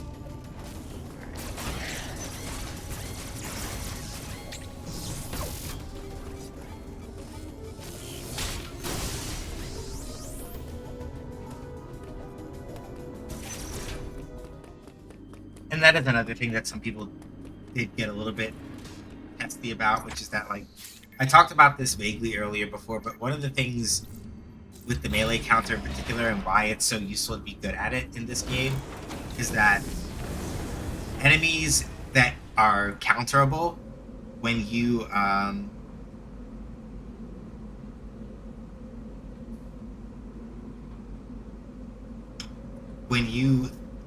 when you pop a counterable enemy with like a melee counter, right? And then you shoot it, it will give you more health and ammo drops than killing the enemy normally would. Which is why in certain situations like the one I just did, right, it becomes a very clutch way of like basically pulling your ass out of the fire as far as like oh god, oh god, oh god, I'm going to die kind of moments.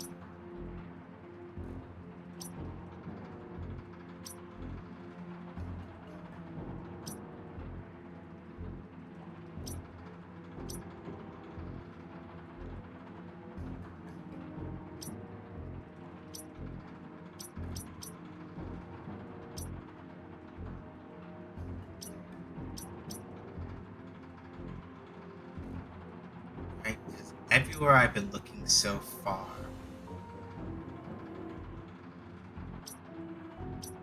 has been super heated in this area. Right? This is a morph ball corner, but that's super heated.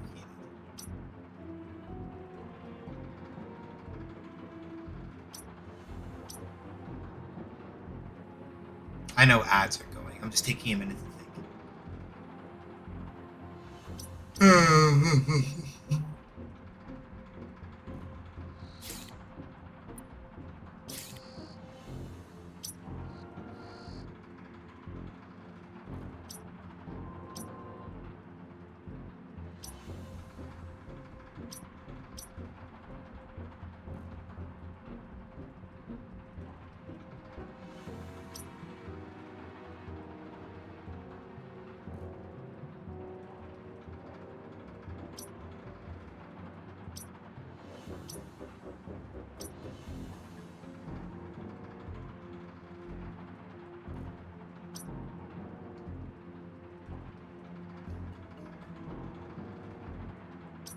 Pretty sure I can't reach either of these two yet.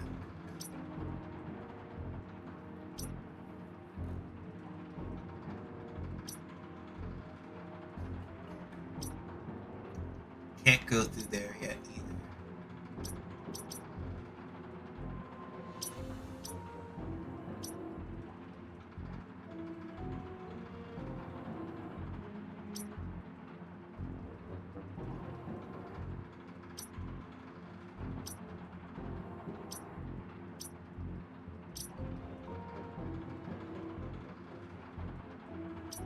Super heated. Super heated.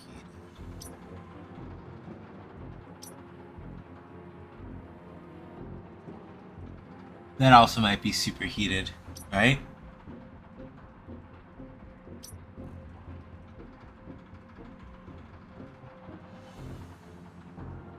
Yeah, I'm pretty sure that, yeah. Those are both superheated. Okay. I am tempted to go hit a guide real quick just to see what I'm overlooking, but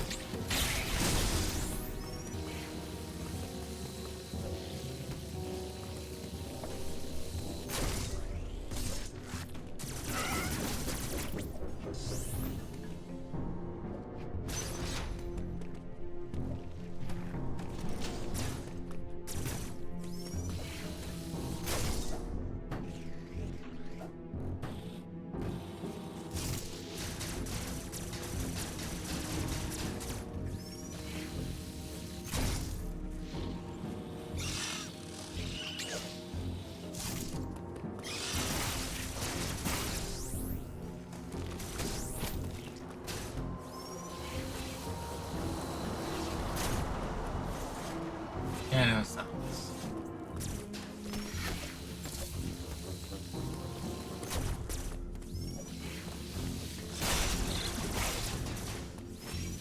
And you see, that's the interesting thing, right? Like, for all that we can say that this game does do whatever degree of, like, very strong, however it is you want to phrase it, right? I am still lost.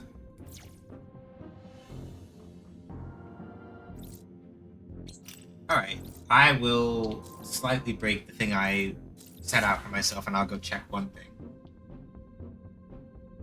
So let's see. We just got the. Alright, so let's go take a look.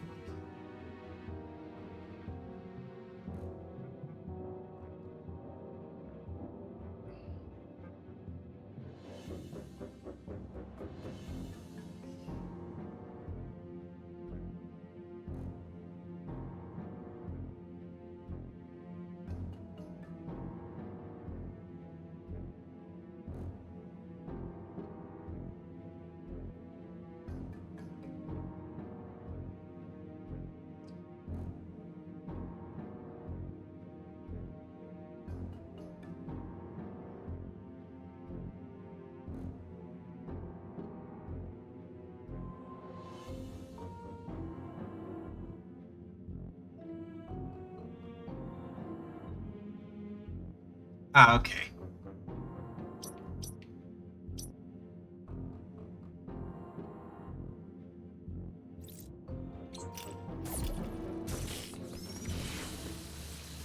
Yeah.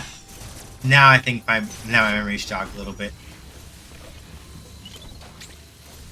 I just went ahead and gave myself like one look for where to unstick my brain, and I think I not quite the right spot.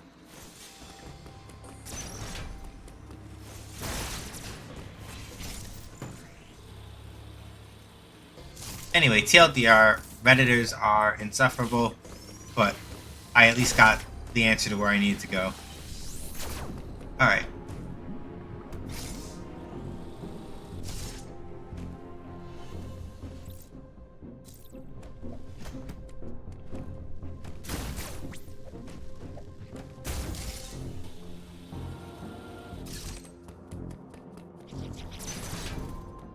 Yeah, 'cause this is roughly where we came out. Yeah, this is the spot where we came out, just about, pretty much. So let's do a little thing.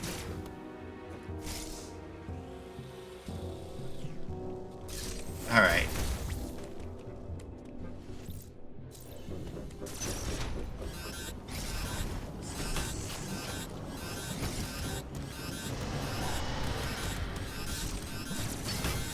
Yeah, no, they weren't trying to tempt me to do a hell run.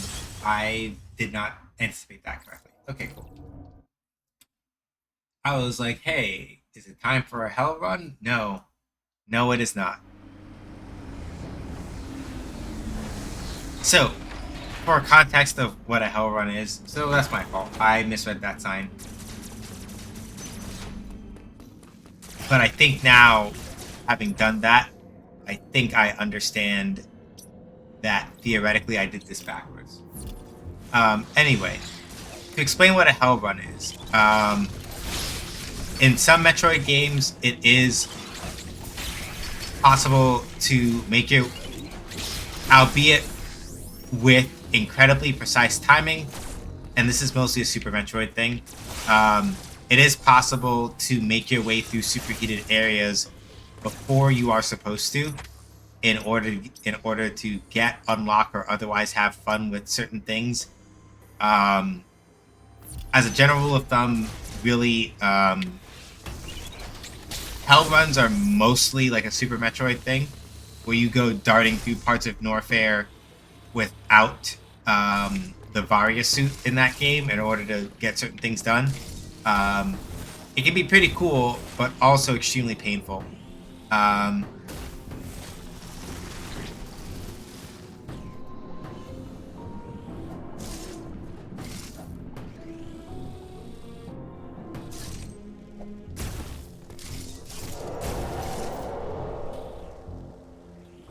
So yeah, we're not getting through those superheated rooms anytime soon.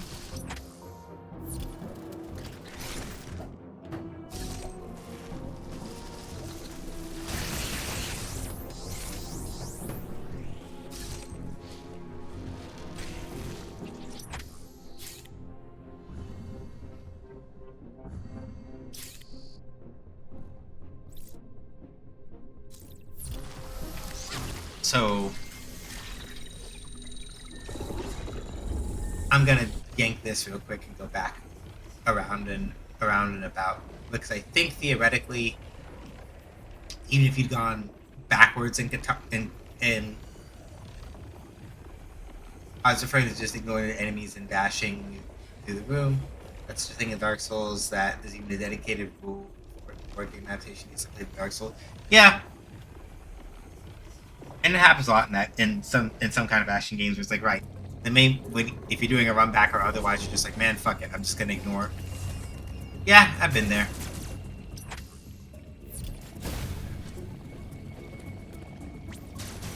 I'm pretty sure that wall is too high, right?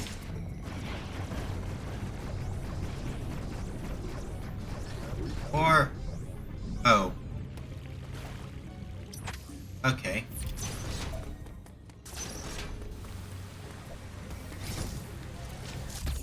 Alright, energy part here. But is this a dead end or not? No. It leads back over this way. Yep. Okay, we'll see. Because this will either drop me off in a part of Artaris that I've been to already, or it does, but in a part that I haven't seen yet, and then back up and around. Okay, yeah, that's what happened. Essentially speaking, I did the loop correctly, but I approached it from the wrong angle. Essentially, once I got to the part where I teleported to Cataris, I really should have actually just should have ignored the teleporter and kept going. So the fact that I didn't ignore the teleporter is what got me crossed up. That's really all it is. It's equal parts an exploration tactic and a way to get back to boss fights without bonfires that using up your class fighting the small guy. Yep. Oh, okay. It's this kind of sequence. Alright. Hi. Oh, wait. Okay, right. Shit, okay. Alright. Understanding the assignment now. It's getting superheated. Right. Okay, I gotta move. Fuck! Alright.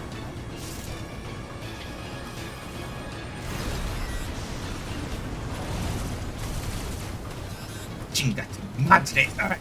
Ah, jeez.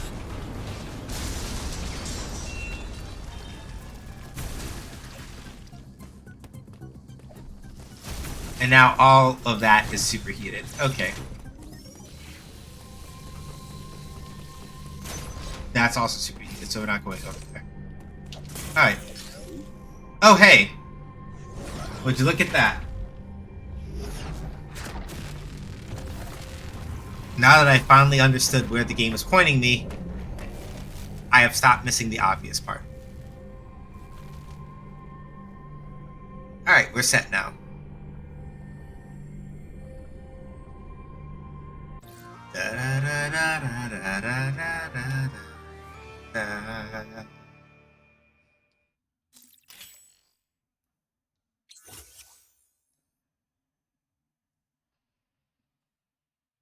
Okay.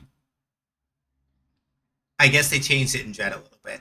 Reduces damage taken from enemy attacks, insulates damage from extreme heat. However, it does not prevent damage from extreme cold and lava.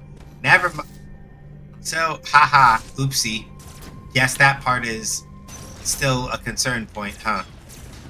So yeah, now superheated areas, not really a problem.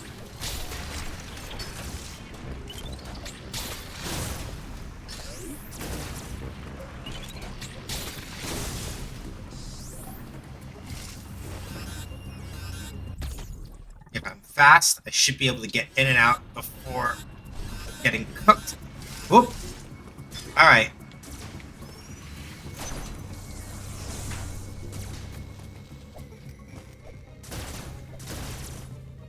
BRB, another smoke break? Okay.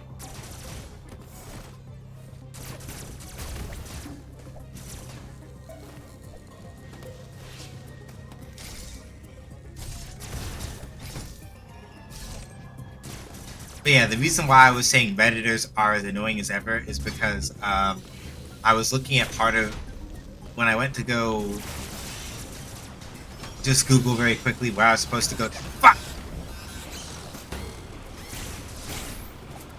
When I went to Google where I was supposed to go after getting the morph ball, they were like, it's very obviously pointing you toward the the game is very obviously like pointing you directly toward the Varia suit.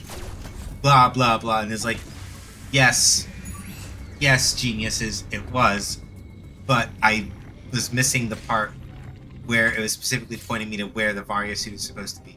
Now I'm supposed to take the teleporter over to Cataris, right? Because now the loop is actually properly set up or properly enforceable. Because now I have the Varia suit. Taking the red teleporter puts me in a spot.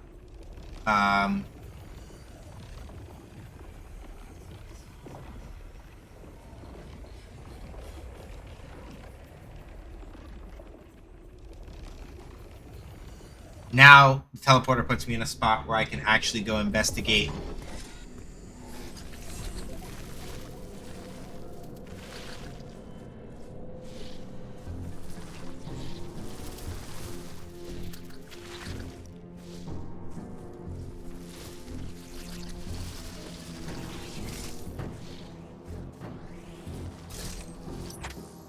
Yeah, because now we're basically at the point now where like superheated rooms are now no longer a problem. So now this is the part where I was supposed to take the teleporter. The problem and the reason why I got lost the first time is because I misjudged. I understood correctly that like with the morph ball, I would be able to. What happened was that I understood that with the morph ball, I'd be able to go over into part of Artaria where I needed to do morph ball stuff. And I couldn't before. But the part that I misunderstood, at least initially, was what direction I was supposed to go insofar as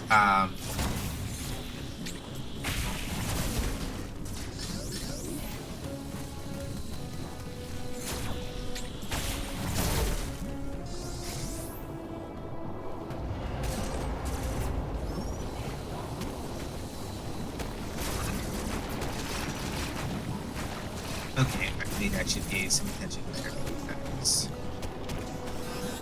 Right.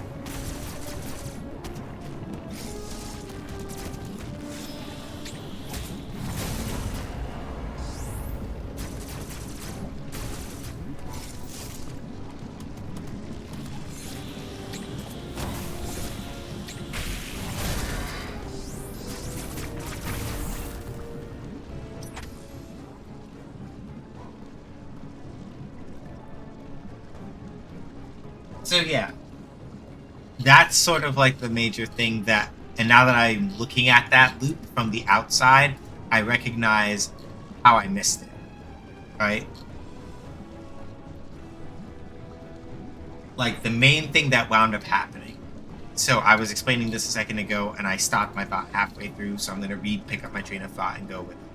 So the main thing that got me messed up, right?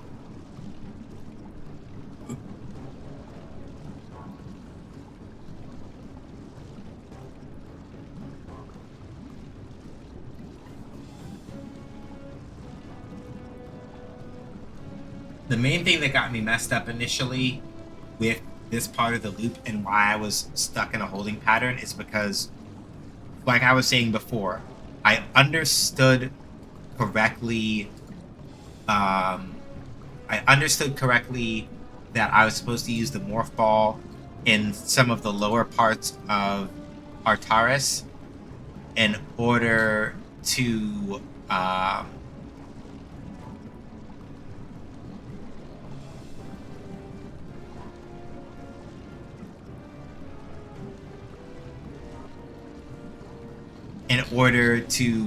roll up into a part of the map that I couldn't reach before, which is true. The part that I self-selected out of accidentally because I was thinking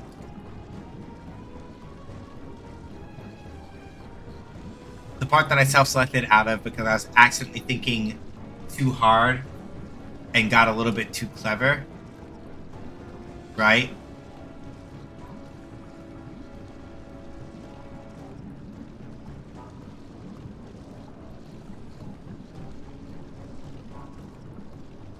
And I was like, oh yeah, I can go over here, but that ledge looks too high because of the water. I'm not going to have the height to reach, so that's very clearly not where I'm supposed to go, right?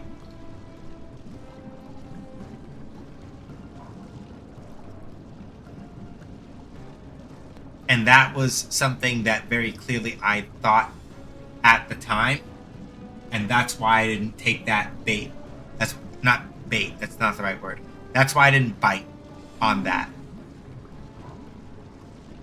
Because at the time, I hadn't understood, oh, wait a minute, no, there's another platform there that will give me enough height even with the water that I should be able to get up and go see what needs seeing, right?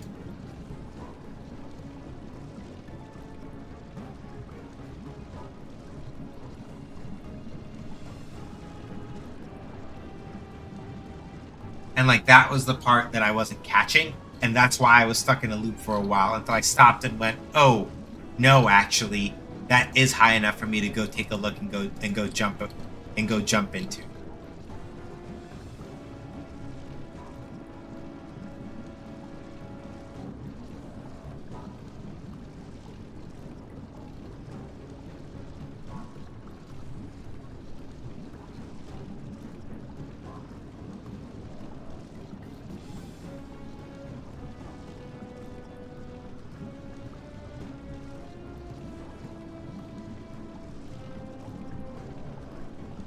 And so once I actually understood, oh, wait a minute, yeah, that platform is actually elevated enough that I can jump, go through this part, and then I'm good.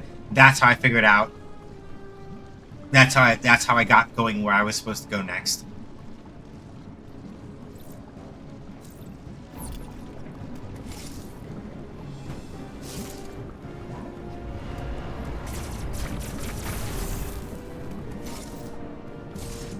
Welcome back.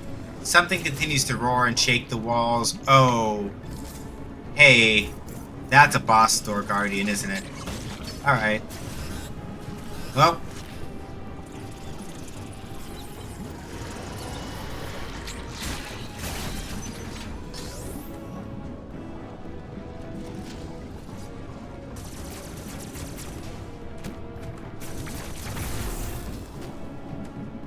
And something over here keeps roaring, so let's go find out.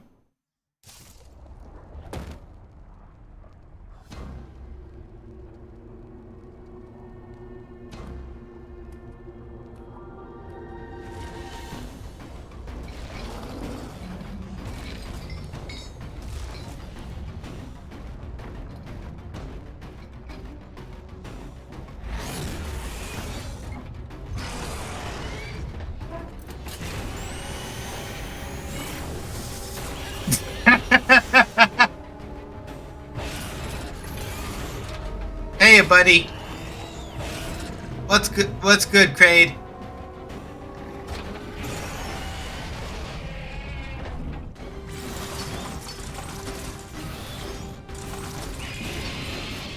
I wasn't that afraid.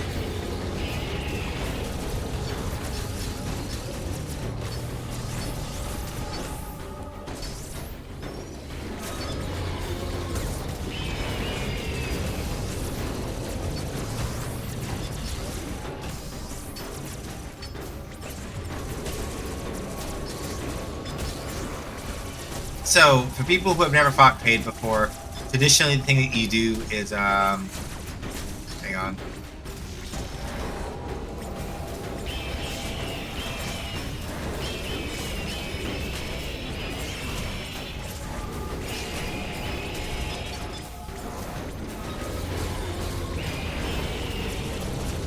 Ouch. Traditionally, the thing that you do for Kraid is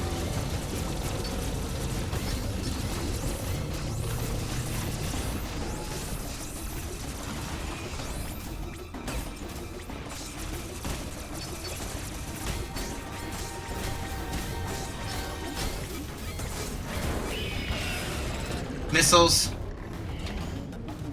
Yeah, Doomslayer levels of. Oh god, fucking damn it, not this shit again. Basically, yeah. So yeah, traditionally with Kraid, the way that you deal with him as an enemy is you pop missiles, you throw missiles at him, at his face, and that opens up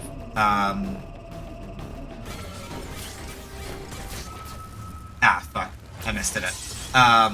Missiles to his face will cause his mouth to open, and then you put more missiles in his face, and then that's pretty much sweet. However, as you can see, I'm kind of a fuck up, and I messed it up a little. So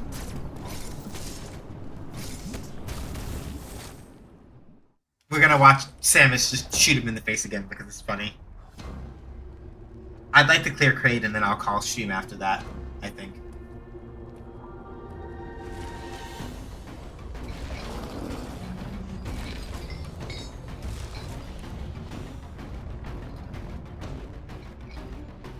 Wait, spray bottle for what? I didn't do anything.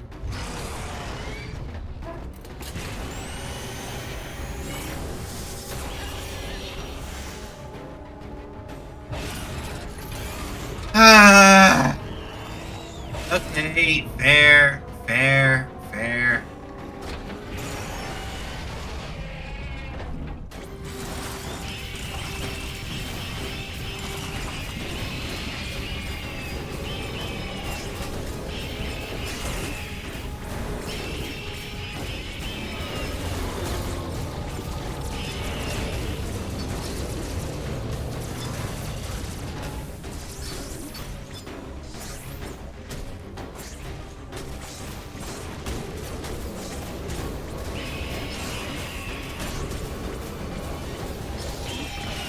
There we go.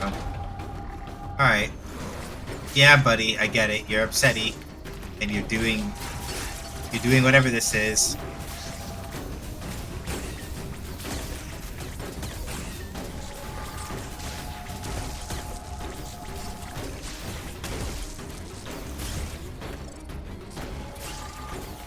So yeah, so there is a thing that is important here. If you are speedrunning this game,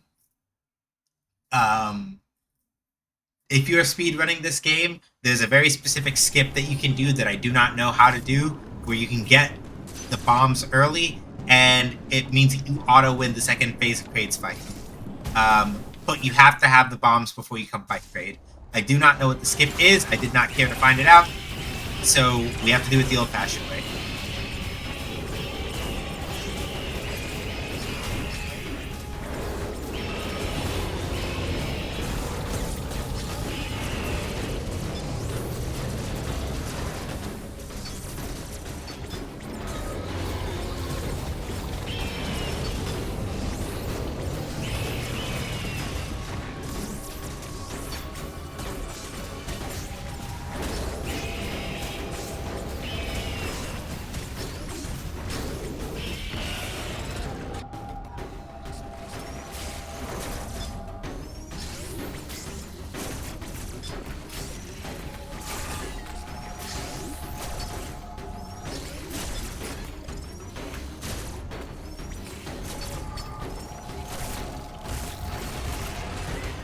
Okay, messed that up a little bit.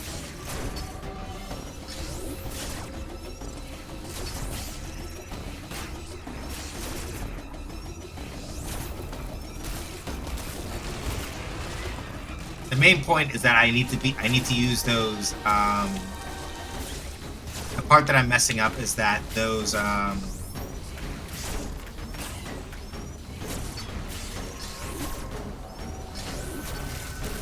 we go. I need to use those as stepping stones to go up. And I am having a Suletta forgetta about, the appropriate way to do that. Oops.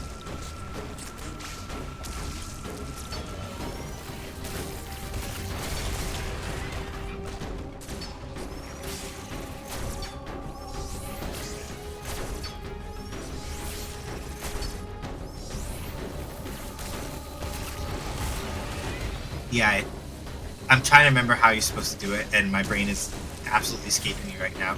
But essentially speaking, when you fight Kraid most of the time and you're like, I'm too far down in order to go reach his face, what am I supposed to do? This, basically.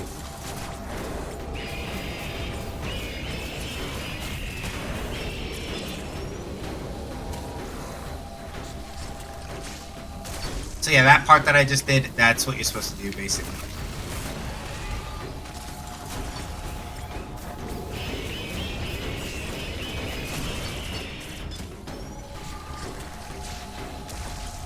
But yeah, like if you skip and get the bombs at this point, there's a special spot that you open up during this part of the fight, and you just launch straight into Kraid's belly and eat shit, basically. It's really cool, but it would have required me to get the bombs beforehand, and I did not research what the bomb skip was, so I don't know how to do that. Oh, I could have countered him there. That's unfortunate.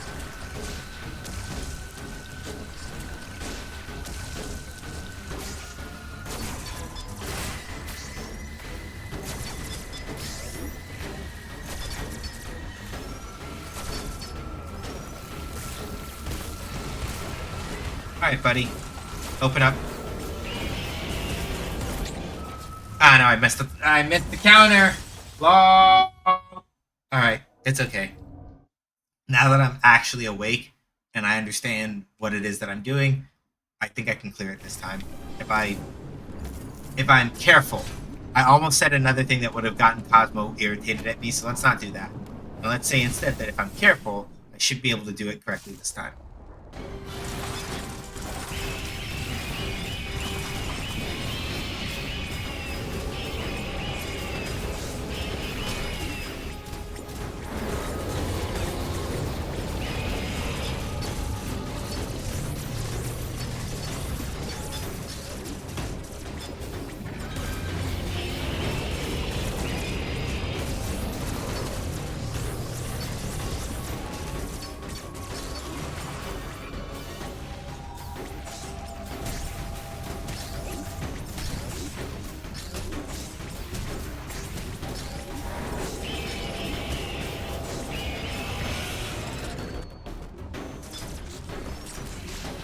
So, yeah, maybe the next time I play this game, I will learn what the bomb skip is if it's not too onerous, and actually then put it to use for this part.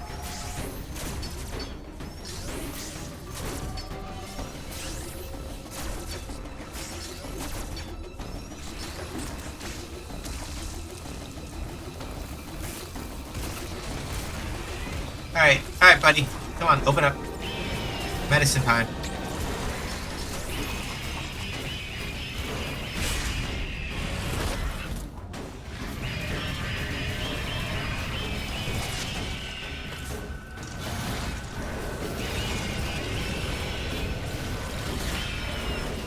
Oh, you were angry, huh, buddy? You didn't like that at all, did you? That's fair. I did bully you a little.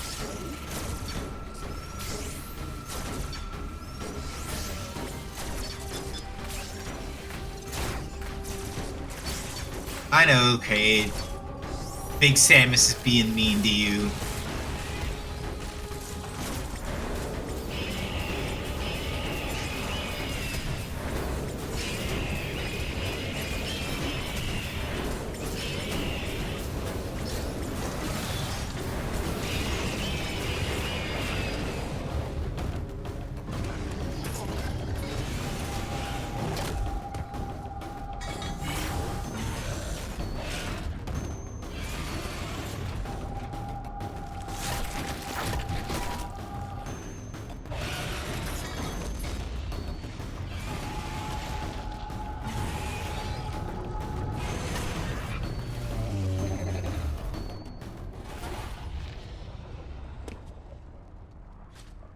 Shame, huh, buddy? You wanted to get out of the cuffs so bad, and then you did. And then you sang. That's a shame.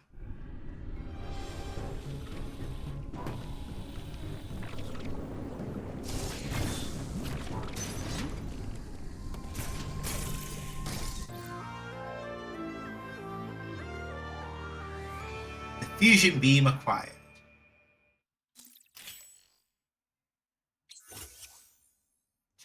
Causes charge beam shots to explode on impact. Alright, interesting. So, the reason why I say interesting here is because I just now remembered this for the most part. But the reason why I say interesting here is because normally, right, with Metroid, the ability to actually like shoot through walls is a relatively common thing that Samus learns how to do, but she does not traditionally learn how to do it until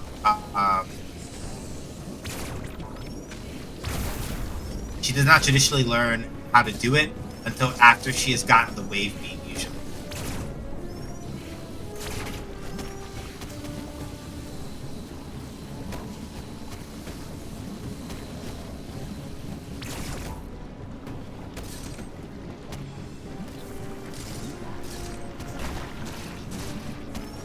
Alright, I'll take the hint.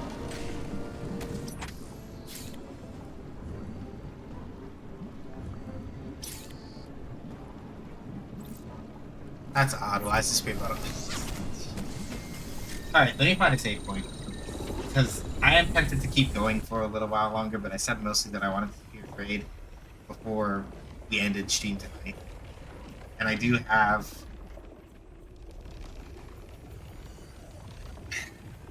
tomorrow. I have a lot of things that are going to be happening. So I shouldn't be up too late. And I should be responsible.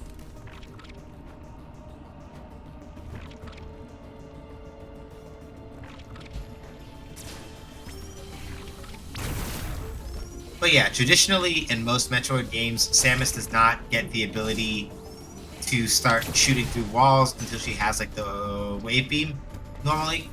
I'm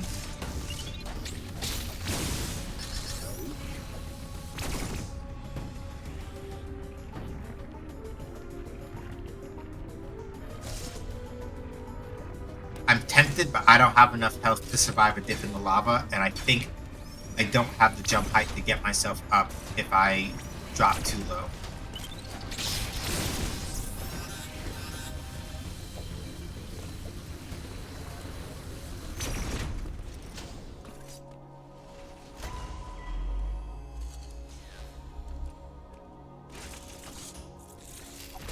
Uploading data. This area, Dyren, appears to be a biological research laboratory. You have already reactivated one generator in this area. There is another sector above you still suffering from the black cloud. Find the next generator and reactivate it. You are slowly recovering your abilities. I have still not established what happened to you physically. Don't let your guard down. Your primary objective is to survive. Proceed with the utmost care.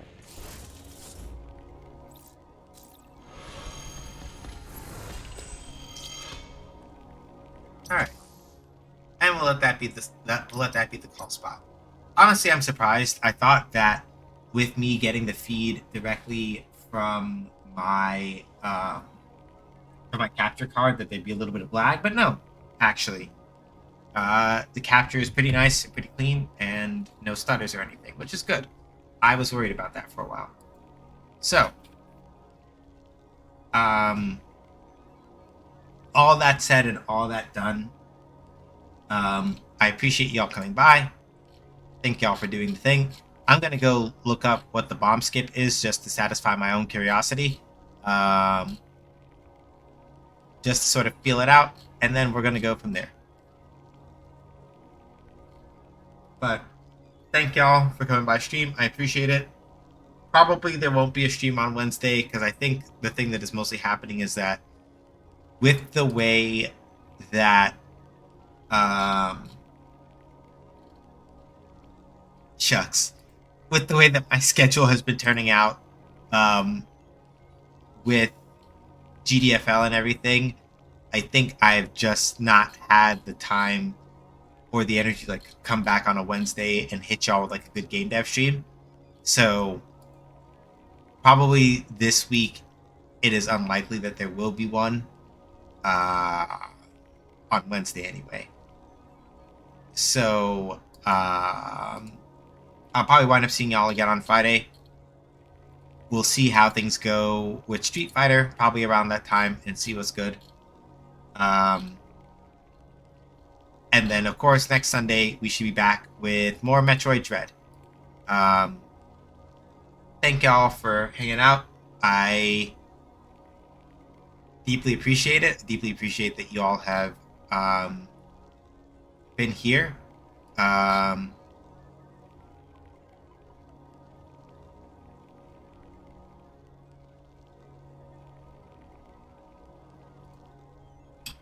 So, thank y'all for coming by. I deeply appreciate it. Stay safe, wash your hands, wear a mask if you go outside, be excellent to each other.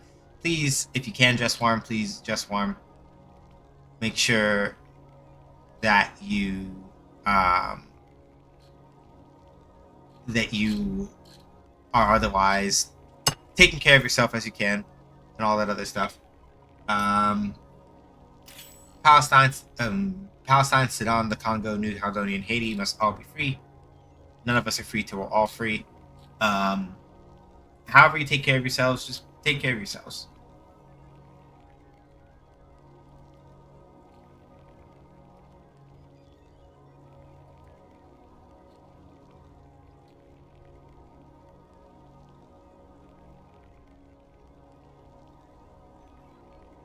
So, all that said, right? I'm gonna go see who we can go hang out with real quick before.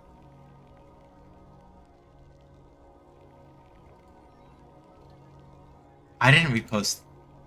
I was about to say, no. Damn it! Sorry, I got pranked by somebody who I follow on Blue Sky. And I got confused for half a second. Like, wait a minute, I didn't retweet that. What? Anyway, deeply appreciate y'all. Let me see who we're gonna go hang out with. Hold on.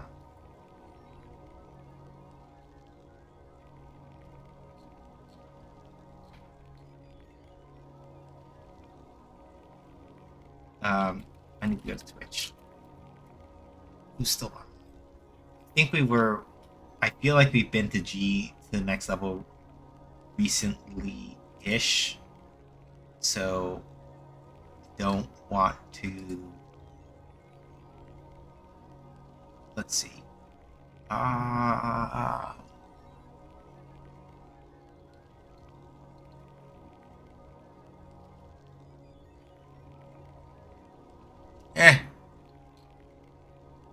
I don't know if I'm feeling it for anybody that's online right now. I'm looking. I don't think I'm feeling it. So let's just dip. We'll just dip for right now, and then I'll catch y'all when I catch y'all. Oh, before I forget, I forgot about these things. Links if you want to follow. Links if you want to follow and like check out game design items I've done. Look at my stream VODs. The Ko-Fi, if you want to pass on link to the rent drive, is over there. My phone and my card. If you want to know more about the game dev co-op that I helped co-found that I'm currently making a game with, that's our information over there with community. And most importantly, this is the important part for anybody that's like into community stuff. We have a Discord. You can feel free to join us over on Discord if you like the vibes over here and you want to hang out with us even when stream isn't up. That's the Discord application link. Join it. Make sure that you read the rules. Yes, there are a lot of them, and it is a little bit long, but we do a lot of like old school verification stuff just to make sure that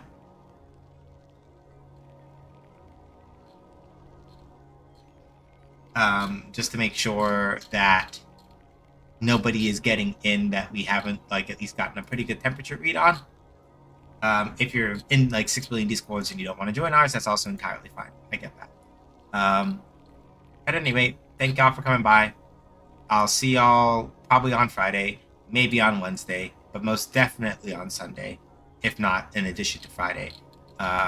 So thank y'all for coming by. I'll catch y'all when I catch y'all. Take care.